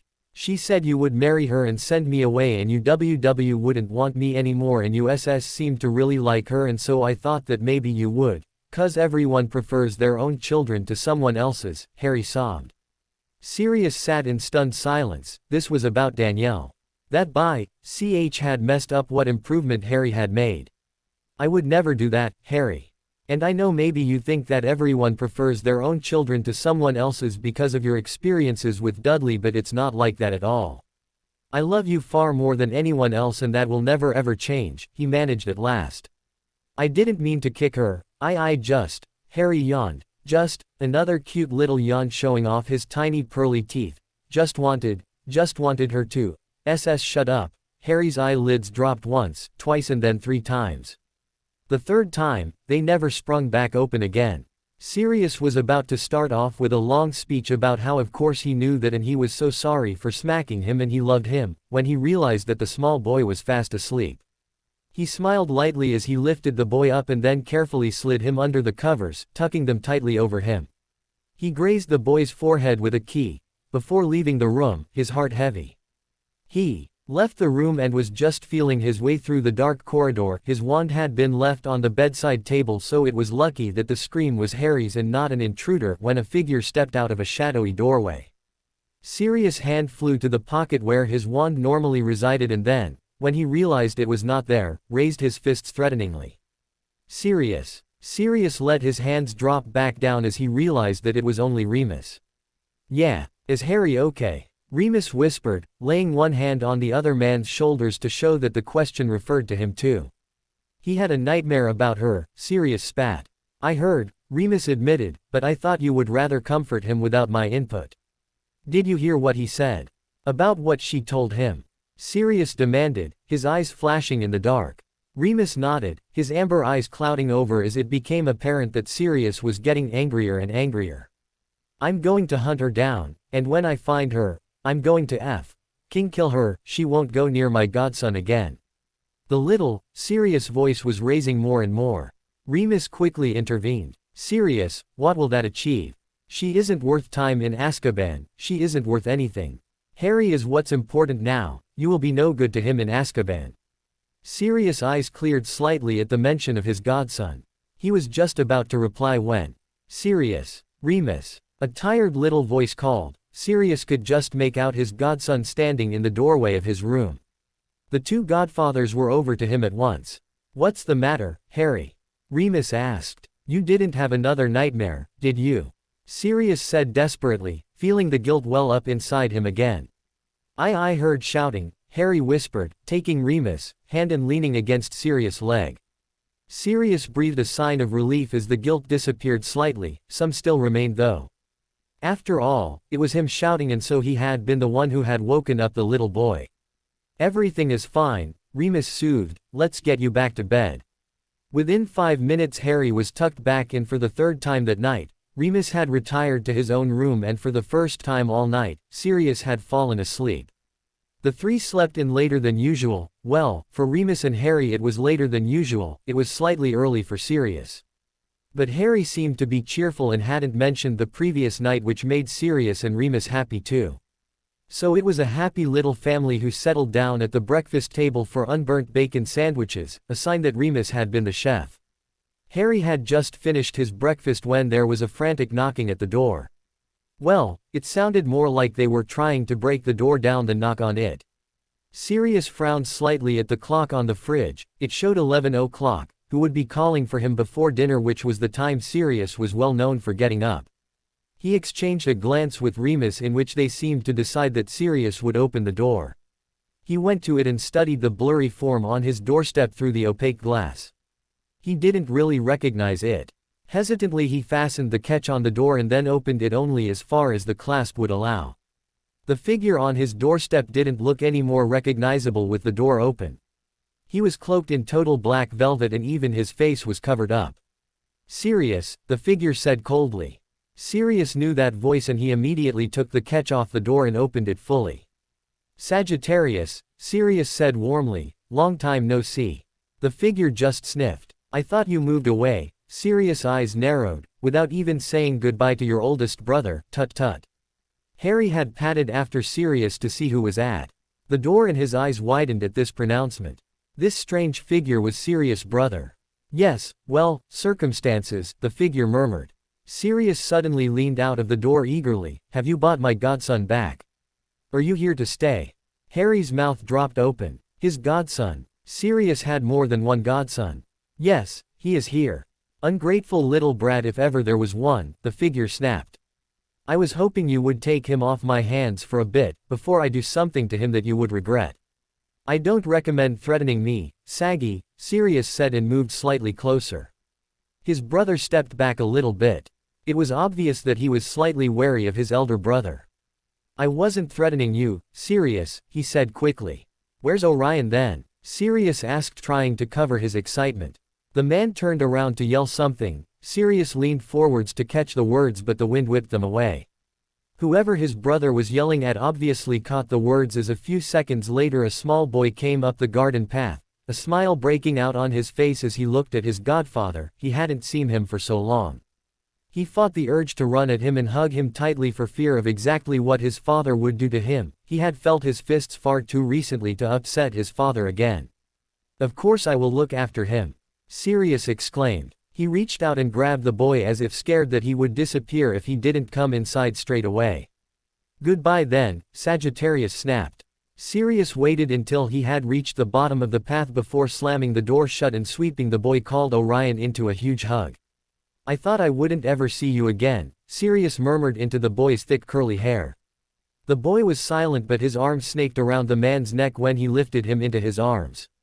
"There is someone you have to meet," Sirius exclaimed excitedly, turning around to grab Harry who was still watching in shock. "This is Harry. He is my other godson and he is the same age as you. I'm sure you will get along really well." Orion twisted his head to look over at Harry, a curious expression on his face. Sirius suddenly put him back onto the floor and then led him into the room which had been dubbed Harry's playroom. "I'll leave the two of you along to get to know each other," he explained. He wanted to spend time with Orion and find out where he had been and just hug him some more, but he knew it was important that Harry didn't feel left out and also got on well with Orion, and so, for once, he did the sensible thing and let the two of them make friends first. The door closed with a bang as Sirius left the two boys alone in the room. Harry and Orion looked at each other curiously. "Are you a pure blood?" Orion asked after an awkward pause. I don't think so," Harry answered nervously. "That's good," the other boy declared. "I hate pure bloods, they are all mean and nasty. I should know, all of my family are pure." Harry considered this a small frown on his face. "If all of your family are pure, then doesn't that mean you are too?" This hadn't seemed to cross Orion's mind before and he puzzled over the question for a while. "Yes, I suppose I am," the boy answered at last. "But not really. That doesn't make sense," Harry argued. He was starting to overcome his shyness. "Well, my blood is pure but my mum says I am a blood traitor and I don't think you can be both. I would much rather be a blood traitor anyway." "What's a blood traitor?" Harry asked. "It's someone who my parents don't like." The boy's curls sprang around his face as he talked. Harry continued to look unconvinced. "It's true," the other boy said with conviction. "My parents call everyone they don't like a blood traitor. But then why would they call you one?" Harry asked. "Surely they like you." Harry was a strong believer in a parent's love.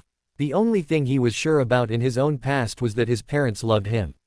"My parents hate me," the boy stated matter-of-factly. "But I don't mind because I have Uncle Sirius now." "Sirius is your uncle?" Harry asked in amazement. The boy confirmed this with a nod. "I thought he was your godfather," Harry challenged. "He is," the boy said quickly, "but he is my uncle as well." "So he is in your family?" Harry asked. Things were getting more confusing by the minute. My dad's brother, Orion answered. He began to study the small room carefully. Then he is a pure blood, Harry said logically. He thought back to when he heard Sirius answer the door and realized he had already known that Orion's dad was Sirius' brother. He is a blood traitor like me, Orion corrected without even turning around. The boy seemed very grown up for his age and Harry was beginning to feel very childish in comparison. He looked at the door, willing Sirius to walk back through it. If Sirius is your godfather and your uncle, how come I haven't seen you before? Harry asked to break the silence which had fallen. I used to see him all the time, Orion answered. This didn't really answer Harry's question and he was just about to say so when the boy continued. But then we moved away. I didn't used to mind my parents hating me because I had Sirius and he said he loved me. Didn't Sirius visit? Harry asked tentatively. The Sirius he knew would certainly visit if one of the people he loved went away. No. Of course he tried. Orion spun around and spat viciously. But he didn't know we were moving. We moved really suddenly in the middle of the night and he didn't know where to find us. It all sounds quite exciting, Harry stammered. This was the wrong thing to say. Exciting. You really think it was exciting to move to a totally new place with nowhere to hide and nowhere to go? You think it was exciting to leave behind the only person in my whole life who has ever loved me? You think it was exciting too? No. Harry interrupted quickly, it doesn't sound exciting at all. He was anxious to make amends. I expect you don't know what I'm talking about. I bet no one in your life has ever hated you, much less your own parents. I bet you've been pampered your entire life. The boy looked at Harry with such loathing that Harry didn't bother to contradict him. Were you gone long? Harry asked, just to make the boy stop glaring. Only a couple of months, the boy answered, turning his attention back to the room. Not long then, Harry said encouragingly. Long enough for someone else to move in and try and take my place, the boy snarled. Harry gulped. This boy talked like an adult, acted like an adult, seemed very strong and clever and seemed to hate him. It was not surprising that he was afraid. Why are you here anyway? Orion asked suspiciously. Harry shrugged. He saw no reason why he should spill his heart out to this boy who had done nothing but make him feel uncomfortable. Well, let's hope you aren't staying long, he said somewhat threateningly. Harry was just trying to concoct a good reply when Sirius came back. Having fun? He asked cheerfully. Harry wondered how to answer that without outright lying or hurting Sirius's feelings, and so he settled for a nod. Out of the corner of his eye he saw Orion nod as well. Oh good, Sirius said, and his face gave away how relieved he was, because you will be spending a lot of time together and it just wouldn't work if you didn't get along. Is Harry going to stay with you for a while then? Orion asked, moving slightly closer. To his godfather. Harry lives with me, Sirius answered, shooting a questioning look at Harry. Why hadn't Harry told Orion this himself? Forever. Orion gasped. Well, at least until he is 17, Sirius answered. I want to live with you, Orion pouted. Why should he get to? You have known me longer. Sirius frowned. It sounded like Orion was a bit jealous. I've known both of you since you were babies. Orion rounded on Harry. When's your birthday? July 31st, Harry answered hesitantly. See, I was born first, so you have known me longer. Orion said proudly. Sirius sighed. Maybe the boys hadn't been getting along as well as he had originally thought. Orion, you know your parents won't let you move in with me, he said gently. But I want to. Orion wailed. And how come his parents let him? Sirius looked over at Harry and studied him carefully. Harry was staring at the floor looking quite mournful. That is quite enough, Orion, Sirius said firmly. Harry's parents are none of your business. Orion pouted but said nothing more. Instead he walked over to Sirius and motioned that he wanted to be picked up. Sirius smiled and obliged. Dinner's ready, Remus shouted. Sirius began to walk to the kitchen carrying Orion. Harry watched Orion cuddle up to his godfather and felt a stab of jealousy. It ought to be him that Sirius was carrying. But he was left to trail after them by himself. Orion peeked up over his godfather's shoulder and stuck his tongue out at Harry, who did not hesitate to do the same back. This was war. Sirius watched the boys carefully as he nibbled on his sandwich. They were so similar. Both carefully saving the crusts till last and both wiping their buttery fingers on their trousers every now and then. He thought back to Orion's birth. He and Sagittarius had always had a rocky relationship, and he had been surprised he had even been allowed in the hospital. He had been even more surprised when Sagittarius had asked, or rather told, him to be godfather. It wasn't until he remembered the old black tradition for the oldest brother to be the godfather that he understood it. Of course, Sagittarius would stick to the traditions even if it meant having to ask Sirius for something. He hadn't felt so proud then. It wasn't as if he had been chosen because he was considered to be the best man for the job, it was simply tradition. But then he had held Orion, and then he hadn't cared anymore. When James asked him, the feeling was different. He had felt so special, as if he actually was someone. James trusted him with the thing he and Lily loved above all else. It felt good, and yet when he held Harry it was no different to holding Orion. He felt the same love. When both boys were babies he was constantly with Harry. Sagittarius didn't think his godfatherly duties should stretch as far as actually visiting, and despite his best attempts, Sirius couldn't find him anywhere. Then after that fateful Halloween night, when he had lost everything, Orion was suddenly back in his life. Sagittarius and his wife went away for a few months, and suddenly Sirius was expected to take on his duties. Apparently Sagittarius was confused on the definitions of godfather and babysitter, but still, Sirius had loved those months. He would spend the days playing with Orion and then the nights fighting for Harry. Then Orion disappeared and he had nothing. It was about the time Dumbledore told him Harry was happy and they would upset him if they insisted on moving him. Sirius had felt so unneeded, but then, he had Harry, and now, he might have both for the first time ever. There was a loud bang and the sound of shattering china, startling Sirius from his thoughts. He straightened just in time to see Remus grabbing Orion and trying to pull him backwards. The table lay on the floor, food everywhere and only shards left of the china plates. "What is going on?" Sirius asked, jumping to his feet.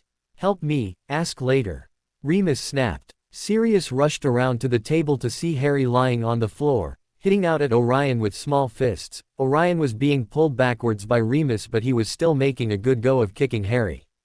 Sirius hauled Harry off the floor and backwards just as Remus managed to get a better hold on Orion and lift him off the floor and into his arms. Orion and Harry stopped struggling and there was complete silence in the kitchen. Sirius surveyed the scene. The crockery was in millions of pieces, food was everywhere, in short, the kitchen was a mess. Harry's eyes grew bigger as he looked at the scene too. He had never ever done something so naughty before. He wondered what Sirius was going to do. What was the meaning of that? Sirius' voice was level but extremely stern, far sterner than Harry had ever heard him. Harry gulped but said nothing. He looked over at Orion, who Remus was just putting onto the ground. He noticed that although his godfather had put the other boy back down, he still had a tight grip on his arm. All through dinner they were giving each other looks. You didn't even notice you were so zoned out. Then all of a sudden they were flying at each other. "I couldn't even tell who started it," Remus explained, his amber eyes darker than usual and his normal smile gone. "Harry, care to explain?" It was not a question. Harry gulped again and lifted his eyes, silently begging for a reprieve. But Sirius' gray eyes offered nothing, they remained serious and firm. He shook his head, blinking back tears that were fighting to flow out. He was not going to cry in front of Orion.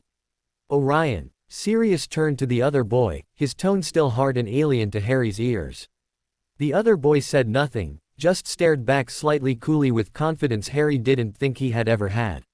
"Well, no one's going anywhere till I have an explanation." Sirius tightened his grip on Harry's shoulder, glaring back grimly when Harry looked up at him. "He started it," Orion suddenly blurted out. "Did not," Harry contradicted, both boys' voices raised into shouts as the argument continued. "Quiet," Sirius ordered, his voice louder than both boys put together. "If you cannot answer now, then perhaps a few minutes in the corner would do you some good." Remus had stayed out it, simply surveying the drama in front of him with pinched eyebrows and a slight frown. Now though he raised a finger and pointed at the far corner of the kitchen, his eyes on Harry, who immediately scuttled there obediently, Sirius letting go of him the second Remus pointed. "I'm too old to go in the corner," Orion argued. Harry gulped. Sirius was really mad. Now wouldn't be a good time to argue with him. He felt almost pity for Orion even though it had been the other boy who had started it. He could make out the rumbling of Sirius' deep voice, obviously whispering something to Orion. Harry couldn't make out what he said, but it obviously worked because Harry heard the shuffling of feet indicating that Orion had gone to his designated corner.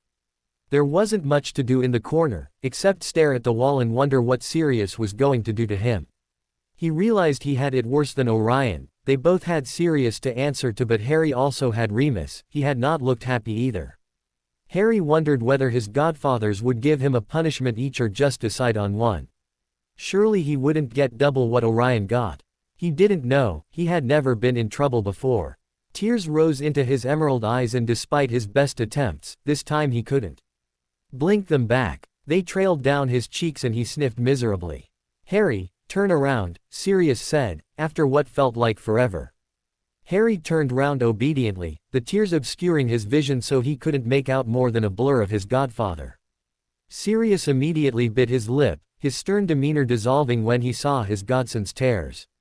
Crap, he thought. He was not very good at the whole discipline thing to start with, but the second there were tears he was out of there. He looked at Remus for help. "Come here, Harry." Remus' voice was as soft and quiet as always, but still Harry's legs felt shaky as he crept towards them. He knew they wouldn't hurt him, he knew it, but he had never been punished by anyone but his relatives before, and he had no idea what normal punishment was. What if it was worse than a beating? Harry sniffed some more as he stood in front of his godfathers, his fingers twisting his shirt round and round anxiously as he concentrated on the floor. Fingers were suddenly touching his chin and lifting it up gently, and Harry found himself looking straight into Remus, amber orbs. "Ready to tell us now?"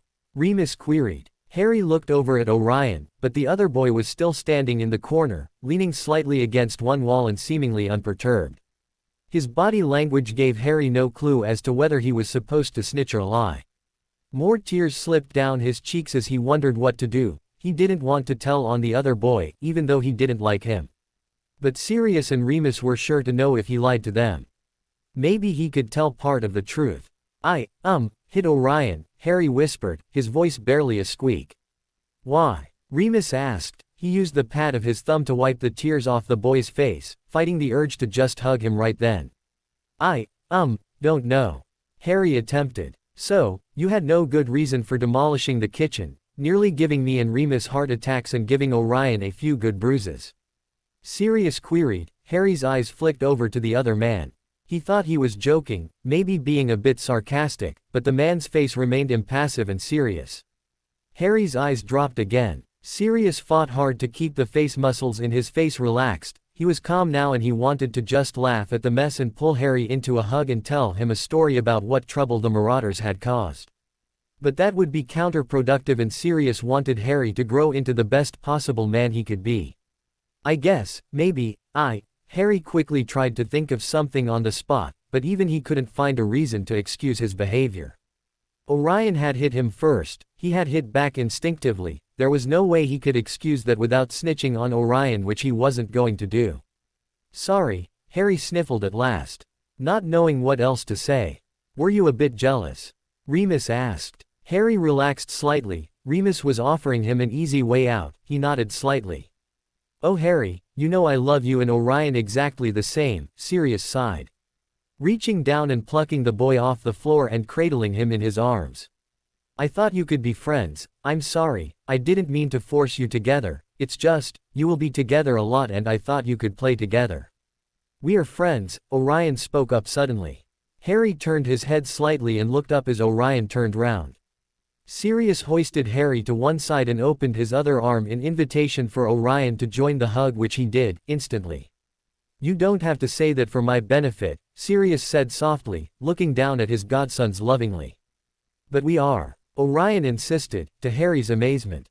Sirius continued to look unconvinced.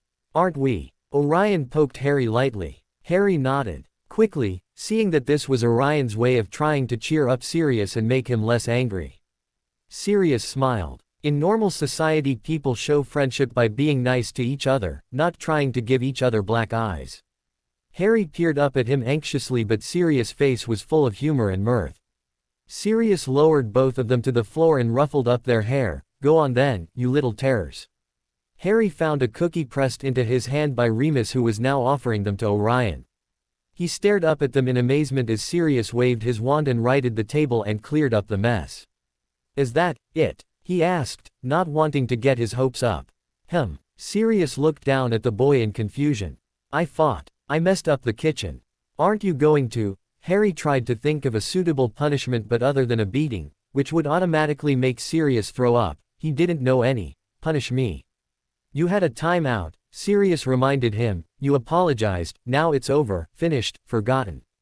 Harry remained unconvinced. "Come on, let's play," Orion ordered, reaching for Harry's hand and pulling him out of the room. Harry allowed himself to be dragged, slightly dazed.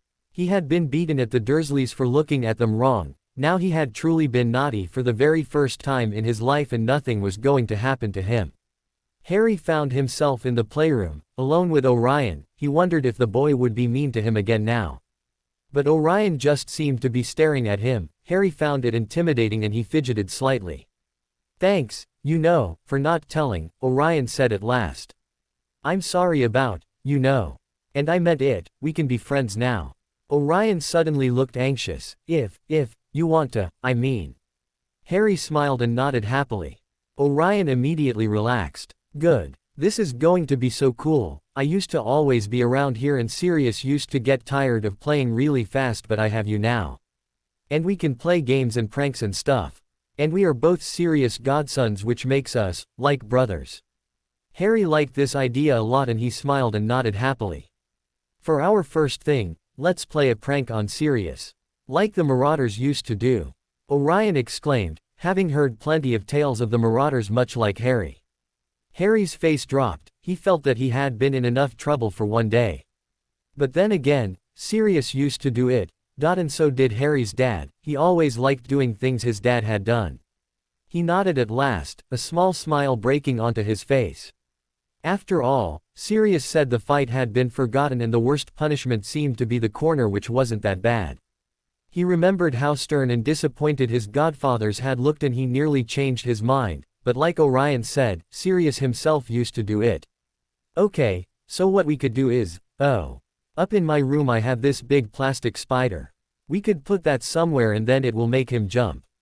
He might even scream," Orion explained excitedly. Personally, Harry didn't think a marauder would fall for such a well-known joke, but even so, it would be fun.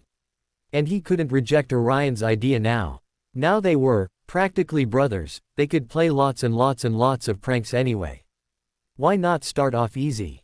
Orion rushed upstairs and into a room that Harry had never even been in, although, the house did have well over 50 rooms and so it wasn't surprising that he hadn't been in them all yet.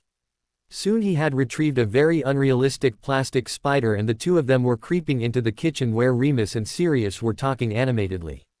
Quietly Orion crept over and balanced the spider onto the shelf, hanging it off so that, yes, Sirius leant backwards. The small impact was enough for the spider to drop down right in front of his nose. Sirius screamed very femininely, to the amusement of the two boys and also to Remus. "Harry! Orion!" Sirius shouted, turning to the laughing boys and began to lecture them on, well, anything that saved his pride really.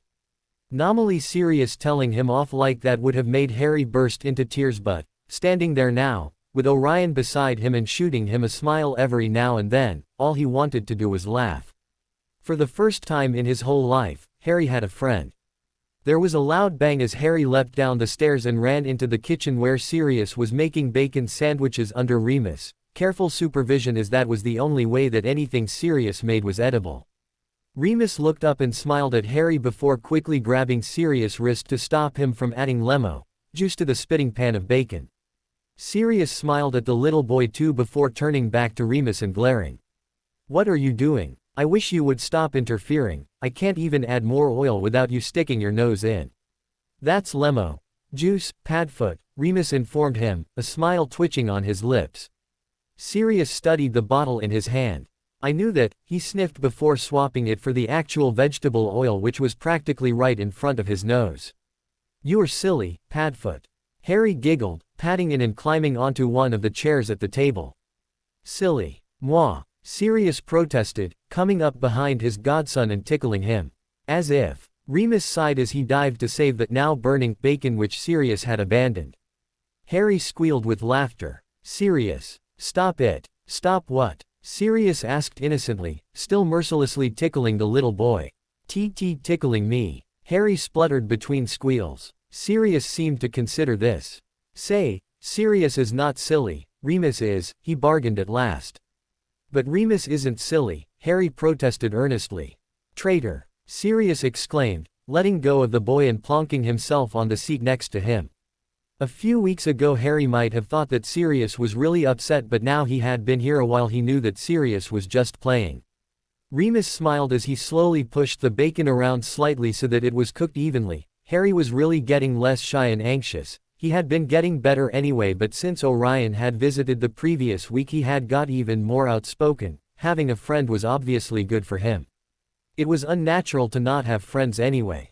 He listened to the chatter of his small godson and his best friend as he dished out the bacon, making sure all of the best bits landed on his godson's plate, of course. It was so amazing to see how much Harry had improved. He still wasn't as loud and mischievous as the average 4-year-old, but he was no longer frightened to speak or voice his opinions. Here we go, Remus announced, setting the plates down in front of Sirius and Harry and putting his own in the place opposite Harry. He's got more than me. Sirius whined, the second he saw his own towering plate. You can have some of mine if you want, Harry offered. No, Harry, you eat it. Sirius has plenty, he just likes the sound of his own voice.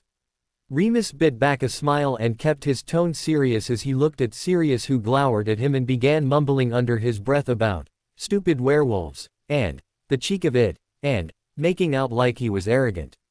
Harry giggled all the way through Sirius' little monologue, and it took a lot of self-restraint to prevent Remus from joining him. Remus merely hid his grin behind his cup of tea. Merlin, he loved having a family, however odd and mismatched it was. The little family had only just finished breakfast when someone knocked at the door. Harry was off of his chair in seconds. Maybe it's Orion, Harry exclaimed, racing towards the door but suddenly finding strong arms around him as he lost contact with the floor. Put me down, Harry ordered. Remus smirked at Harry's outspokenness but kept his grip. You mustn't answer the door by yourself, Harry, it's far too dangerous. But it might be Orion, Harry protested. It's especially dangerous if it's Orion, Sirius told him darkly. Orion's father is far more dangerous than anyone else you could answer the door to. I want you to keep out of his way. Harry nodded, his eyes wide. Is he a bad man? Sirius seemed to consider this.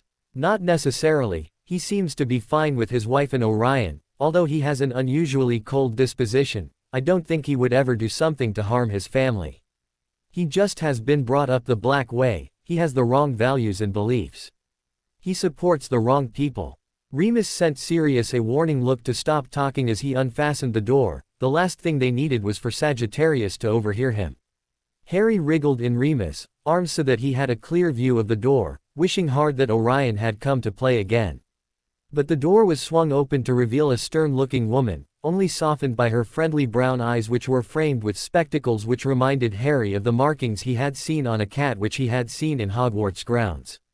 It's the Hogwarts lady, Harry exclaimed. Minerva, Remus greeted warmly, opening the door fully and helping her in.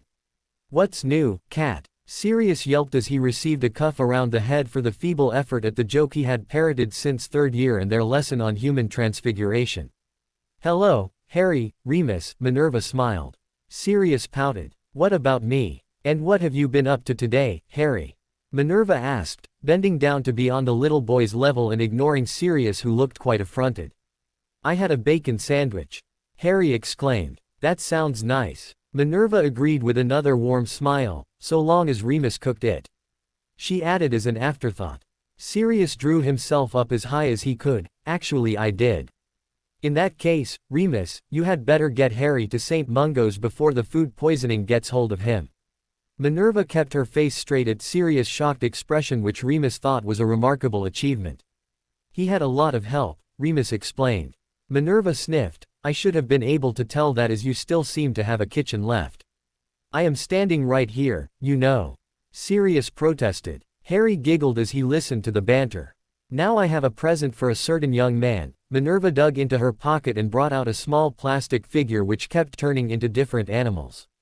Harry clapped his hands delightedly and, after a number of thank yous, disappeared upstairs to introduce it to Prongs, Padfoot, Moony and Firenze. "Now, Remus, tell me how it's really going," Minerva ordered as she walked into the lounge and made herself comfy.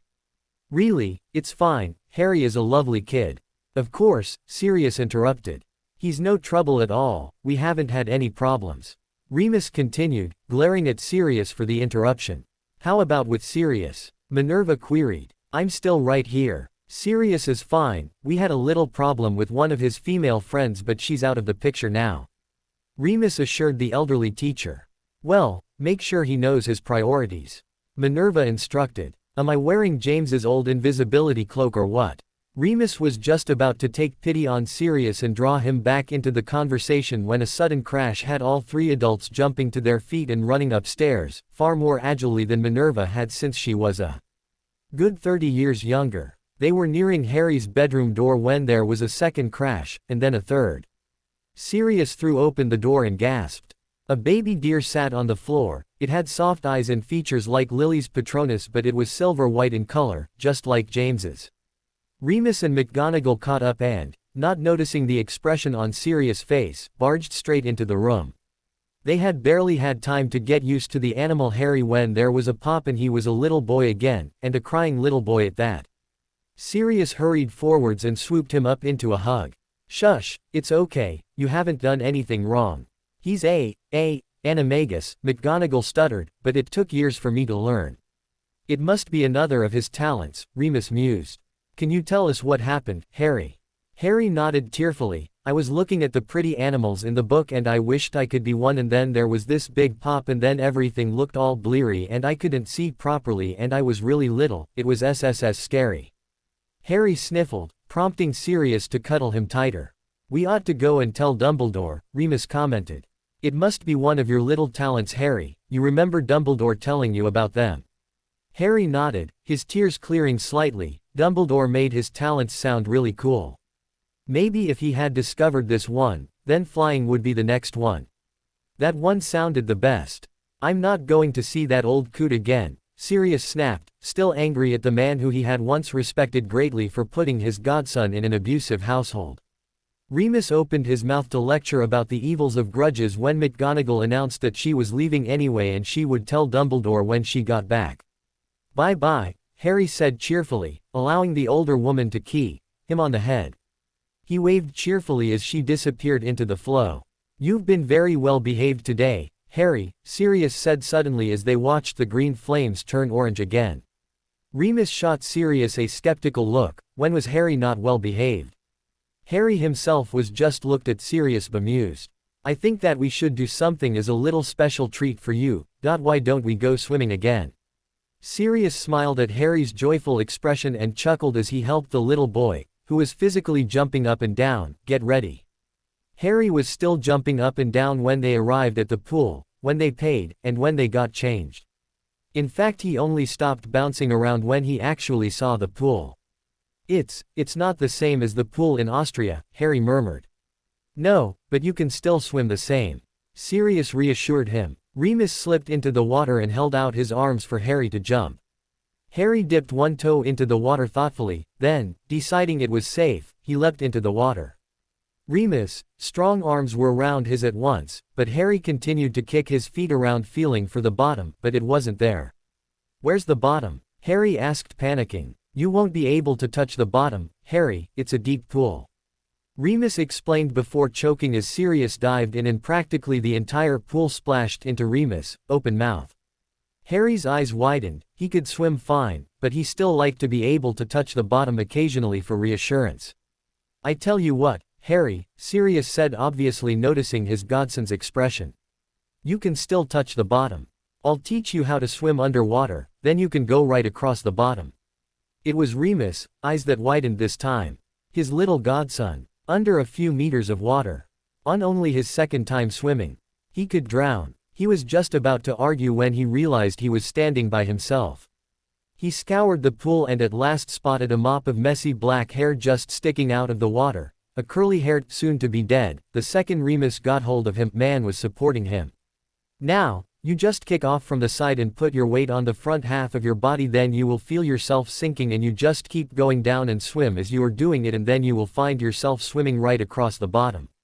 Sirius explained. Remus felt even more worried as he listened to his friend. Sirius' instructions were as clear as dust. Harry nodded eagerly and, still with Sirius' arms around him, kicked off from the side and bravely lent his weight forwards. He surfaced again in less than a second, spluttering and gasping. To Harry, the second he had stayed underwater was terrifying. He couldn't see and he couldn't hear and it was just like what Dudley used to do. "Hey, it's okay," Sirius soothed, feeling guilty for forgetting the boy was so young. "Let's go to the shallow end and play something there instead." Remus couldn't help but breathe out a sign of relief. Harry wouldn't be swimming underwater, at least, not today. And even though Harry wouldn't be able to touch the floor in the shallow end either, at least he wouldn't be quite so far off. Harry perked up a lot in the shallow end. They played dolphins, which consisted of Sirius giving Harry a piggyback and then jumping up and down enthusiastically, which Sirius seemed to enjoy even more than Harry. Jumping, which basically meant Remus lifted Harry up and then let him jump out of his arms and into Sirius. Scuba diving, which Harry kept his head above the water for the whole time, and Harry just sitting on Sirius or Remus' back while they swam, which seemed to amuse him immensely too. It was a good 2 hours later before the trio climbed wearily out of the pool and got changed. Then, after a good quarter of an hour at the food machines where Sirius practically made them sell out of everything, they walked back home, Harry in Remus' arms because he was so sleepy. Once at home, they settled down to hot chocolate and chocolate biscuits in front of the fireplace. "Was that fun, Harry?" Sirius asked, already knowing the answer. Harry nodded enthusiastically before yawning widely, showing his little baby teeth and making his eyes water. "Let's get you to bed." Remus lifted the little boy up and carried him into his room, transfiguring his clothes into pajamas and tucking him in. "Night-night, Harry," Sirius murmured, keying the little boy on the forehead. "Night, night, Uncle Padfoot." Uncle Mooney, Harry's bright eyes innocently gazed up at his godfathers as he waited for their reactions. He wanted to show them how much he trusted them now and knew they were nothing like his relatives. What better way of doing that than calling them the once feared name to prove that he could use the term of endearment in the true context, one of love. Sirius and Remus looked back at him, their expressions quickly changing from shock, to surprise, to happiness and then just to love. Harry knew they wouldn't hurt him. He was calling them the very title that had once meant violence and terror. He had moved on, learned to trust. He finally knew that they were never going to hurt him. He had finally proved that he wouldn't associate the loving term of uncle with his wail of a relative anymore. Harry had learned to love. "Yes, of course Orion can come around. He's welcome anytime," Remus assured Sagittarius Black warmly. "Where's Sirius?" came the gruff reply. "He's just nipped out for a bit, he won't be long," Remus replied. There was a small sniff and then some mumblings that Harry, from his vantage point in the kitchen, which was as near as Remus would allow, couldn't hear, but finally there was a bang of the door and a small, curly-haired child was in the hallway. "Orion!" Harry yelped, rushing towards him. He had not long gotten up and so far had only said goodbye to Sirius, who had gone to run some errands and had breakfast. "Hey, Harry," Orion replied coolly. Having had quite a few friends, the situation wasn't quite as exciting to him as Harry, who found the experience of having a friend amazing. "You two play nicely, okay?" Remus sent Harry a warning look, still not entirely convinced of the boys' friendship. After hearing a chorus of yes, he disappeared upstairs to write a letter to Dumbledore, who had insisted on weekly correspondence to check how Harry was getting on. "Have you played any pranks on Sirius while I've been gone?" Orion asked, leading the way into the lounge. No," Harry murmured shyly. "I wasn't sure what to do. You have to do one every few days else he gets too comfortable," Orion explained, sighing as though it were obvious. Won't he be cross?" Harry asked timidly. "Nah, he loves it when I play pranks. He likes to say how much I take after him. I 'spect you'll be the same." "What sort of things do you do?" "Anything that makes him scream. It's so funny. You just have to hide things and put spiders and stuff in places and you can tell him stuff and he always believes you, and you can make him do things because he always believes what you say in." "Are you sure he doesn't mind?" Harry asked nervously. He didn't think he would like it at all. "I'm sure. We can be our own secret little group. A pranking group. Harry perked up, he had never belonged in a group before. We'll be called the Prank Patrol. Orion said decidedly, and you have to do a prank a day. A day, Harry echoed. Okay, a prank a week. And I'm in charge, but you can be second and we'll get other members too. But they will all have to listen to us 'cause me and you will be in charge. Remus, who was leaning over the banister and listening intently, smirked. Being in charge would give Harry a big confidence boost in this group, though it sounded something of a nightmare, would guarantee lots of new friends for Harry. And we aren't going to let just anyone in, they have to be nice and they have to do a test first. A test. To check if they are good enough at pranking, they'll have to play a prank and we'll score them, and if it's high enough they can join. Harry agreed enthusiastically, it sounded like a lot of fun. I'm Bach, Sirius called, slamming the door and bounding into the room. His grin growing when he saw two godsons. Orion. Hey Uncle Sirius. I've come to play with Harry. Orion bounced over to his godfather, equally as energetically, and held tightly onto his godfather's shoulder as the man squeezed him so hard that he could hardly breathe. It's lucky I bought 2 triple chocolate lollipops then, isn't it? Sirius brandished them proudly and the little boys squealed excitedly and pounced on them with squealed, thank yous. Sirius lounged in a chair and watched as the boys beaked on their lollipops, managing to get chocolate all around their faces at the same time. Uncle Sirius. Orion began, dragging the name out as he prepared to ask something which he wasn't too sure Sirius would agree to. Would it be okay if we were careful and weren't naughty or nothing, maybe we could play outside? Please. Sirius laughed. Sure, but stay where I can see you from the window. Orion let out a whoop of joy and, grabbing Harry by the arm, rushed outside with Harry in tow. What are we going outside for? Harry complained. It's all wet. That makes it more fun. You can jump in the puddles. And splash, Orion exclaimed, demonstrating and getting mud up Harry's trouser leg. But we'll get our clothes all wet. Harry scrubbed at his trousers frantically. Now that he had nice, clean, fitted clothes, he didn't want to get them in a state like Dudley's old hand-me-downs. Uncle Sirius or Remus will get it off. But what if they can't? They'll use magic, of course. Harry blushed, he always forgot about that.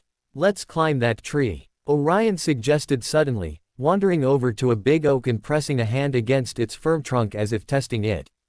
It's a bit high, Harry said anxiously. Nah, I've climbed trees far higher than this.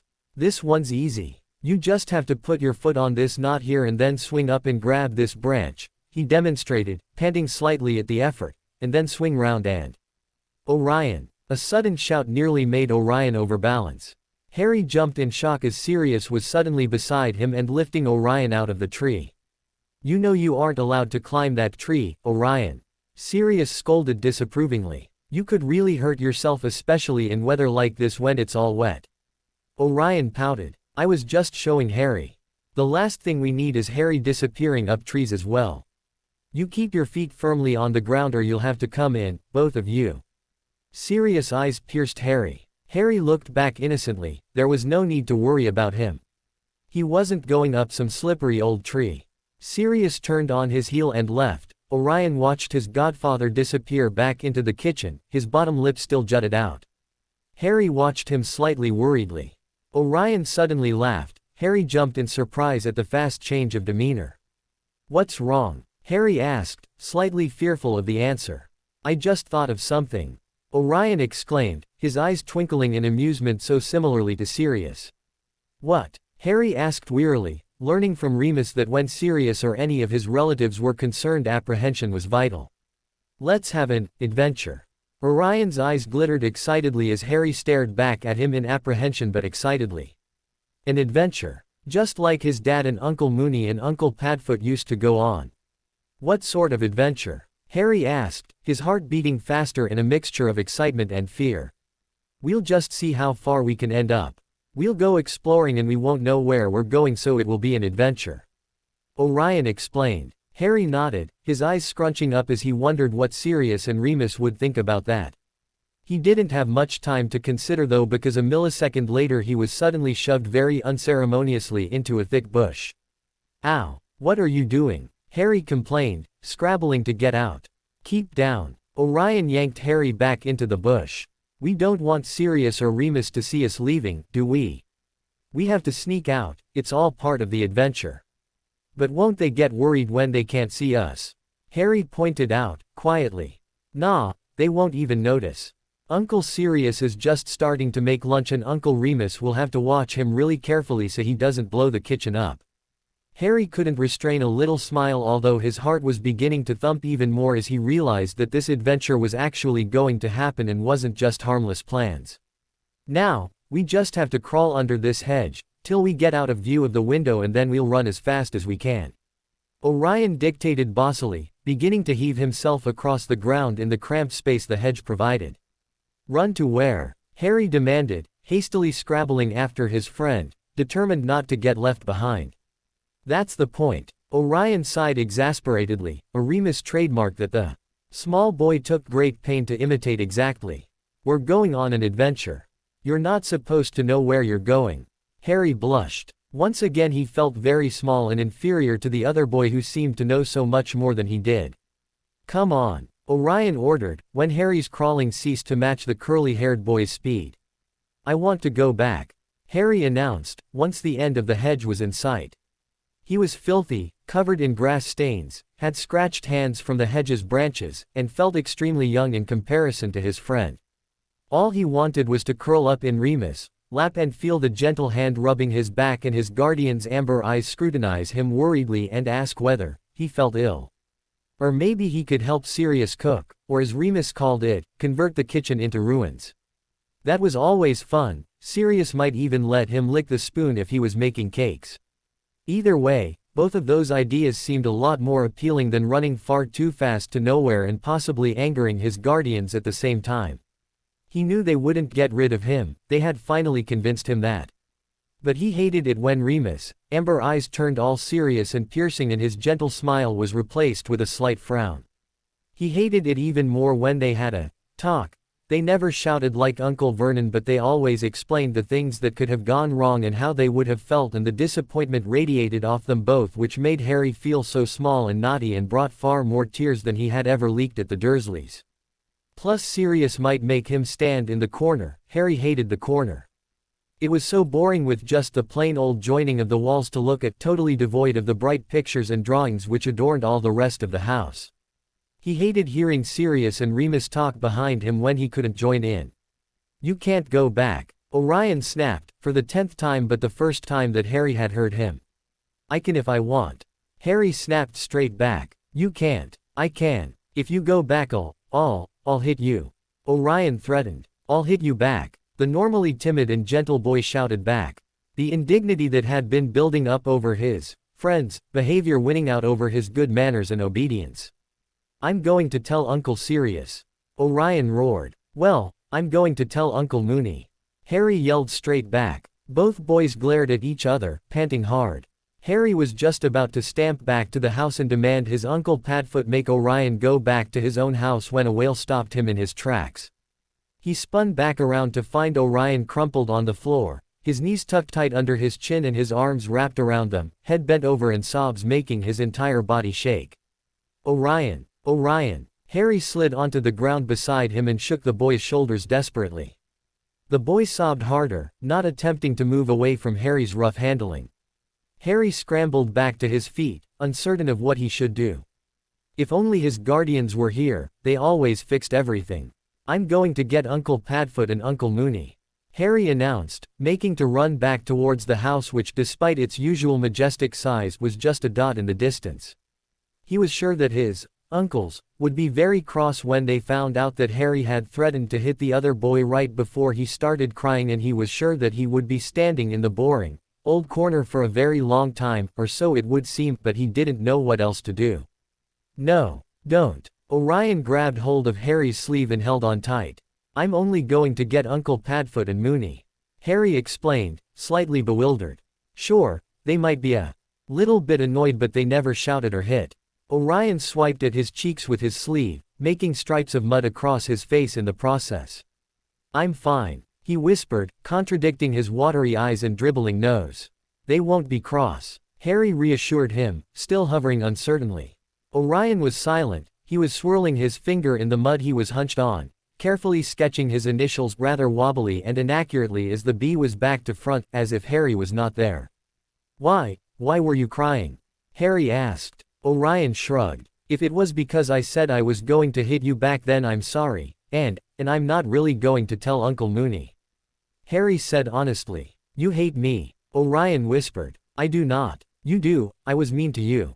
I always do that. I always find a friend and then I always ruin it because I try and boss them around too much or I'm mean." Orion released a new set of tears. "I don't hate you, though you are sorta bossy and mean. But not that mean, you're still my friend, and you're a lot nicer than the kids I knew before." Harry offered. The kids he knew before had a favorite game called Harry Hunting. "It's 'cause my dad says that you have to be mean to people before they're mean to you.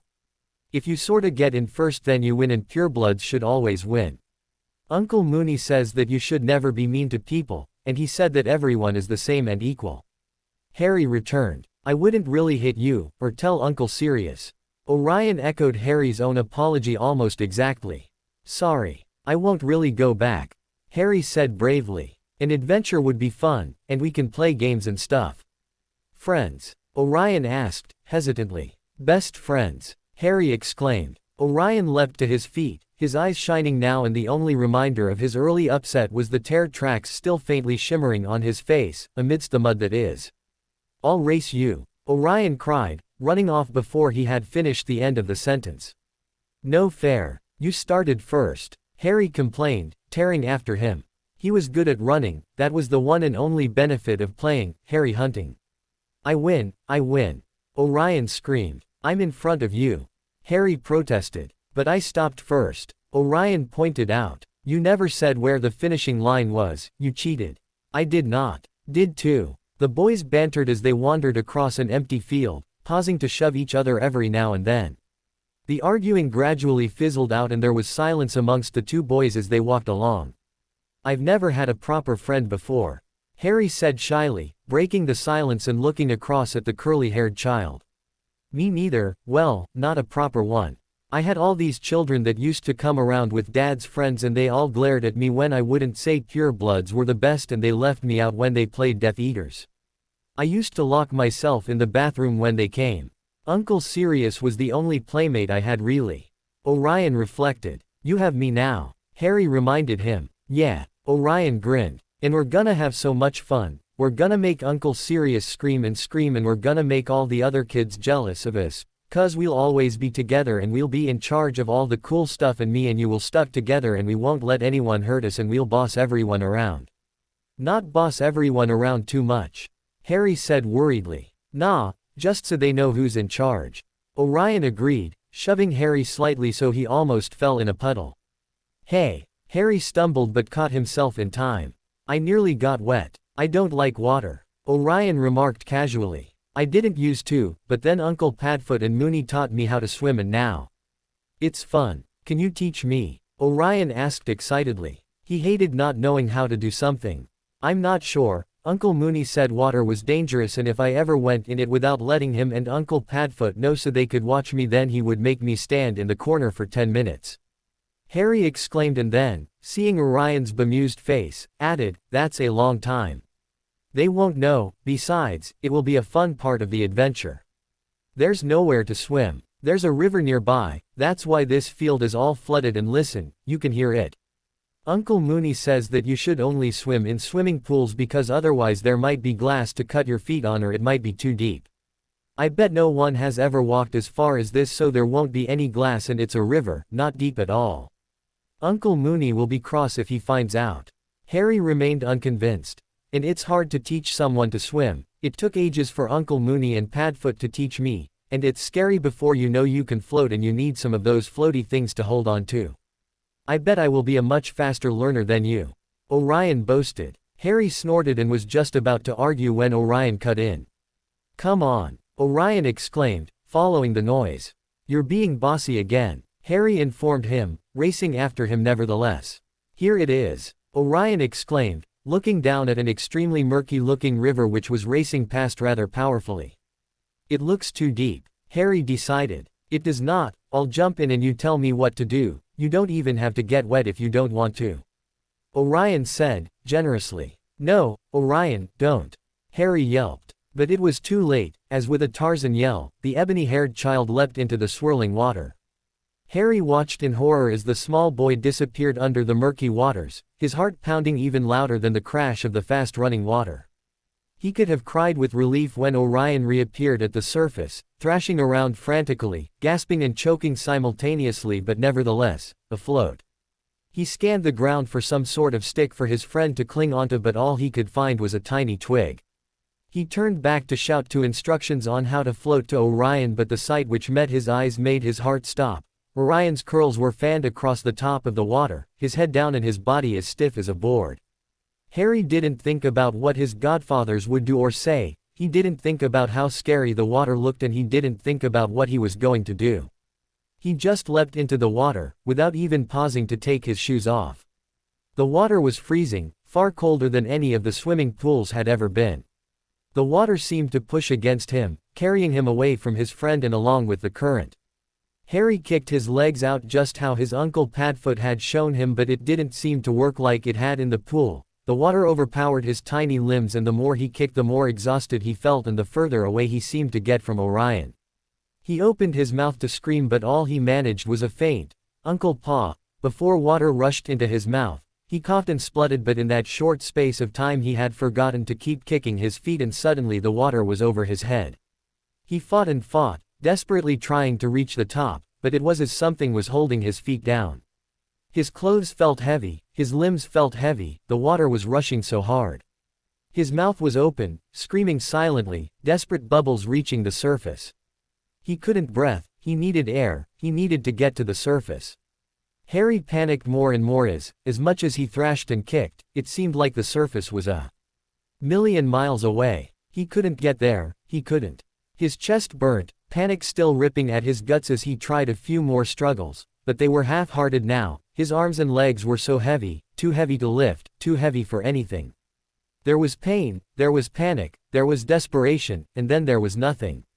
The thrashing had stopped and the river had gone silent, as if to mourn the two bodies bobbing gently on the surface, both face down and both completely still.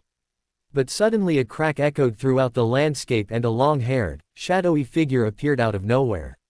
The figure had a strong resemblance to an overgrown bat. In the pale hands lay a locket, which was glowing a scorching red, much like the hair color of the witch who used to own it. Red, the color of danger. The figure rushed to the edge of the river and slipped in, hauling little Harry Potter into his arms and wading back to the bank. He lay the boy down and went back for the other. Harry lay lifeless and blue on the grass, his chest neither rising nor falling. Orion was placed beside him, his body just as motionless. Severus Snape growled. It wasn't like he had nothing better to do than run after pathetic Potter and who knows who. Where was the Mutt and Wolf anyway? He thought that now those two had come on the scene, the locket, which changed to vibrant red whenever the little Potter was in dire trouble, and had activated far more times than Snape had ever anticipated, would never change color again. It was bad enough when the boy was with his relatives, he constantly had to go out then and return the boy to where he belonged. Always wearing disguises so the boy wouldn't work out it was him when he arrived at Hogwarts. But now Potter had two wizards looking out for him, now it was more of a pain than ever. He was doing the Mutt's job for him. He would be speaking to Dumbledore about their evident incompetence, although he didn't want the Mutt to realize he was looking after the brat. He wasn't doing it for the brat anyway, he was doing it for his Lily. That's why he had chosen the locket for the indicator, at least then it reminded him why he was giving up his hard-earned free time. No, only Dumbledore must know what he did. His reputation would be shot otherwise. He kept an image of Lily in his head the whole time he cast a quick diagnostic spell and, after seeing that there was nothing much wrong except the normal symptoms of drowning, dispelled all the water from the boys' bodies and airways. He waved his wand and watched the sodden clothing and hair turn completely dry and then led each boy against him, reaching into his cloak and pulling out a potion which would make the heart pump again and the body return to its former health. He carefully poured a little down each small throat, scowling as he gently massaged each of the boys' necks to ensure they swallowed it fully. "I should have known you would cause me even more trouble, Potter," he snarled at the unconscious boy. He lay them both back down on the grass, gently, curiously studying the second child who he had never met before. It looked just like the Mutt, that was all he needed. By the time Precious Ponce Y. Potter was at Hogwarts, he would have an accomplice and they would be Potter and Black Sr. incarnate. He fought the urge to just shoot a quick Avada Kedavra at them and save himself a lot of gray hairs. Instead, creeping backwards and slipping behind a thick tree where he could watch them regain consciousness and check there was no lasting effects. Not that he cared, but he was sure Dumbledore would be upset if the brat who lived got brain damage. Personally, Snape thought brain damage would improve any Potter. It was Harry who woke up first. He sat up slightly dazed and stared around at the grass and trees in wonder, before twisting around to stare at the calm river. "Don't you dare go back in, brat," Snape hissed to himself. But Harry was having no such thoughts. Instead he turned to Orion and scrutinized him worriedly. Fortunately, before the brat did any damage, Snape told himself. Orion woke up at that second. "Are we in heaven?" Harry whispered in awe. Orion laughed scornfully, sitting up and climbing to his feet as though he had simply been having a nap. "Of course we aren't. But we drowned. We're wizards. I 'spect we probably did accidental magic or something. Takes more than a little river to kill wizards," Orion announced. Snape snorted. The idiocy of the boy. He was definitely a black. He apparated away before he had to hear any more rubbish. Harry looked back at the river uncertainly. It looked harmless now, but Harry could still recall the fear and the pounding water. "I want to go home," Harry whimpered. "You can't," Orion snapped. "The adventure isn't done yet." Harry sighed, and trudged after Orion.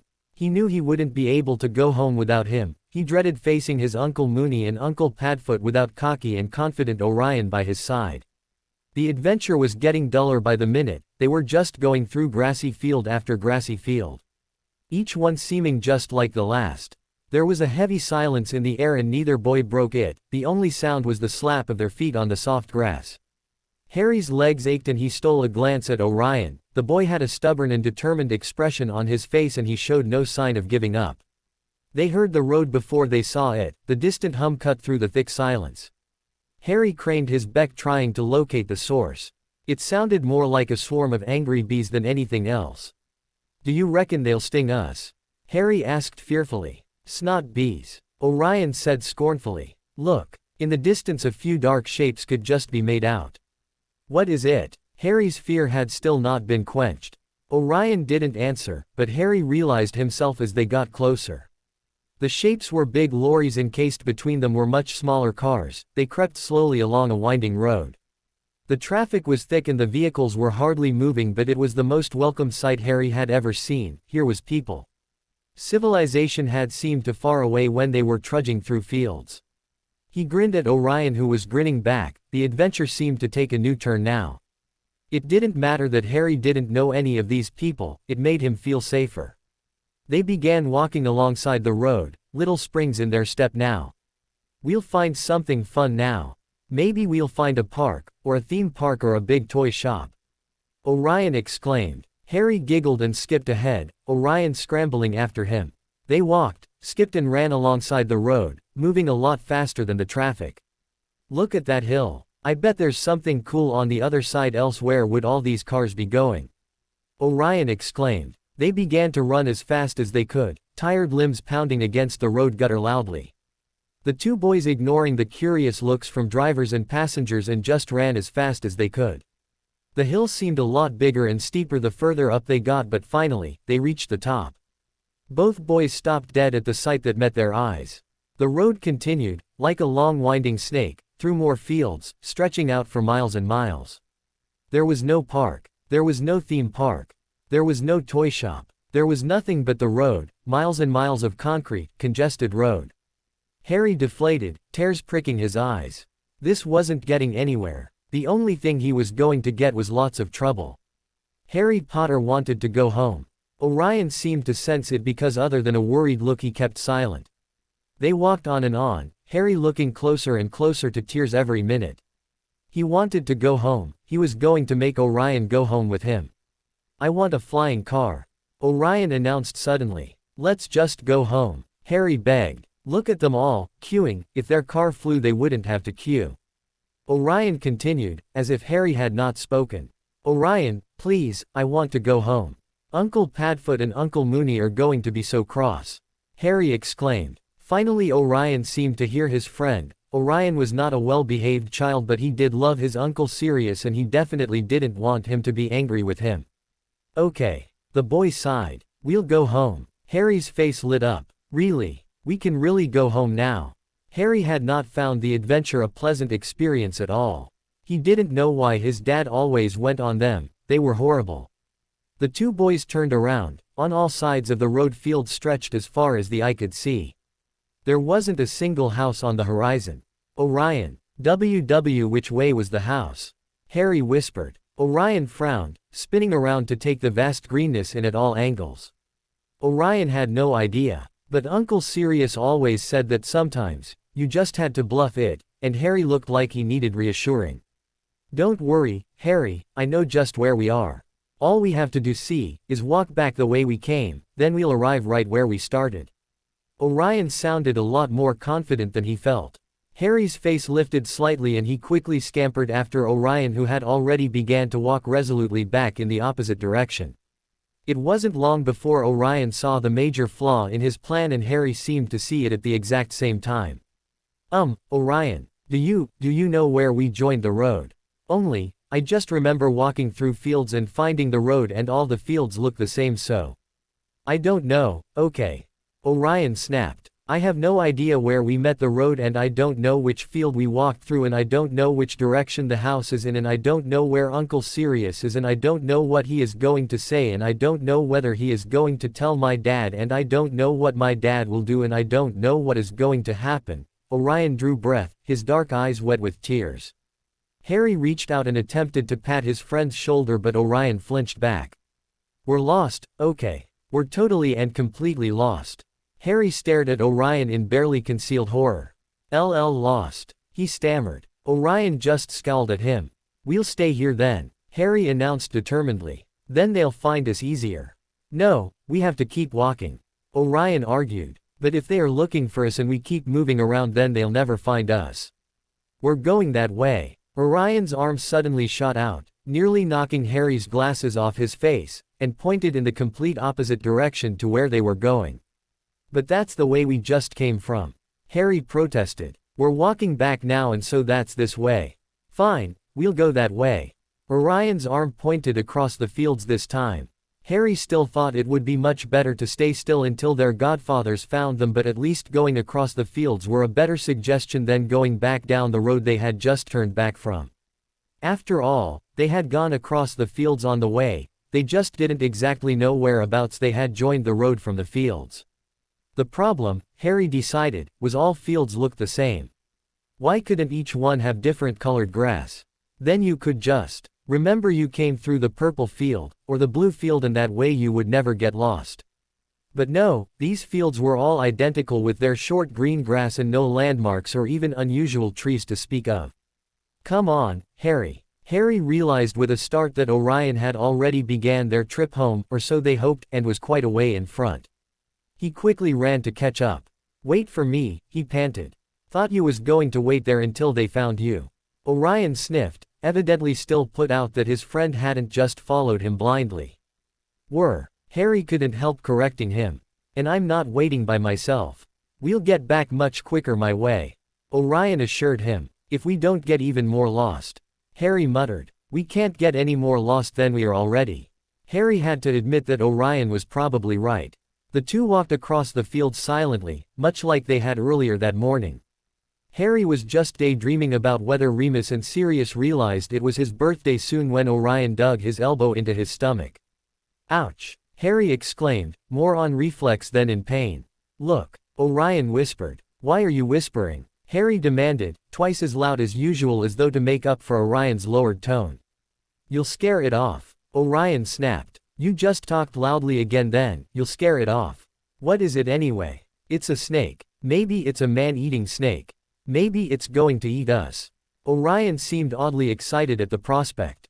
I'll ask it where the house is. Harry said confidently, sprawling across the floor in front of it. Orion snorted with laughter, obviously under the impression that Harry was joking.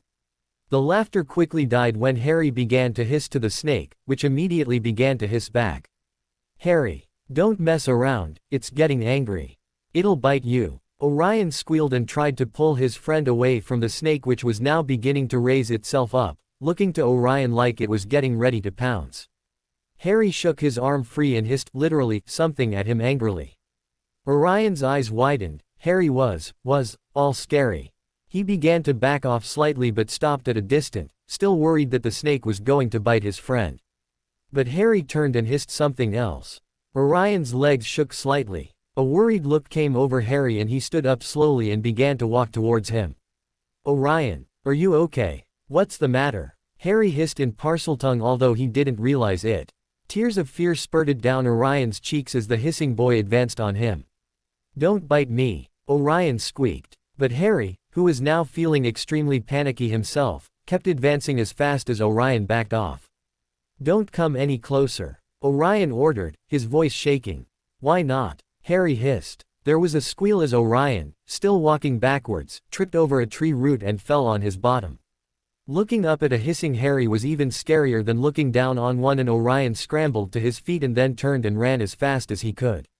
"Orion," Harry hissed, trying to run after his friend. As Harry ran from the snake, his language returned to English, although the little boy didn't notice. "Orion, Orion," he screamed, tears falling down his face now. Being lost was bad enough, but being lost alone is even worse. The fields suddenly seemed a lot more menacing and desolate. "No one will hear you if you scream," a voice suddenly whispered in his head. It was a phrase that came from one of the programs Dudley had used to watch. Dudley used to laugh his head off when it got to that part, but Harry didn't think he'd be laughing much if he was in his place now. "Orion." There was still no answer. Harry's voice just seemed to echo all around. There was a crack of twigs and Harry froze, reminded suddenly of the time he had run away from the Dursleys and been caught by the scary man. "Orion." Out of the corner of his eye Harry was sure he saw a shadow. "Orion." Harry sobbed. And then the ground disappeared. "Orion." Harry yelped as he flailed and kicked, trying desperately to reach the ground. He knew he was being held from behind. Someone had come up from behind him and picked him up. He could feel their fingers digging into his skin. "Orion." Harry screamed one last time, sending an almighty kick backwards, much like an angry horse. "Do not kick me, Harry." A voice scolded, a familiar voice. "Uncle Mooney," Harry exclaimed, never having been so happy to hear that voice despite how angry it sounded. It was so awful. "Uncle Mooney, lots of water and big road and lost and snake and Orion and—" Harry's mouth closed quickly when all of a sudden his godfather, who had previously been holding him out in front of him, and the wrong way around, suddenly spun him around to face him and pulled him towards him in a bone-crushing hug.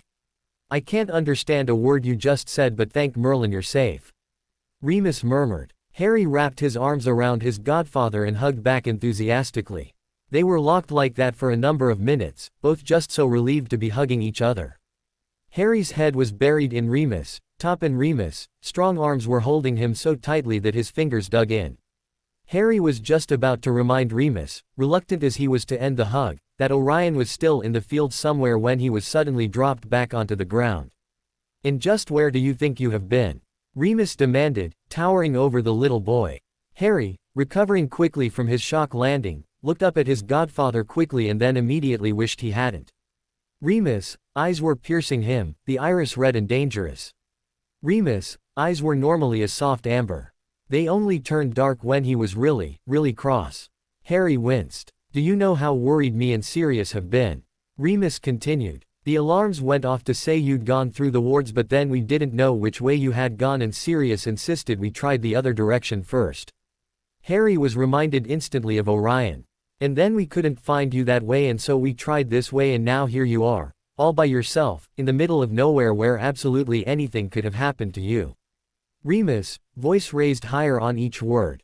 "Sirius and I would die of grief if anything happened to you. We were so worried." Remus's voice was quiet now, but each word sounded painful as he remembered the horrible scenarios which had rushed through his mind. Harry burst into tears. The sobbing sounded loud in the silent field and it seemed to shock Remus out of the conflicting nightmares playing in his head. "Oh Harry, I'm sorry. I didn't mean to shout. I was just so worried." Remus lifted the boy back into his arms again and cuddled him close. "Remus, I could hear you all the way from the next field." Another voice complained. Harry lifted his head up. just in time to see Sirius step into view. A tear stained Orion in his arms. Sirius stroked Harry's hair with one finger and then looked up at Remus. "Let's get them back to the house." Remus nodded silently and the two adults walked slowly back to the house, the two boys still cradled in their arms. "Now," Sirius began, "I think you owe me and Moony an explanation. We just wanted an adventure." Orion looked at Sirius earnestly. "Like you and Moony and my dad had." Harry added. "We were a lot older than you, Harry." Remus put in. He was stood over by the window looking out, his hands in his pockets and his shoulders stiff. "We were at Hogwarts, surrounded by dozens of fully trained teachers and magical students." Sirius added. "You are small children, you went off by yourself with no mention of where you were going to either of us. You went through fields in the middle of nowhere with absolutely no one around if you got into difficulty. You could have been killed." Sirius interrupted Remus with his shout. Both children's faces crumpled. "You are not to leave the wards ever again, do you understand me?" Remus turned around and stared at both children sternly. Orion nodded mutely but Harry just continued to cry. "Harry." Sirius sounded well and truly annoyed. Harry nodded. "We won't, not ever."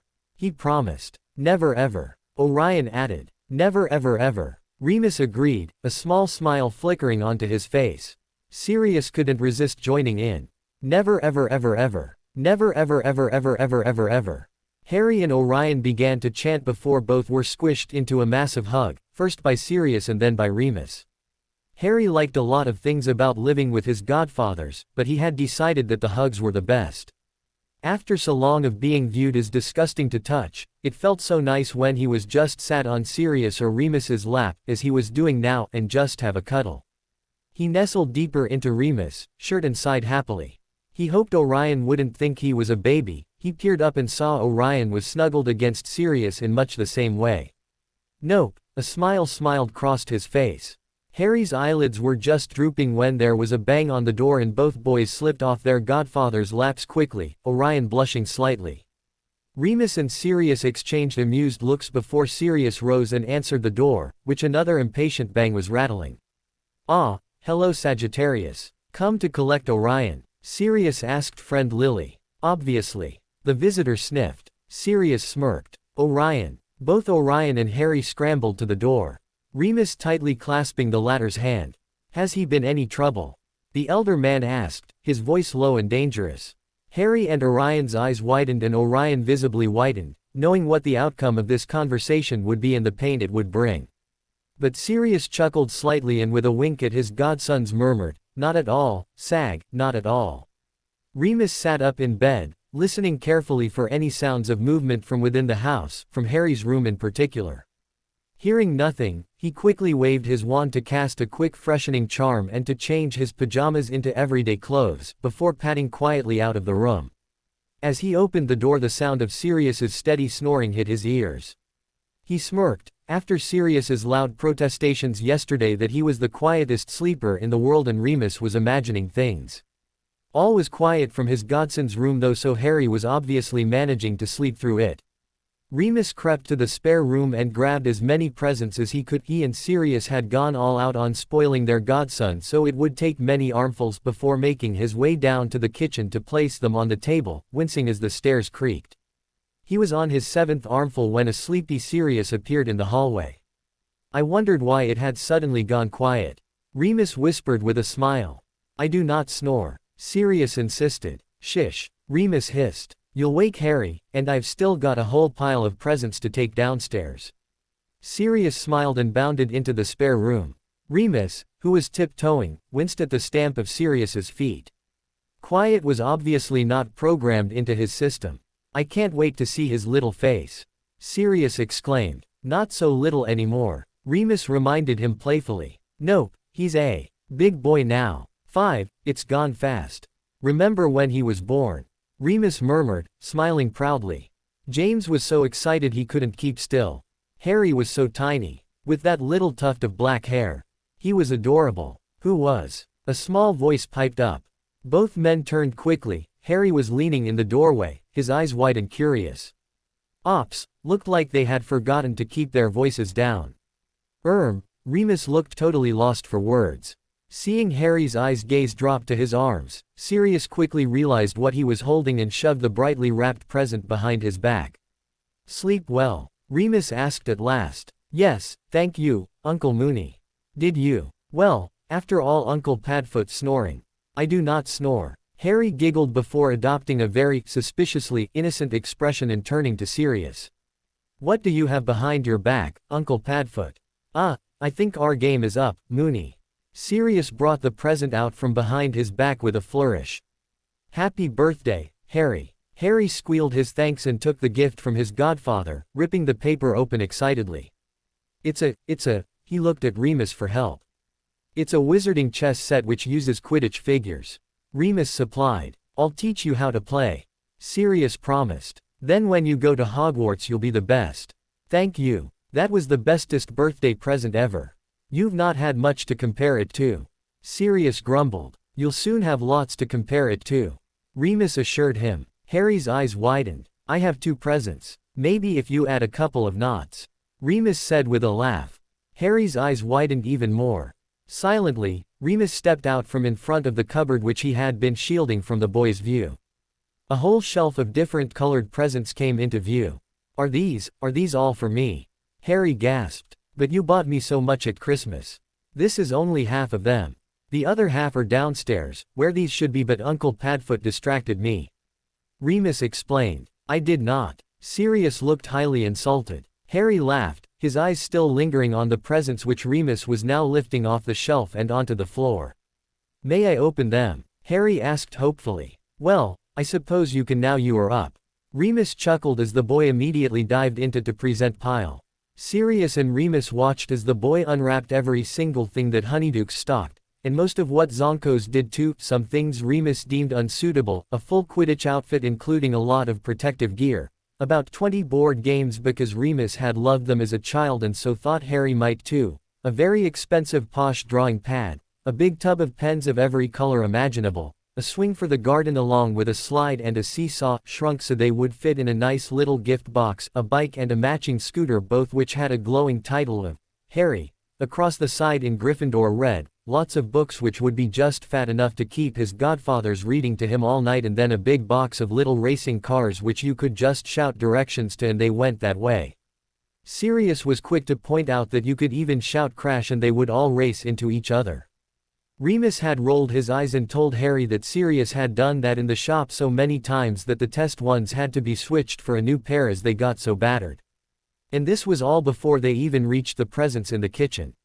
Only another 100 or so to go, Sirius had joked after the wrapping had come off the last present in the spare room. Harry had shot down to the kitchen so fast that Remus was seriously contemplating whether it had been a bit of underage magic, and he had apparated. By the time Sirius and Remus had arrived down there, Harry was already ripping open a box containing some new trainers, and half an hour later he had also unwrapped a big pile of clothes, some framed photographs of the Marauders, some stickers which whizzed around on the page including a whole sheet of Quidditch ones, and a little pile of cute soft toys of various animals including every style of stag you can imagine. Amusingly enough, one of them was actually purple.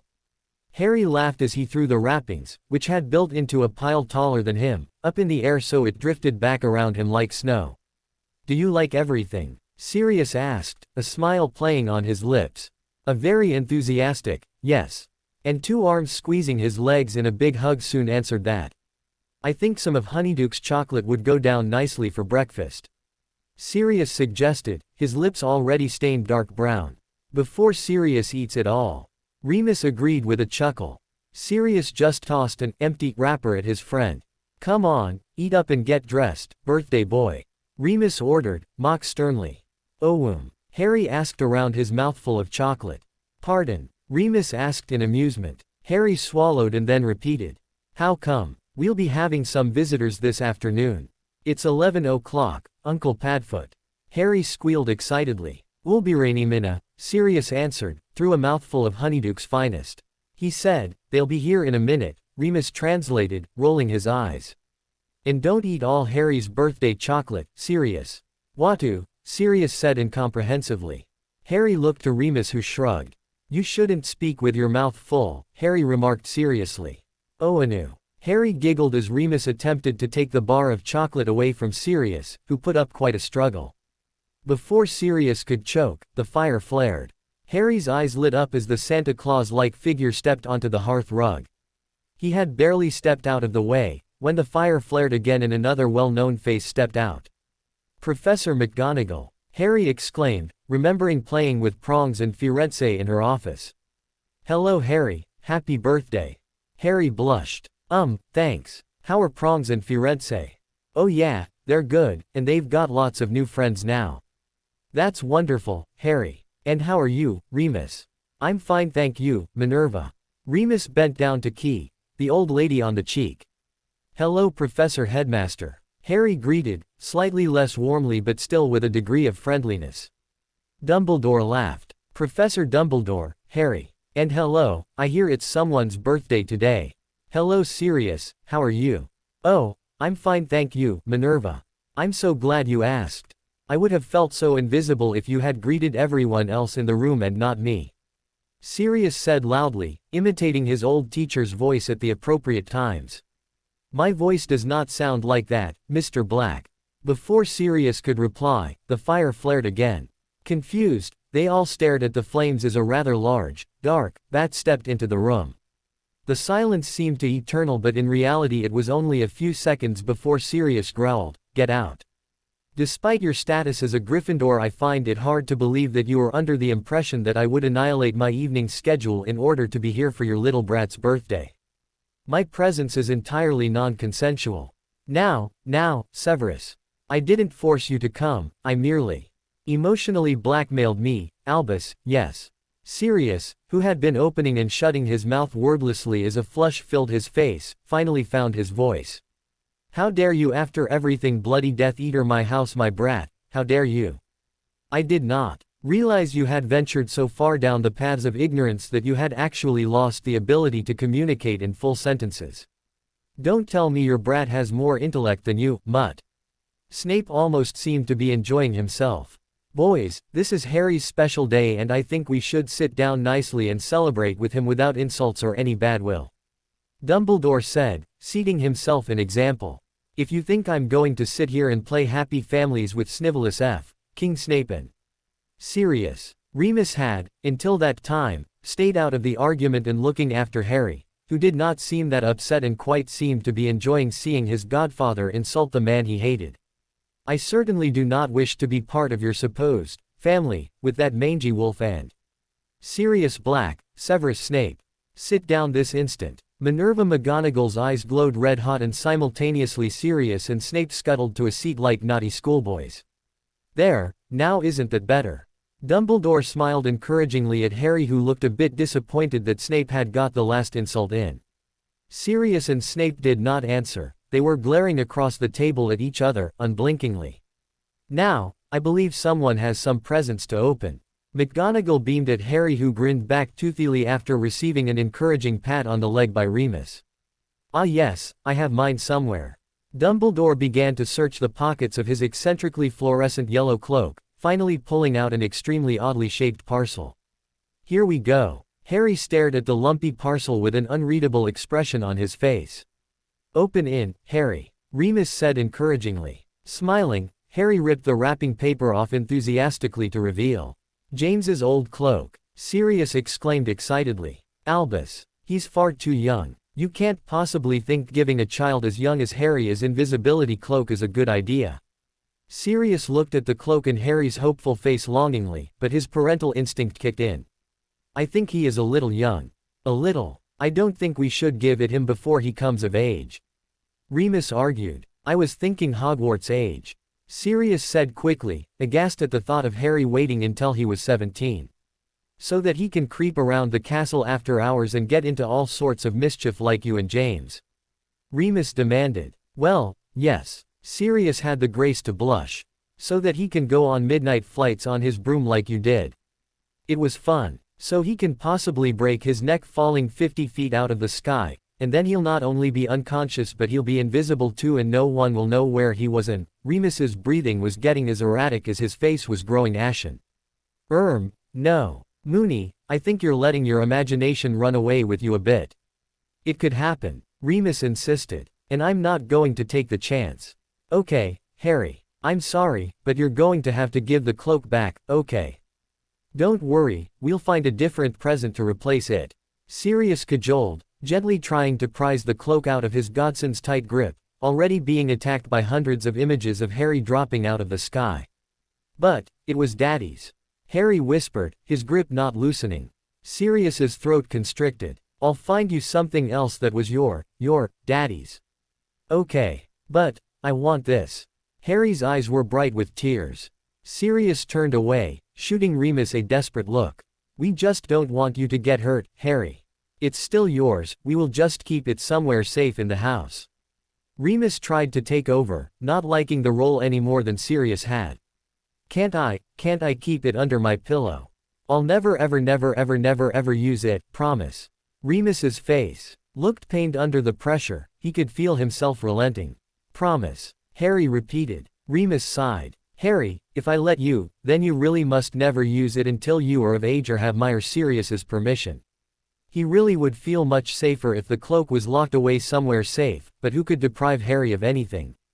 Damn Dumbledore for letting Harry know of its existence. Harry's face cleared instantly. I won't use it, I won't. Thank you, Moony. Padfoot. He flung himself around each godfather happily. There was silence for a minute as Harry rubbed the cloak against his face, looking thrilled, and Remus and Sirius watched him sadly. Unable to watch any longer, McGonagall broke the silence in the mournful scene. My present is not quite so controversial, she announced, sounding a little apologetic, much to Remus's annoyance. Anyone would think they wanted Harry to be the owner of powerful artifacts.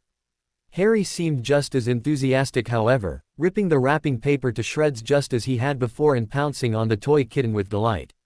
It's another friend for Prongs and Firenze.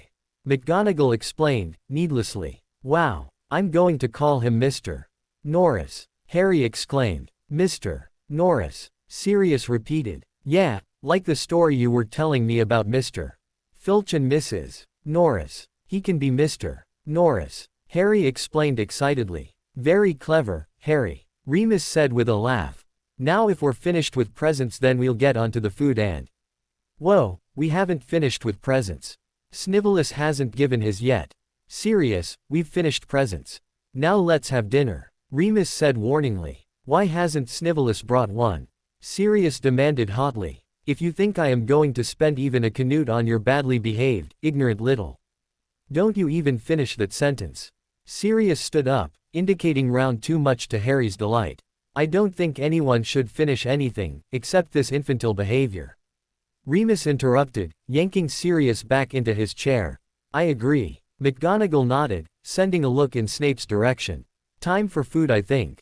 Remus stood up and went into the kitchen, returning with big plates piled high with Harry's favorite foods. Sirius quickly stopped sulking. Tuck in. Sirius invited, not hesitating to dish out a huge mound of chips onto his own plate. The whole room was soon full of sound as everyone began to dig in, talking merrily. Only Snape sat in glowering silence.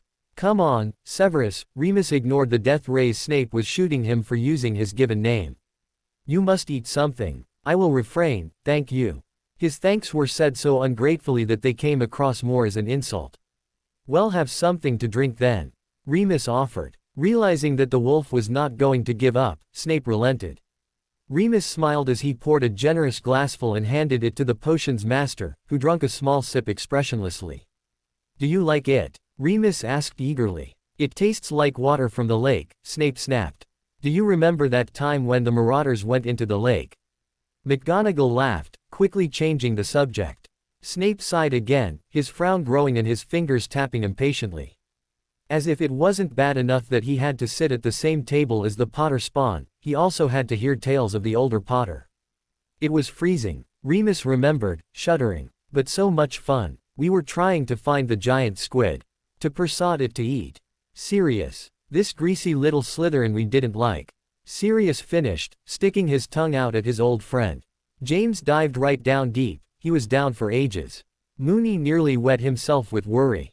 Sirius said wickedly, getting an elbow to the ribs for his trouble. Then when he came up he pretending he was the giant squid and yanked Peter down with him. The little rat really did wet himself. They laughed, more happy that the traitorous rat had done something so embarrassing than any real fondness of the memory. And do you remember the time you all tried to kidnap the house elves? Dumbledore added, trying to steer the conversation from the rat as he had been in the hospital wing at the time of this particular prank. Remus was about to turn to Harry and fondly recount this memory when he realized that the small boy was fast asleep, head lolling against the back of his chair and eyes tightly closed. Fast asleep, Remus commented to Sirius. Instantly, Sirius, Dumbledore and McGonagall craned their necks to look. Oh, isn't he adorable? So much like James. McGonagall agreed. I hardly think adorable is an appropriate adjective to describe any Potter. Snape interjected. He's asleep, why not save your insults for when he wakes up? Sirius snapped sarcastically, thoroughly annoyed that the dungeon bat had been allowed into his house, uninvited no less.